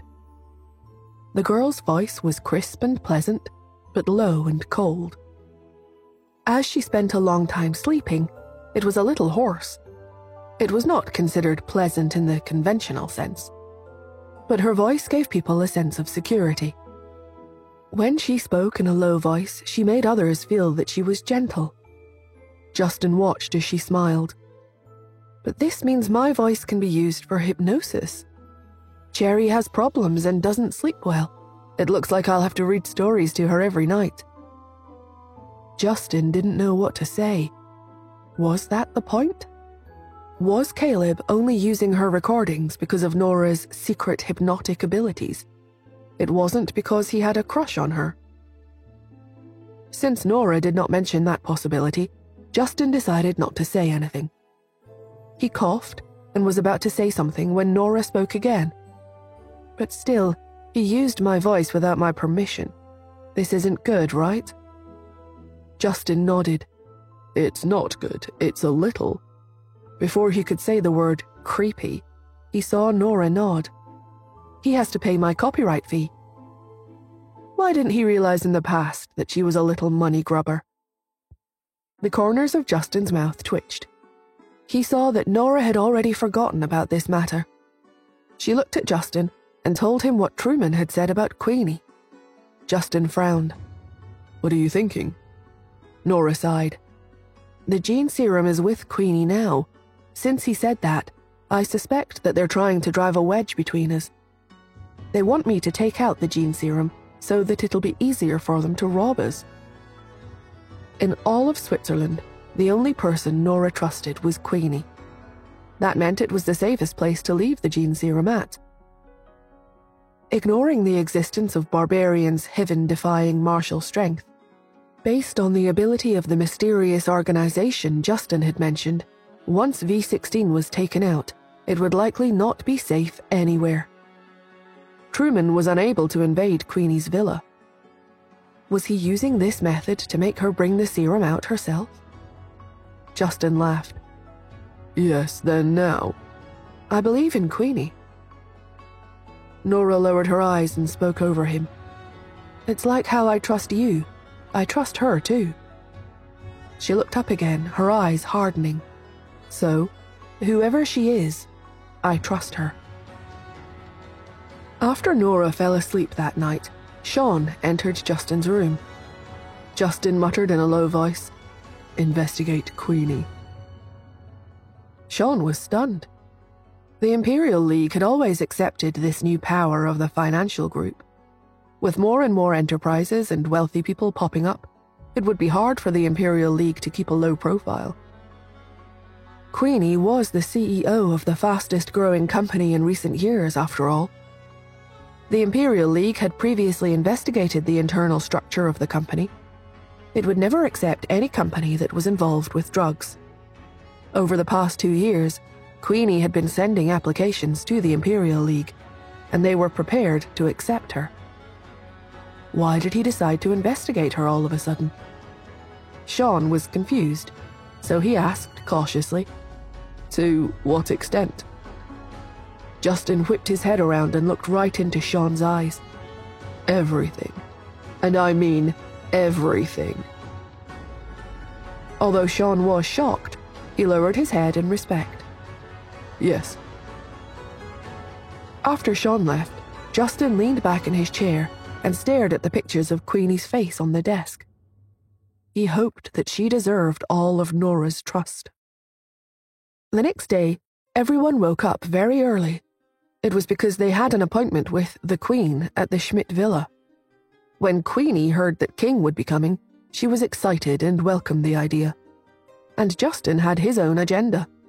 He wanted to understand this aunt from all sides and see what kind of mysterious person she was. When the group of people arrived at the Schmidts, Lawrence looked at Nora following beside Justin and felt an indescribable feeling. Boss was so brazen. He dared to bring his mistress on the same day that he was seeing his wife. Was it because she was wearing a mask that Ms. Smith would not recognize her? In order to not be recognized, Lawrence and Sean, Justin's right-hand men, would also be wearing masks. 4 masked people marched into the Schmidt Villa. Because the Queen had recommended them, Justin and the Queen gathered at the front of the group at the entrance before entering together. The gate of the villa opened. The place was enormous, enough for them to park more than 100 cars. As they were guests, the Queen and King could not bring too many bodyguards in. So they each chose 10 people to follow them in when they were outside the door. The others waited outside. King and the Queen got out of the car and naturally walked in front. Queenie came out personally to welcome them. On the way, the Queen explained to King, "Madam Schmidt is a bit arrogant. Don't take offense." King was strange, but so was Madam Schmidt. The Queen was worried that Mars would hit the Earth when the two of them met. She had no idea if they were going to get along or not. But it was obvious that the Queen was overthinking the situation. As soon as they met, Queenie's gaze avoided the Queen and landed on King. "This is Mr. King, right?" Her eyes were sizing him up and she was getting more and more satisfied. Yes, her son-in-law's figure looked good. Nora was lucky. King narrowed his eyes and spoke in a polite, gentle voice. "Hello, Madam Schmidt." This was Nora's aunt. She was also his elder. Of course he was not going to act arrogant towards her. He was going to be as kind and respectful as possible. Their eyes met, and the atmosphere was filled with joy. The Queen looked back and forth between the two. She had no idea why the energy in the room was so pleasant. Why did she feel that the atmosphere between the two of them was a little off? What did that twinkle in Madame Schmidt's eyes possibly mean?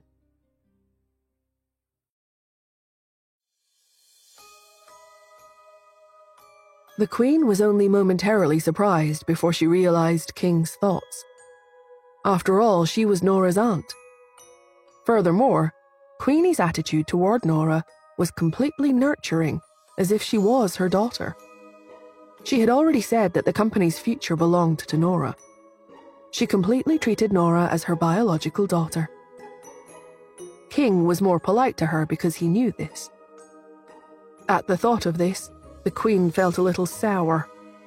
Did he really like Nora that way? When she thought of that arrogant woman, the Queen instantly felt angry. Why were all the outstanding men in the world so blind to have taken a liking to her? The Queen looked behind Queenie and asked, "Where's Miss Smith?" Queenie smiled. "She's not up yet. You know that my Nora is a sleeping god." The Queen pursed her lips again. Why did she have to sleep at such an important time? Did she not even care about King? Or perhaps she knew King's identity. The Queen secretly swore to herself that she would definitely ignore her today. She did not beg Queenie any more, so she could showcase her nobility. She could not act like she was in a hurry to build a relationship with them. As soon as the Queen thought of this, the little one behind her rushed over like an arrow. Before she could stop her, she heard Princess Lucy say to Cherry, who was following behind Queenie, "Cherry, I'm here to see you again. Are you happy to see me?" Cherry started to respond, "Very." But before the word much could leave her mouth, Xander pursed his lips. "Why are you here again? how long are you planning to stay at our house this time? The last time Lucy went to New York, she stayed at the Hunt's house for a whole week. In the end, it was the nanny who carried her and took her away despite the little princess's cries. Xander felt that she was too noisy. The Queen bristled at Xander's comment. Her expression darkened. Her daughter was a noble princess no matter where she went, but this brat was despising her? Lucy had to have a backbone. The next moment, she saw her daughter lean closer to Xander. Xander, I brought Cherry her favorite gift. Can I stay here for 5 days? Xander stuck out a finger. 1 day at most. Her daughter shook Xander. 4 days. No, 1 day. But I want to stay at your house. If you don't let me, I'll... The Queen thought that her daughter had finally flipped out. Yes, that's right. Bring out your dignity as a royal princess. Say if you're not allowed to stay, you'll send troops and capture them. As the Queen, she could not say such things herself to a child. She would leave the unruly and willful things to her daughter. Then she would come forward and make peace. The Queen heard her daughter shout, I'll cry. The Queen groaned internally. She wanted her daughter to bring down the hammer. Little princess, couldn't she be a little more ambitious? Xander was clearly stunned by her words. Don't cry. I hate it when girls cry. Then I won't cry. The little princess immediately wiped her tears and asked quietly, Then can I stay for 2 days? The Queen wanted so badly to butt in, but she held her tongue. In the past, her daughter had been Cherry's lapdog. Why was she now being Xander's lapdog? The Queen was furious. She could not gain anything from Nora. Why could her child not gain anything from Nora's child either? Even as royalty, why were they so lowly? Are you not feeling well? You don't look too good, Queenie asked the Queen, picking up on the sudden change in her temperament. Queenie's calm words immediately made the Queen put away her gritted teeth and become elegant once again. She smiled and said, No, I just think the children get along quite well. Queenie ignored the Queen's thoughts and only glanced at Black Cat standing behind King. She raised her eyebrows. The Queen immediately moved closer to Black Cat and blocked Queenie's vision. Madam Schmidt, shall we take a look at your castle first? Black Cat was Nora's love rival. She could not let Queenie hurt her. Queenie nodded. It just so happens that Nora is sleeping. It's not convenient for us to disturb her. I'll show you around first. With that, she glanced at Black Cat meaningfully. The guards could not follow her the entire time. This was to let Nora hurry back to her room and change her clothes to receive the guests. After all, the 2 people who came today were also old friends of Nora. Nora nodded and fell 2 steps behind. Just as she was about to slip away, someone suddenly grabbed her arm. She looked up and saw the Queen looking at her.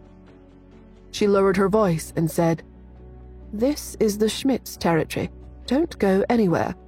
If the Schmidts find out that King is looking at you in a different light, that tigress will definitely not forgive you. Follow behind me. I'll protect you.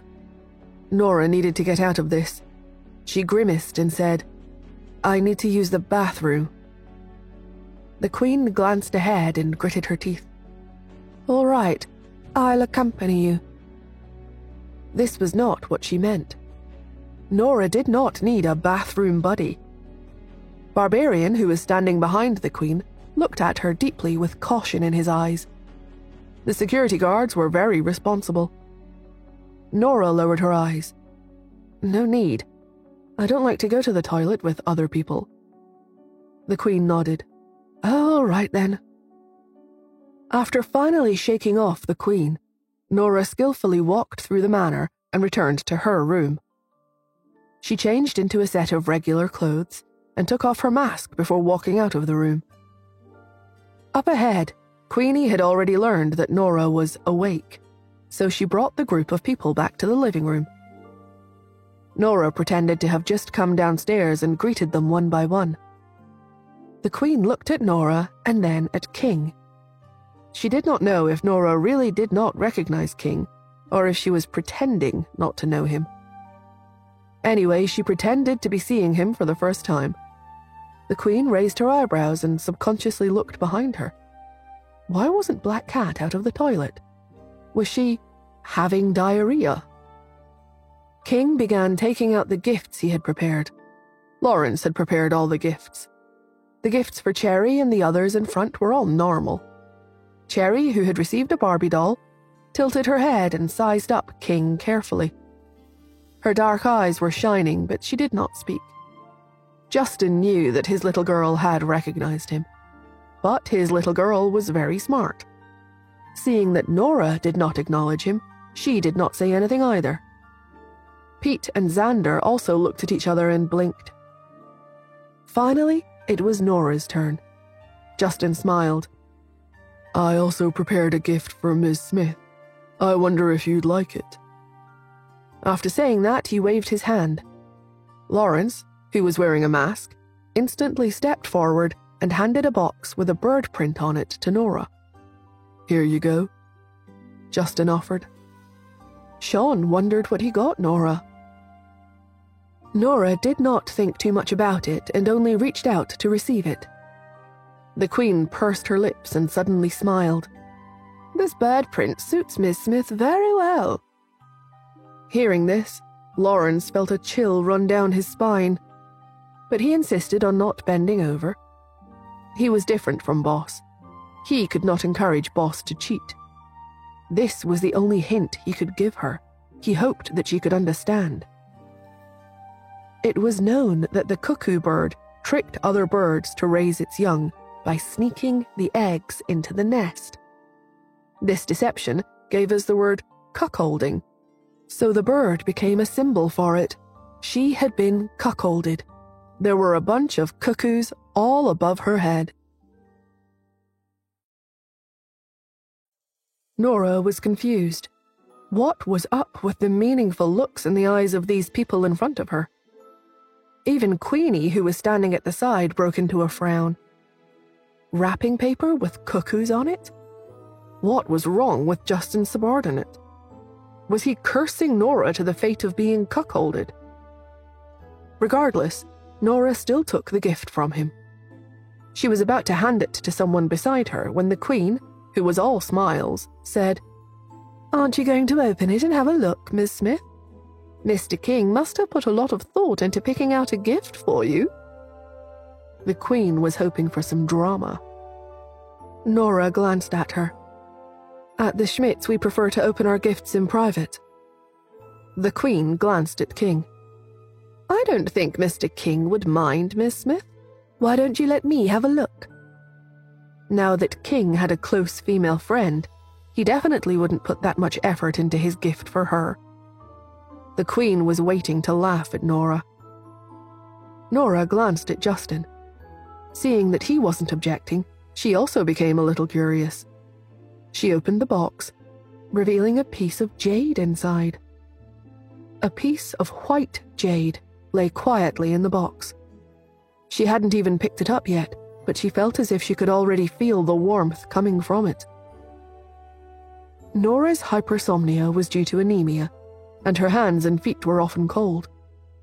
Jade was said to possess healing properties, so carrying some on herself was a great idea. The piece of jade also looked to be of extremely high quality. Lawrence explained.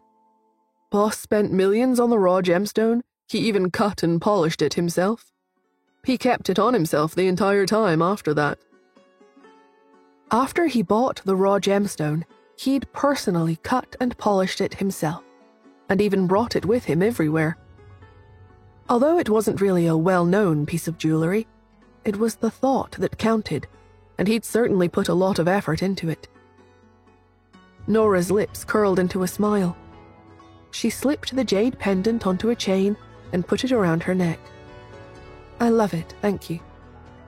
"You're welcome." Justin's deep voice was also tinged with joy. The two looked at each other. The people around them didn't quite understand. Why were they suddenly feeling stuffed to the brim when they hadn't even eaten yet? The Queen was so mad that she couldn't even keep her face straight. She looked at Justin sarcastically and scoffed. "Mr. King sure is thoughtful, although I can't help but wonder how many jade pendants you could have made with one raw gemstone. After all, don't forget that you have another female friend elsewhere whom you're close to, Mr. King." Lawrence looked at Nora eagerly when he heard her. She hadn't caught the hint from the gift box's bird print wrapping paper. As his boss's loyal subordinate, he couldn't possibly betray his boss either, so it wasn't appropriate for him to be explicit about it. Now that the Queen had said it, Lawrence mentally shouted eagerly, "Ms. Smith, do you get it now? Do something about boss, quickly!" Unexpectedly, Nora stood where she was and merely looked at King with a smile. "Oh, you have a female friend you're close to?" King chuckled and replied, "Well, I suppose you can say that. I fell in love with her at first sight." The Queen couldn't believe it. "Wait a minute. Is it really okay for you to be so direct, King? Isn't the person in front of you your fiancé?" Yet when she looked back at Nora, she saw a small smile on her usually cold face. The pair's actions left the Queen and Lawrence utterly dumbfounded. After much analysis of the situation, the two finally came to a conclusion. Nora didn't know who King was at all. That must be it. There was no other explanation. No wonder King had brought Black Cat to the Schmidts so openly. He was practically bullying Nora. The Queen didn't feel so hostile toward Nora anymore. In fact, she even found her a little pitiful.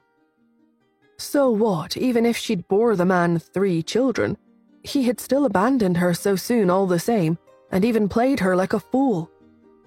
The Queen's eyes suddenly turned kindly, and she even looked at Nora with a slightly pitying look in her eyes. At the sight, a baffled look came over Nora's face. She had never been one to think too deeply into such things. The group then changed the subject and started talking about the current world economic situation and its future trends. The people in front of Justin at the moment were all business partners, so he spoke freely. As king, he had a very clear idea of future trends, partially because he could even single-handedly steer things in any direction. His suggestions and ideas were of infinite help to an enterprise's development. The Queen became engrossed in what he was saying. The British royal family also had its own little treasury. She also wanted to make money. On the other hand, Queenie was a little absent-minded and didn't show much interest. Justin's eyes darkened as he spoke. For Queenie to lead NTT and turn it into the powerful enterprise that it currently was in Switzerland, she must have been highly perceptive to changes in the economy in the past. So why did it feel like she wasn't very motivated anymore? Were those NTT policies really made by her?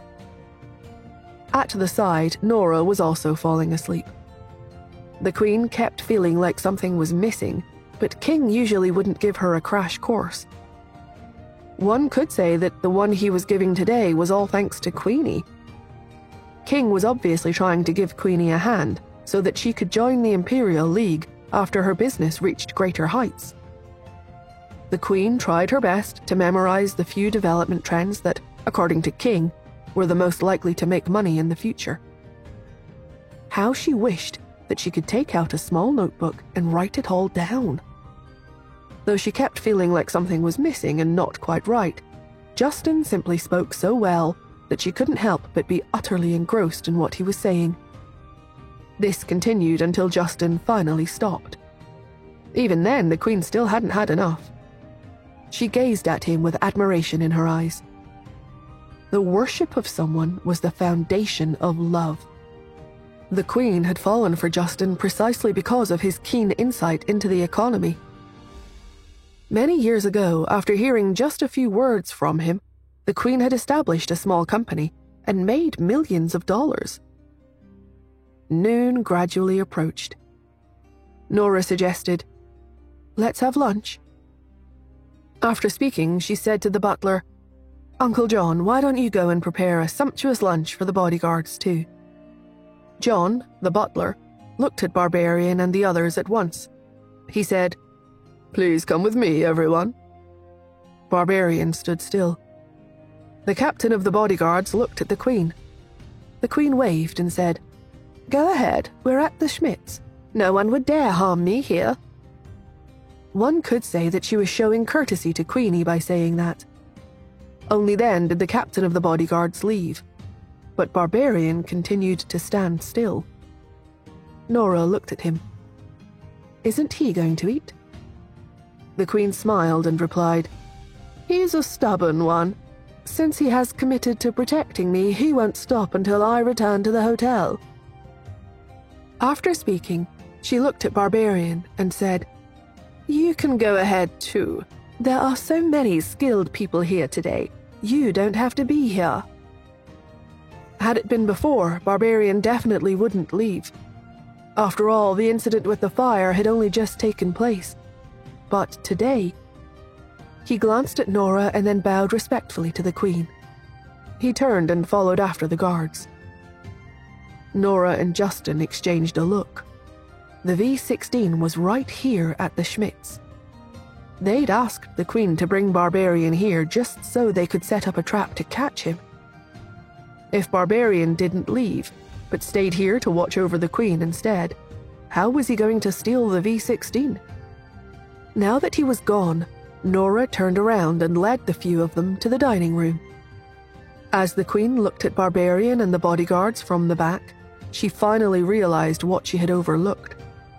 She suddenly looked at Queenie and asked, "Madam Schmidt, how many bathrooms do you have here?" "Is something the matter?" asked Queenie. "I have a bodyguard named Black Cat. She said she was going to the bathroom, but why isn't she back yet? Surely she didn't fall into the loo, did she? I'll go and look for her." The Queen made a move to head out after she spoke. Black Cat hadn't been assassinated, had she? Otherwise, why was she in the bathroom for over an hour?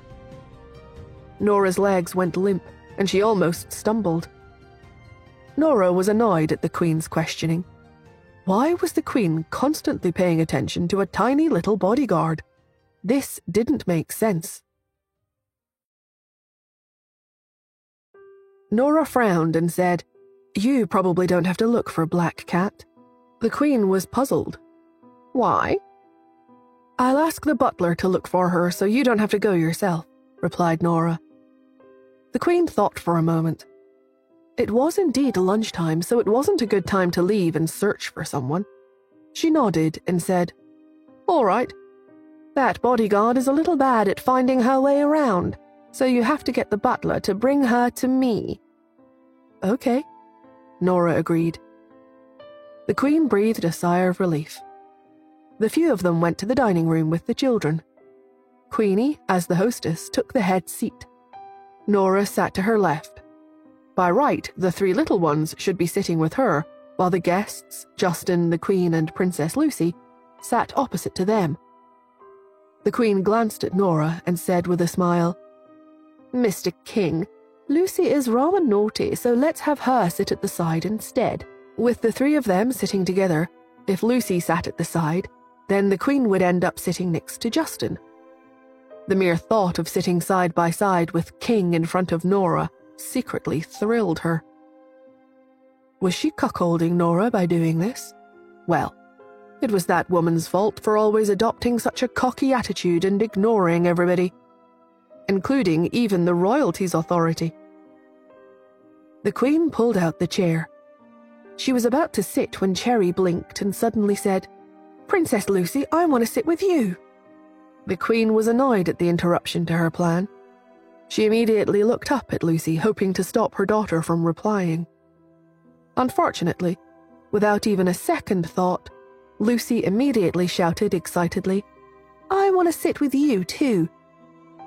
Cherry immediately jumped off her chair, went around the 5-meter-long dining table, and ran up to King, who was seated on the other side.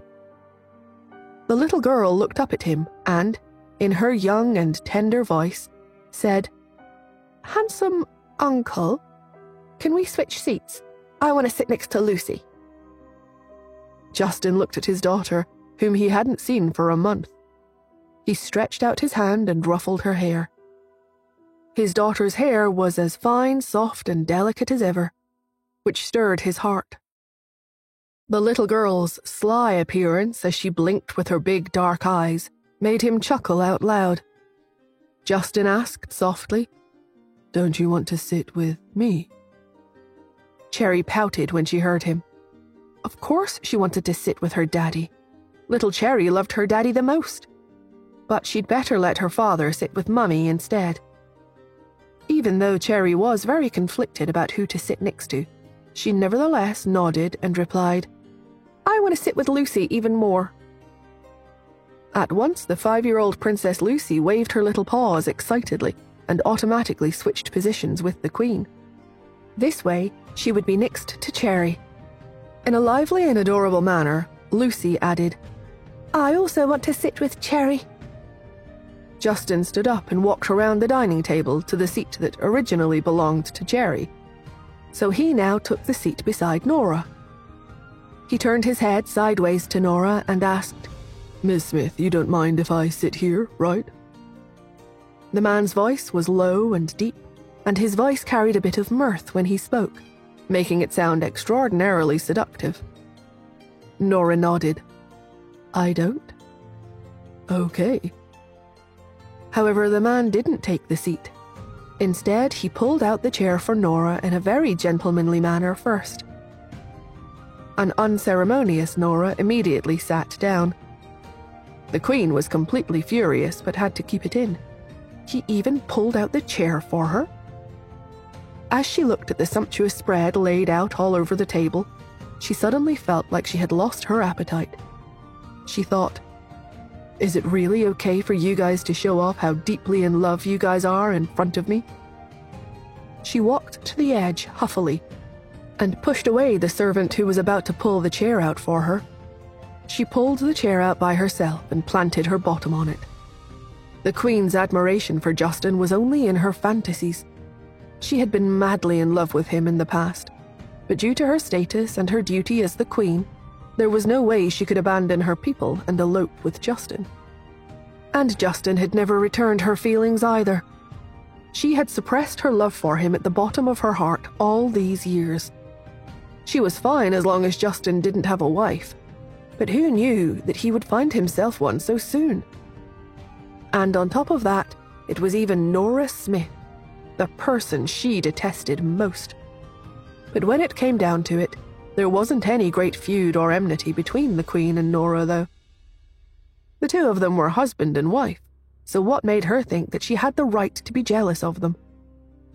The Queen took a vicious bite from her steak. The steak was grilled just right. It melted in her mouth and was delicious. Next to her, Lucy was delighted. She kept wanting to talk to Cherry, but the little girl looked like she was close to tears as she looked at her father, mother, and 2 elder brothers seated opposite her. She really wanted to sit on the opposite side with her family instead. Right at this point, "Cherry, I'll switch places with you. Come over here, let's switch places." Pete and Xander, the 2 sister-doting maniacs, spoke in unison. An excited Cherry immediately jumped off her chair again and ran to the 2 of them. Pete and Xander looked at her. Cherry ran over and stopped in between the 2. When she took a step toward Pete, she suddenly felt a chilling breeze coming from the other side. After a short internal struggle, the little girl gave Pete an ingratiating smile and then took a step towards Xander. But when she did that, she felt a chilling breeze coming from Pete's side. Cherry was torn. Her little foot hovered off the ground. She didn't even know where to put it. She pressed her chubby little hands together and lowered her head. She'd wished for a brother when she didn't have one in the past. But why did she suddenly have 2 now? Maybe her two brothers could talk it out between themselves. Please stop making things difficult for a poor little girl like her. Cherry needed her brothers to decide quickly. She wasn't going to be able to keep the one-legged pose for much longer. Pete and Xander locked gazes with each other, sparks flying from both boys' eyes. At this moment, a weak but life-saving voice reached them. I'd like to sit with Cherry, so if her two brothers want to sit over here instead, then how about we both switch? Cherry's eyes lit up at once.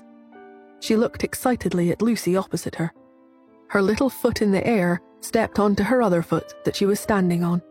She even scratched the top of her foot with it.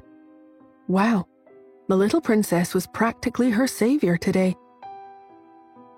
In the end, Cherry and Princess Lucy sat next to Justin, with Cherry sitting close to Justin with an excited look on her face.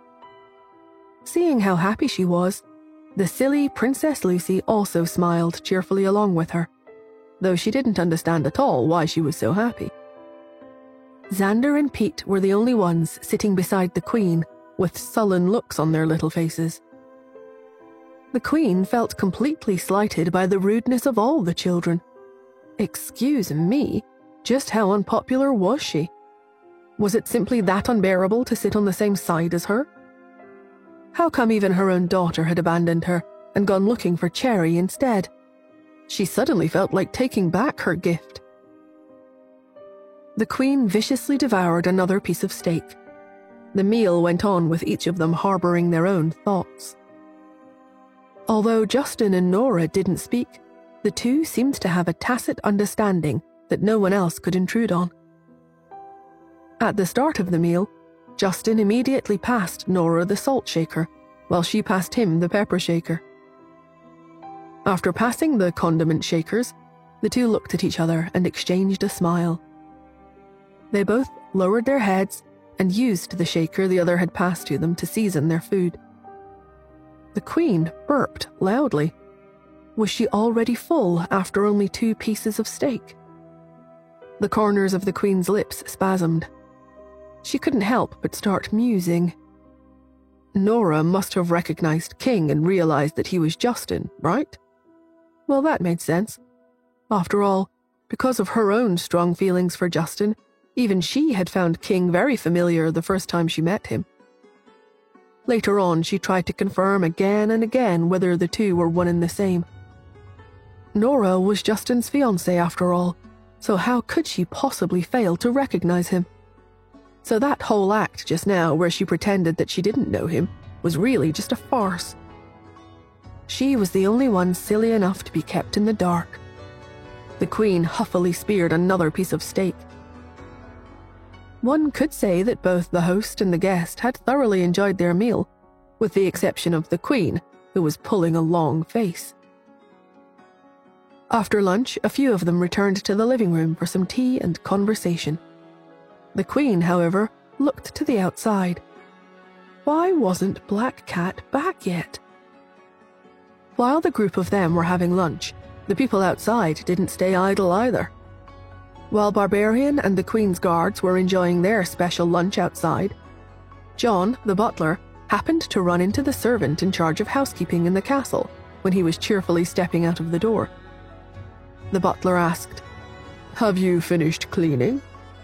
"Yes, apart from Mam's study, I've already cleaned all the other rooms." Following the servant's response, John smiled and replied, "Well done. No one is allowed to enter Mam's study." The servant also smiled and said, "Oh, by the way, the refrigerator in Mam's bedroom is new. I saw that she had put some facial masks and drinks inside. I cleaned that too just now." John then said, "I appreciate the efforts. We still have guests, though. After they leave, in the living room and in the lobby." The conversation between the two went farther and farther away, and their voices gradually became inaudible. Barbarian's eyes were lowered. Soon he finished his meal. He raised his head and looked around. "Black Cat hasn't come back yet." The captain of the guards replied, "No, not yet. Maybe she's lost her way. Don't bother with her." The guard next to him added, Yes, she stole Her Majesty's attention the moment she came. Last night, Her Majesty even sang her praises several times and subtly complained that we aren't capable enough. So just let her be. She won't starve to death anyway. Barbarian said, I'll look for her. The captain of the guards sneered. Barbarian, I'd advise you not to be a busybody. But Barbarian, with a warning in his voice, said, Her Majesty is very concerned about her. After he spoke, he went straight out the door. After he left, the captain of the guards let out a contemptuous laugh. The guard next to him also curled his lips and remarked, He's just a bodyguard who isn't even on the official payroll. Pleasing Her Majesty is about the only thing he can do. As the strongest bodyguard among them, Barbarian wasn't part of the Queen's royal guards. However, he had always followed the Queen's orders to a T and conducted himself according to her preferences. Since the Queen valued Black Cat, it was completely normal for him to go and look for her. It did not arouse the captain and the other guards' suspicion at all. When Barbarian stepped out, he found that while the Schmidt Castle's defences against external threats might be on point, the entire manor was no different from a solid fortress that didn't allow even a fly into the premises. The supervision inside was comparably a little lax. Instead of looking for Black Cat, he took the opportunity while no one was looking to grab the wall with both hands and quickly climb to the second floor. He didn't go to the study. Everything stored in the study was confidential. There would be safes and so on in there. Most people would think that the study was the best place to hide the V-16, but he went straight to Queenie's bedroom instead. The V-16 needed to be refrigerated for it to be kept fresh.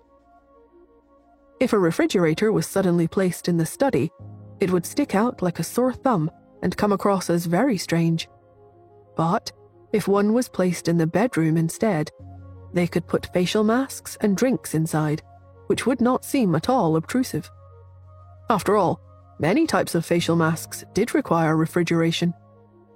Queenie's move was pretty good, and was also very misleading. But Barbarian was no longer just a man with only brute force and not an ounce of intelligence. Barbarian cautiously avoided wave after wave of the Schmidt's security guards. Due to the V-16, the Schmidts had hired a lot more security guards and ramped up the security in the castle even further. Barbarian even spotted some mercenary groups in there. Those people were some of the most nefarious and vicious people around. For Queenie to hire them as security personnel to protect Nora and the others, she certainly had invested a lot. It was just a shame that Barbarian was unrivaled when it came to physical fitness and acuity. And compared to the exterior castle grounds, those inside the castle did not patrol as carefully. He bypassed all of them and went straight to the door to the bedroom. He pushed open the door. But right at this moment, a sharp ring of an alarm suddenly sounded in the earphone Barbarian was wearing on his right ear. It was the alarm that the Queen was to activate when she met with danger. The Queen was calling for him. Barbarian stopped in his tracks. He broke into a frown and turned to leave. But a cold and steady voice then came from his left earphone. "Where are you going?" Barbarian replied, "Her Majesty is in danger." With that, Barbarian left the master bedroom. Without the slightest bit of hesitation, he rushed to the stairs and got ready to go down. But the cold and steady voice in the earphone said, "Are you out of your mind? The V-16 is right in front of you." Barbarian's response was still the same. "Her Majesty is in danger." As he rushed down the stairs swiftly, he said, "A refrigerator has indeed been added to Queenie Schmidt's bedroom. You can go over there first. Once you get the V-16, inject it into yourself immediately. Once Her Majesty is safe, I will come and save you." Barbarian left without hesitation. Barbarian couldn't just leave the Queen in danger, because the Queen was the only source of warmth in his life. He could still remember the time when he'd first escaped from the basement 10 years ago. Exhausted, he didn't know where he was, and he'd ended up running around aimlessly in the palace. The teenage boy had just wanted to find a way out at that time, and then he tripped and fell. Behind him, members of the mysterious organization rushed over.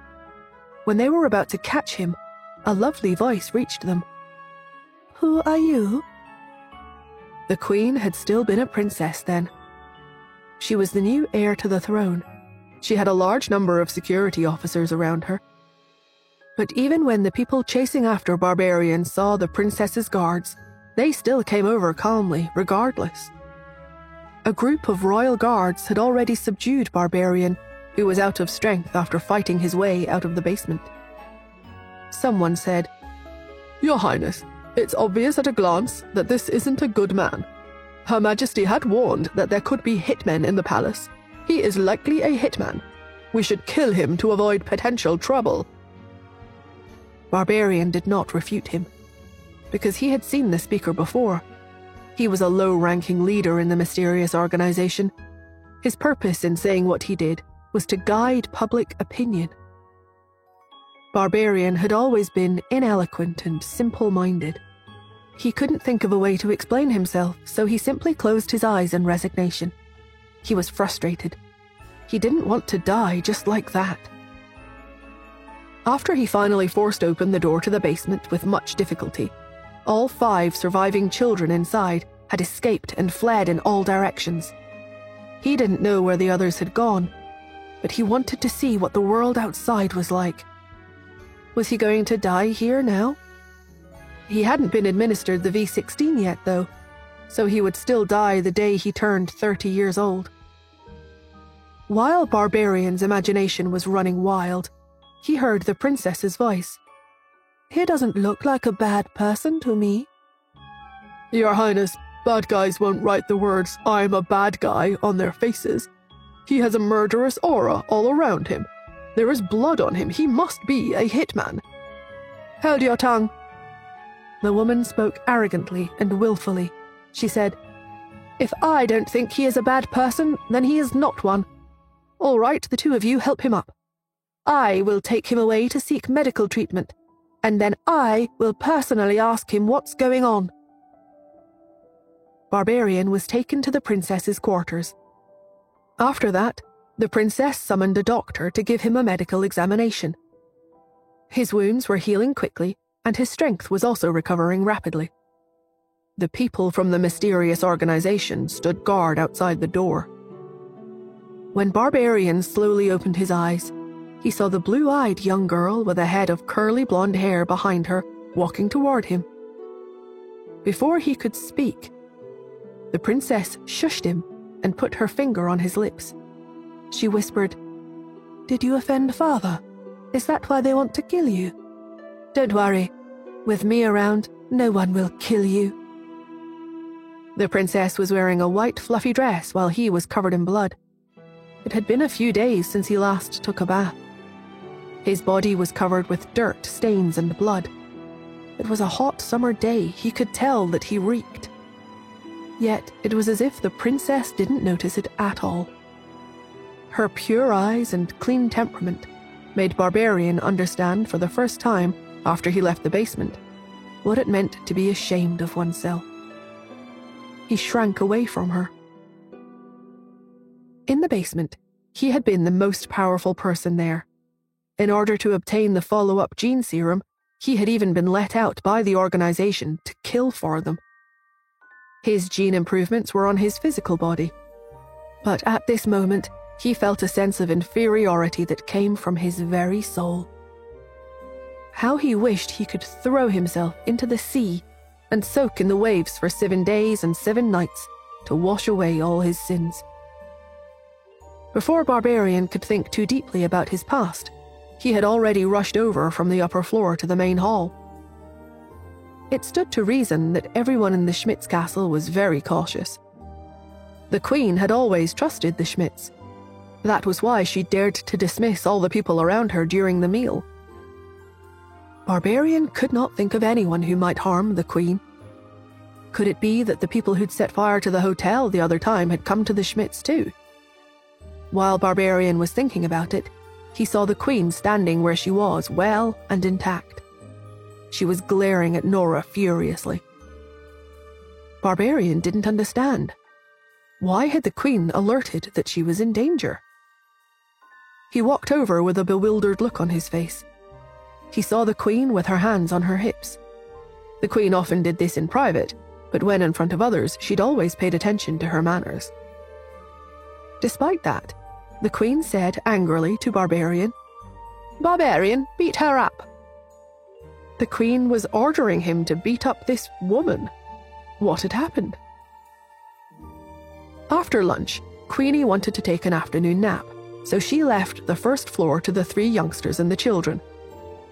Justin made an excuse and said that he would take the 4 children to play in the garden at the back, but in truth, he went to the master bedroom on the upper floor to catch Barbarian. Nora and the Queen were the only ones left in the hall. Nora wanted to head to the upper floor as she didn't want to be stuck here because of the Queen. Because of that, the two had had a little dispute just now. It went like this. The Queen asked, "Have your butlers found Black Cat or not?" "I don't think they have." She frowned and said, "I'll personally go and look for her, okay?"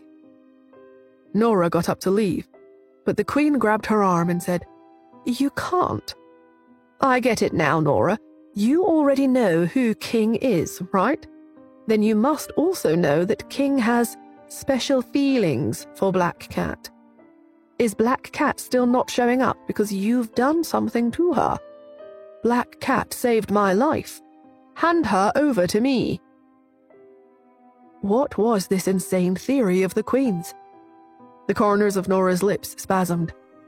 Someone had told her just now that Barbarian had made his move, so she was in a hurry to head upstairs and meet up with Justin to catch him. She couldn't be bothered to explain, and she threatened, "If you still don't let go, I'm going to hit you." The Queen got mad. She said, "Don't you dare think that I'll be afraid of you just because you can fight a little. I may not know martial arts, but the people around me do."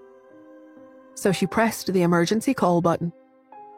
After Barbarian ran over, she looked at Nora and shouted, "Barbarian, beat her up." She looked at Barbarian, stunned. Wasn't he supposed to be stealing the V16 from the master bedroom upstairs right now? Why was he here? While she was thinking about it, a siren suddenly started wailing in the master bedroom upstairs. Nora's pupils shrank. The V16 had been stolen. But if Barbarian was here, who was the one stealing the V16 upstairs?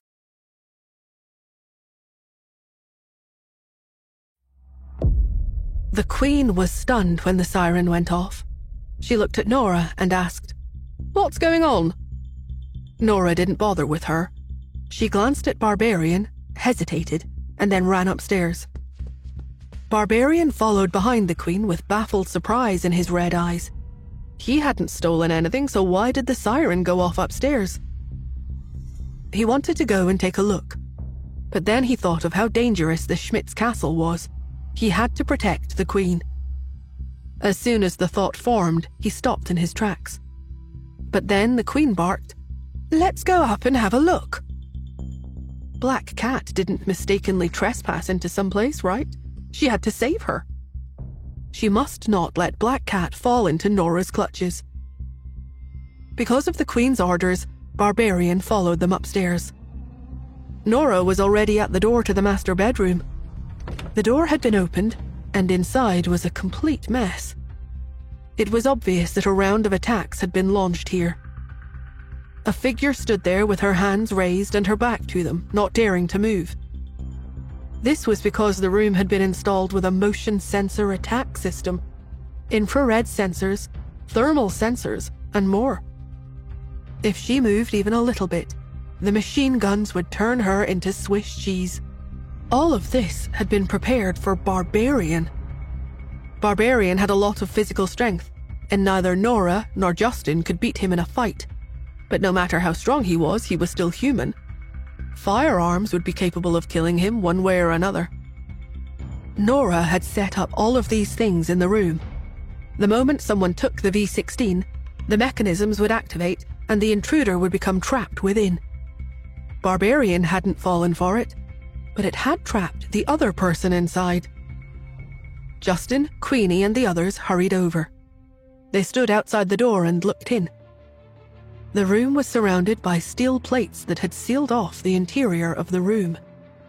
The surrounding machine guns were all ready and waiting to fire. A row of bullets had left behind their traces on the wall. They were supposed to intimidate Barbarian after he obtained the V16, so that he either stayed in the room so that he could be captured, or to shoot him dead if he dared to move. Turn around. In Nora's hand was a controller that she could manually operate the machine guns. The woman trapped inside was shaking.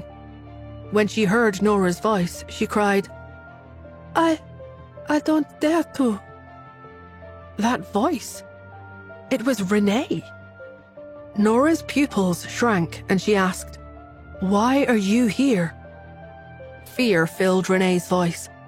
She was shaking so hard that she couldn't even stand anymore. She stammered, I saw someone coming up, so I followed after them. The man opened Mam's fridge, so I shouted that there was a thief. He ran away after that. I wanted to chase after him, but as soon as I entered the room, I triggered the sensors. Renee started sobbing out loud. In a low voice, she pleaded, Miss Smith, I'm scared. What's going on? As she spoke, everyone looked at the refrigerator. Its door had been opened. Nora narrowed her eyes. She was about to speak when the Queen shouted, Is there a thief? What's the matter with all of you? No, wait, Miss Smith, what are you doing with all these mechanisms in the master bedroom? Doesn't it scare you when you sleep in here? The Queen didn't know about the V16, so she was puzzled. Hurry up and put away those guns. Look at how you've trapped one of your babysitters inside. Renee had been working as Cherry's babysitter at the Schmidts ever since she was brought there. She was also wearing the uniform that the Schmidt servants wore. Everything seemed to make sense. Nora glanced at Barbarian again. She saw that his eyes were narrowed and he was starting to give off a murderous aura. He looked like a wolf about to go on a rampage. Had Barbarian been inside, she wouldn't be afraid of anything at all. But now that Barbarian was outside the room, this meant that Nora couldn't release Renee because... Nora raised her head. In a clear voice, she said, You can drop the act, Spacey. As soon as she spoke, Renee jolted again. Her head turned around in astonishment and she looked at Nora in disbelief. Confused, she asked, Miss Smith, what are you talking about? Nora did not enter the room. Anyone who entered the room would die. She stood at the door and said calmly, How much longer are you going to keep up this act? Renee still looked as timid as before. She gulped. I am not putting up any sort of act, Miss Smith. Are you saying that I stole something? I didn't. I came here to take care of Jerry. No, that's not right. I came here to look for Liam. Miss Smith, is Liam here? Can you give him back to me? So that he can continue being your puppet and do things for you. Renee bit her lip. But when she saw the firm look in Nora's eyes, she suddenly dropped the act. When did you find out? When Liam died, Nora went on. Many have told me that Spacey from the mysterious organization is smart, but Liam's actions were obviously too rash and dumb. Nora had entered the laboratory to hide the V16 after obtaining it. Liam went straight to the laboratory and snatched it from her. All of this seemed to make sense. After all, if she hadn't been on guard long ago, Liam would have taken away the real V16 at that time. But Liam was too impulsive. His death had been due to a bomb that Barbarian had installed. In the past, Barbarian had forced his way through situations with brute force. It was only after he started working with Spacey that he began to develop his own thoughts and ideas when handling things. If that were the case, there was no way he would kill Spacey so easily. Renee was now a completely different person from her usual timid self. Her head was still lowered and her grimy hair was all over her. But the look in her eyes changed from an innocent and timid one to a sinister and wicked one in an instant. She looked like someone who had climbed all the way up from hell. She looked at Nora with an ominous look in her eyes and hissed, "That's it? We may be in Switzerland, but the Schmidts can't pass a sentence onto others so casually." "Of course not." Nora spoke up again. She sneered. "At that time, I was suspicious of you. But then your adoptive parents came and took you away. You became one of the weakest, most pitiful people around. This diminished your suspiciousness in my eyes. After all, no one would suspect the weak. But are you really? Or should I ask, is your family background really that sad? Is it true that your adoptive parents killed each other in a fight?" "Of course not." As soon as Nora finished speaking, Brenda came over. When she came up to Nora, she threw a stack of documents at her. "Nora, I've looked into the case that you asked me to. Her adoptive parents did kill each other, but based on traces left behind at the crime scene, I've found evidence proving that the two did not hate each other. It looks like they were forced to kill each other. And it was you, Renee, who forced them to do it." Renee retorted angrily, "They deserved it. I was only fighting back after years of dealing with my abusive adoptive father. I did it in order to protect myself. I wanted to lead my life properly. Is there anything wrong with that?" "There's nothing wrong with wanting to lead a good life and protecting yourself." Brenda's flaming red lips were alluring, but her back, as she stood there, was straight and upright as she asked, "But is that really what you're doing?" Renee bit her lip. "What do you mean by that?" Brenda cast her eyes down. "I've checked your background. During the last 10 years, you were adopted by 3 different families, and all of those couples have died." Her words shocked everyone. 3 families. Even Nora raised her eyebrows. Brenda did not elaborate. She only added, "Of course, since your offenses were committed in Switzerland, the Swiss authorities were the ones handling your case. As an Interpol officer, I am arresting you because you are involved in an international biogenetic drug case. But no matter which case it is, you won't be able to escape the death sentence." The death sentence. Upon hearing what she said, Renee burst into laughter. She snarled, "You can't kill me. I have already injected myself with both of the V16 serums. Now your only option is to filter out the V16 from my blood. You have to keep me alive so that I become your gene blood bank. Kill me, and you will lose everything." With both the V16s in her, an overdose would result in an excess of the serum in her blood. However, they couldn't draw out all her blood at once because part of it must have already been absorbed into her body. If they wanted to extract a single dosage of the V16, they would have to wait for the unabsorbed serum in her body to slowly penetrate her blood along with the regeneration of her blood. This would take at least several months, maybe even years. Barbarian's pupils shrank, and he looked at Spacey in disbelief. She had injected all of the serums into herself.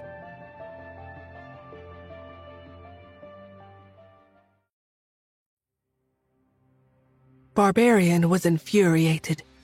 He and Spacey had agreed that they would each take 1 gene serum after they got their hands on them. He demanded from outside the room, "How can you be so selfish?" As soon as he spoke, the Queen, who was watching the show at the side, was stunned. The Queen looked at him in surprise. "Barbarian, what are you saying?" Wasn't this just a case of a babysitter of the Schmidts stealing from her employer? How did it become related to Barbarian? When the Queen spoke, Barbarian looked at her, but he didn't speak right away. The trapped Renee, no, Spacey, sneered. "Selfish? You're the selfish one. If you didn't leave, we would each have had one gene serum. Without you, I wouldn't have been able to escape, so of course I had to give myself a plan B." Barbarian's brows drew together. "You said that the two of us were in this together, that we would never abandon or give up on each other, no matter what." Ha! Spacey, who was completely different from her timid demeanor before, raised her head and laughed. "You abandoned me first. For the sake of your queen, you abandoned me. But look at what happened. Your queen didn't need you at all. She's standing there well and intact while I'm trapped in here." Spacey stared at Barbarian, with anger flaming in her eyes. "The Queen has always been the only one in your heart. You never cared about me." Barbarian was taken aback. "What nonsense are you spewing?" "Am I wrong?" Spacey stared at Barbarian resentfully. "We had agreed that we would come to the Schmidts today to steal the V-16. But for your queen's sake, you gave up on our plan. You forced me into this." Barbarian was rendered speechless. The Queen, who was standing next to Barbarian, was stunned. She turned her head to Barbarian and asked, "Barbarian, what is she talking about?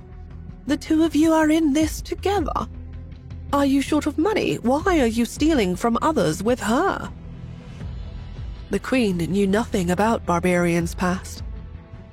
All she knew was that after she saved him, she discovered that Barbarian showed immense talent in martial arts. So, she had found someone to teach him martial arts and trained him into her strongest personal protection officer and bodyguard. Then Barbarian asked for leave and left sometime after. Sometimes, when she stayed in the country and didn't leave the palace, and he was sure that she was absolutely safe, he would ask for half a month's leave.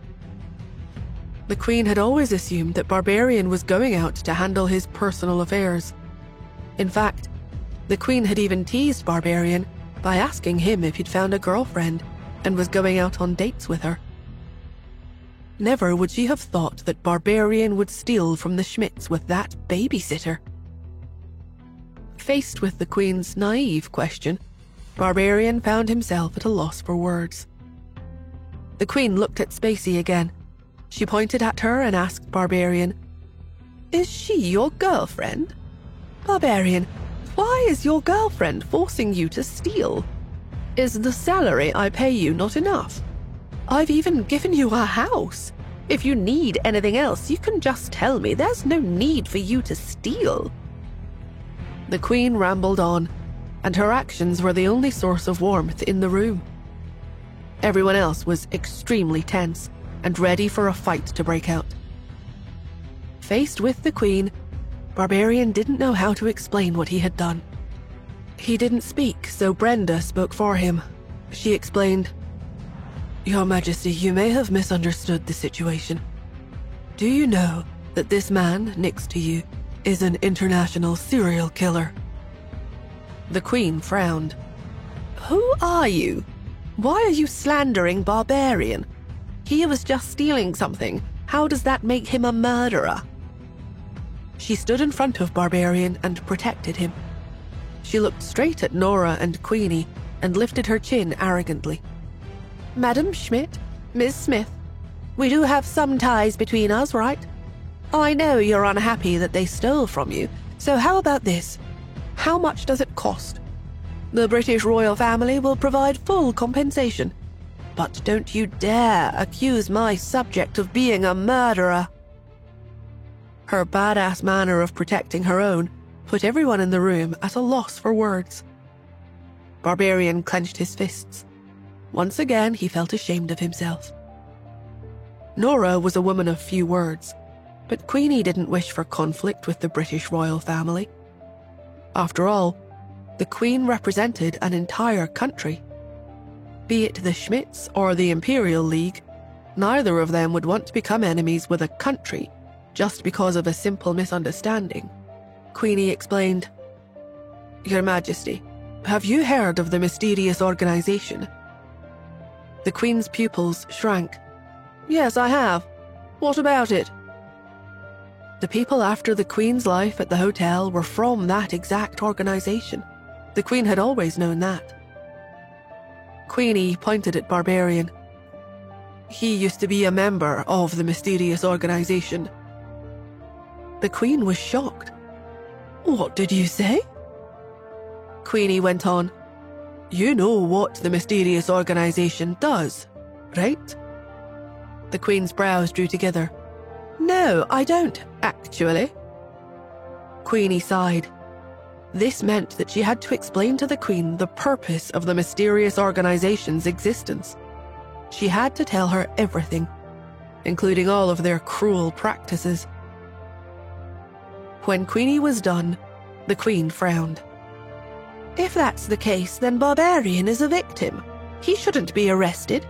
Besides, he has betrayed the mysterious organization." "But he is an international murderer," Nora pointed out coldly. "A murderer? Do you have any evidence? If so, you can get in touch with the UK government and request our cooperation in handing over Barbarian instead of arresting him here. Without evidence, I will never hand over Barbarian." The Queen was attached to Barbarian. They had a fascinating relationship. It was like a fondness for something that had been around for a long time. After more than 10 years, she had long become accustomed to Barbarian protecting and watching out for her. She stepped in front of Barbarian and shielded him, like how Barbarian would do for her every time she was in danger. The Queen felt that all of this was a conspiracy that the others had devised. After all, the Queen looked at Nora. "The V16 or whatever it's called is with you, right? Are you trying to use this as an excuse to get rid of Barbarian? This way, no one would fight with you for it anymore. But for you to spin lies like this, you're too much." The masked Justin suddenly spoke up. "Your Majesty, they are not spinning lies." His words made the Queen look at him. She suddenly realized that Justin was aware of all of this. It wasn't just Nora who had set up this trap for her. It was Justin. The Queen felt betrayed. She was here at the Schmitz for a simple visit as a guest, but the group had been plotting against her. The smile on her face disappeared, and she revealed a cold and icy side of herself. She growled, "So, you're part of this, King? Ha! Do you think that we, the British, are that easy to bully? I've already said it. Barbarian is mine. If you don't have any conclusive evidence, then you can forget about taking him away from me. Since I've brought him to the Schmitz, then I will walk out of this place with him safe and well. This stands true even if I must become enemies with the Schmitz and the Imperial League. We, the British, are not afraid." She had pride. As a queen, she had never been afraid of anyone. Justin sighed. "He is not a good man." But the Queen continued to argue. "He's not a good man. What do you know? Barbarian has always been kind when he protects me. He never kills the innocent, and he has never come to me with even a bit of blood on him. He doesn't like to talk, but I know that he is a kind person." A kind person? Her words stunned Barbarian. To be honest, the reason why he cleaned himself so thoroughly every time he killed someone was because of the Queen's trust in him. The Queen had blue eyes as pure as clear water. Even though the Queen was arrogant and behaved like she was high up in the air, she had the purest heart, despite her noble status. Because of this, Barbarian was afraid of the Queen finding out about his activities. So he had never left any traces that would point to him being the Queen's bodyguard, fearing that the matter would be brought to the Queen's attention. But as he looked at the Queen, who was standing in front of him and leaving her back exposed to him with confidence, he felt that he was not worthy of this protection all of a sudden. He was not worthy of being shielded by such a good Queen. He was not worthy of having the Queen become enemies with the Schmidts and the Imperial League because of him. As Barbarian was about to speak, Brenda curled her lips. "You're the Queen, right? Why are you so stupid?" "Fortunately, my sister-in-law knows what you're like, so she told me to bring all the evidence here." After she spoke, Brenda fished out a stack of paper evidence from her bag and stretched out her hand to hand them to the Queen. She scoffed. "These are all the people Barbarian has killed over the years. But before she could finish, Barbarian suddenly moved. He charged out from behind the Queen at high speed and threw a punch at Brenda. Brenda took 2 steps back, and the documents in her hands fell and scattered all over the floor. The Queen looked at the mess on the floor. Both Nora and Justin thought that Barbarian was planning to take Brenda hostage, so they ran to stand in front of Brenda to protect her and waited for Barbarian to attack. But Barbarian did not rush over. Instead, he stopped in front of the Queen. He stood on top of the evidence and blocked the Queen's line of sight. "Don't look!" His voice was filled with panic, like a child begging for help. He was afraid of the Queen seeing the evidence. He was afraid of seeing disappointment in the Queen's eyes.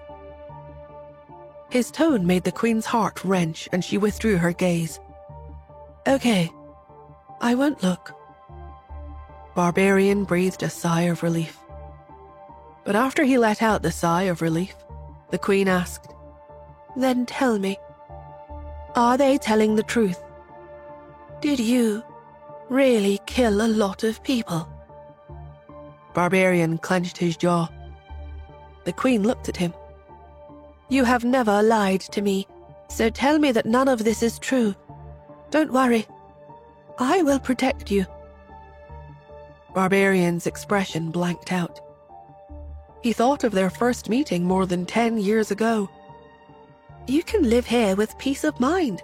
I will protect you," the young princess had said to the boy who had just escaped from prison with injuries all over him. The boy curled up and tried his best to shrink himself so that his dirty body wouldn't touch the princess's pure and clean dress. He was afraid of soiling the angel. But the princess sat beside him, not caring in the least. Her skirt pressed against his bare feet, and it became stained. Her big blue eyes looked at him as she smiled. "But you have to promise me that you'll never lie to me."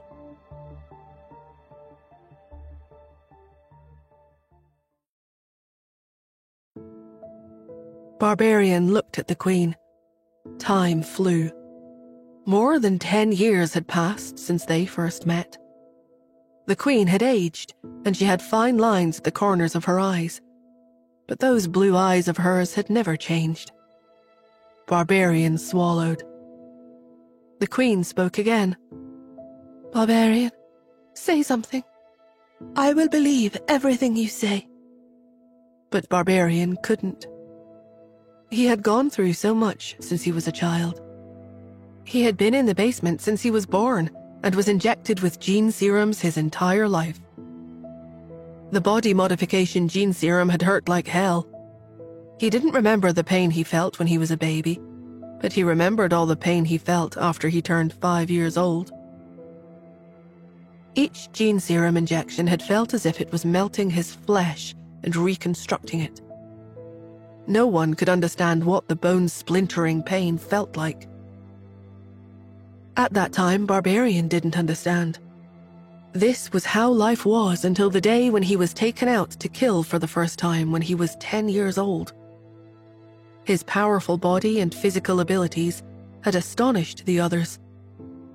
It was only then that Barbarian found out that people outside were living such blissful and happy lives. A 10-year-old child attended school, acted like a spoiled child in the arms of their parents, and was lovingly cared for by their parents. Hatred started to slowly build up in Barbarian's heart. All Barbarian had for the world was anger. All the beauty in the world had never once been part of his life, so what did it matter if he destroyed the world? He decided to never show any mercy when he killed. He only felt happy when he was killing, when he saw his victims shaking like leaves and begging for mercy on their knees. So what if he had never attended school? So what if he had suffered abuse as a child? The way people were so terrified in front of him, and the way they soiled themselves during their last moments, looked more disgusting than he had looked back then. Inside this sick mind of his, the only person who allowed him to be a human was his princess. Whenever he took leave to go out to kill, the princess never asked him what he was planning to do. She was always happy to let him leave. And every time he came back after killing someone, the princess would look at him with a teasing look in her eyes.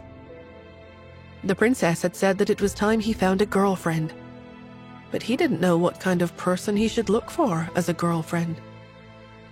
Then Spacey had contacted him. He and Spacey were the same. They had both grown up in the basement. He started to think that maybe Spacey could be his girlfriend. The two decided to team up and started to fight for the V16 together. Barbarian never once felt that he'd done anything wrong. But he realized that he couldn't say a word to defend his actions as he faced the Queen's questioning. He didn't want to see disappointment in the Queen's eyes. He liked how the Queen sang his praises whenever she saw his progress in combat training. Even though he'd opened his mouth, he didn't know how to answer her. But the Queen figured it out through his reaction, and the look in her eyes started to turn solemn. She looked at Barbarian and cast her eyes down. She asked, "Have you ever killed a citizen of the UK?" She was not someone with overflowing compassion. In her eyes, only the people of the UK were her subjects. She left the responsibility of managing the people in the rest of the countries to the international authorities. They weren't part of her responsibilities.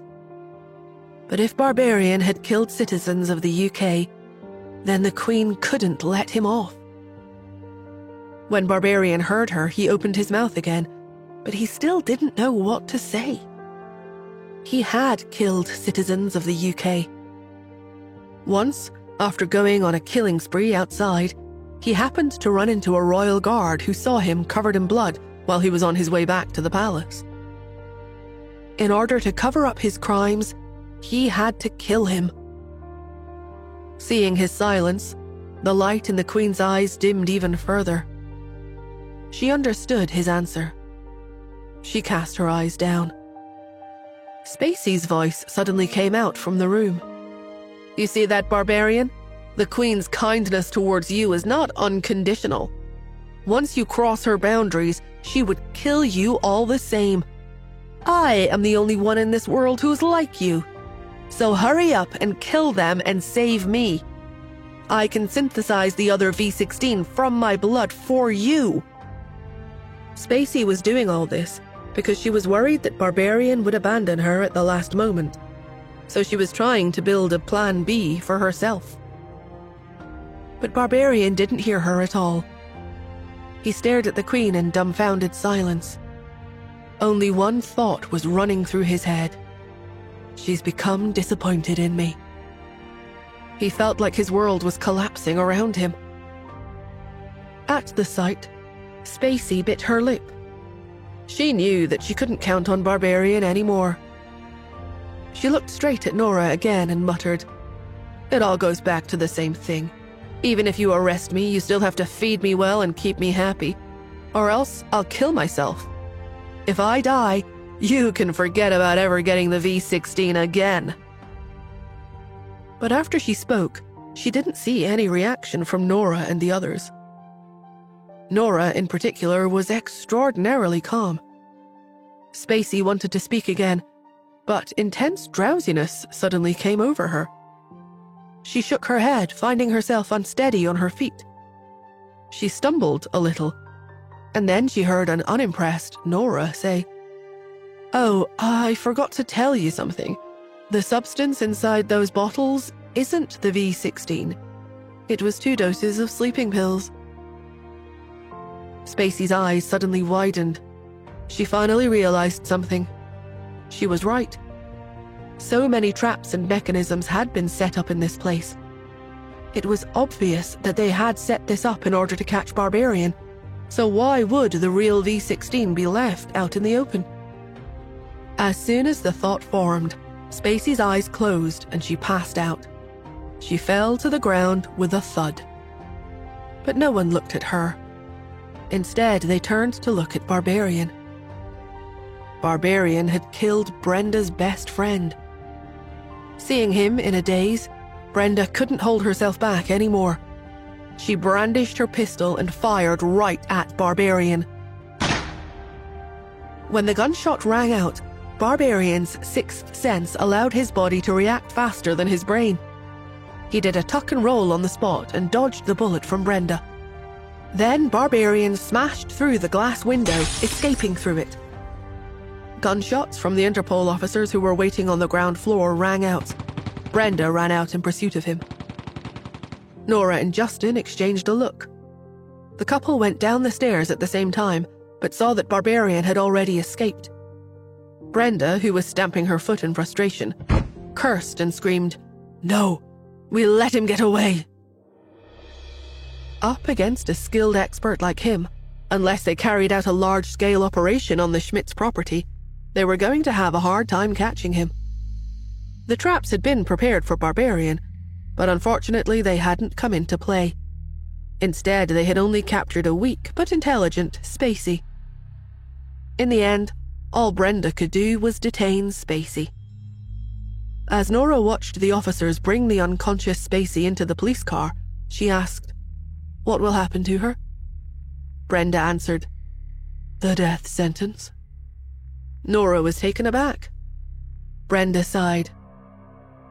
"We've already looked into it. She's different from Barbarian. Barbarian may have been brainwashed into killing, but she, on the other hand, was born wicked. Her evolution involves brain improvements. No one ever taught her to kill, but after she escaped from the basement and was adopted by her first adoptive family, she caused a conflict between her adoptive parents on purpose. She lied and stole from them. Then she set up a trap to kill the 2 of them. Unfortunately, after she killed her mother, her father regained consciousness. He tried to shoot Renee in order to avenge his wife, but then the police broke into the scene. When everyone went in, they saw that her clothes were in a mess and that the man was trying to shoot and kill her. The police thought that he was the bad guy, so they shot and killed him. Nora was stunned by the story. The Queen was also fascinated by the story. She remarked in surprise, "That woman is so evil." Brenda nodded. At the time, everyone believed her story was the truth, and they erased all traces that Renee had once been adopted. Later, she was adopted by another family, but in the end, her adoptive parents both died less than a year later. Everyone thought she just had bad luck. After the second incident, she made herself dirty and messy on purpose, knowing that everyone thought that she had suffered trauma during the first 2 incidents. It was only after the 3rd time she killed her adoptive parents that it finally caught our attention. Now we have witnesses and material evidence. Not only has she killed 6 people in a row, but she's also involved in a major case like the transnational biogenetic experiment. She won't be able to escape the death penalty. Everyone nodded. After Brenda left with Spacey, the shocked Queen left with Princess Lucy.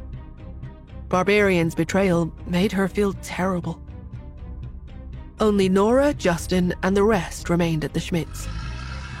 As she watched the Queen's car leave, Nora wondered out loud, "Isn't she in love with you? Why does it seem like she's in love with Barbarian?" Justin thought for a moment and answered cautiously, "I don't know." Nora didn't press further. Instead, she changed the topic and asked, "How is it with Barbarian?" Justin breathed a sigh of relief and answered, "They are still trying to find him." When Barbarian escaped, in addition to the police, the Schmidt's security officers had gone after him. He had managed to escape, but he was wounded in the process. Someone had shot him. Justin's men were also going after him. Nora nodded. Justin assured her, "Don't worry. I will never allow Barbarian to fight with Xander for the gene serum." They weren't saints. There was only 2 gene serums. They couldn't give them to anyone. Nora nodded. "Daddy!" Now that there weren't any outsiders around, Cherry let out an excited yell and ran over. Justin bent over and picked her up. With his voice gentle and low, he asked, "Miss me?" "Of course. Cherry thinks of Daddy every day." Pete and Xander also came over. The family of 5 gathered around each other at last. They were happy and smiling. In the distance, as Queenie watched them, a hint of a happy smile appeared on the corner of her lips. At the side, John suggested, "Why don't you join them, Mom?" Queenie shook her head and replied, "I'm tired. I'll let the family of 5 reunite instead. An old woman like me shouldn't bother them."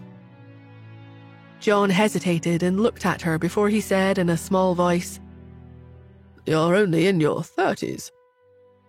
As soon as he spoke, Queenie's chilly gaze swept over him.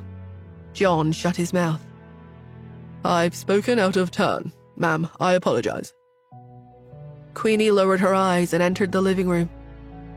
She picked up a glass of red wine from the table and went up the stairs, swirling the wine in the glass. She did not enter the bedroom, but looked at the room that had been sealed for a very, very long time. She cast her eyes down. Then she stepped forward and swung open the door.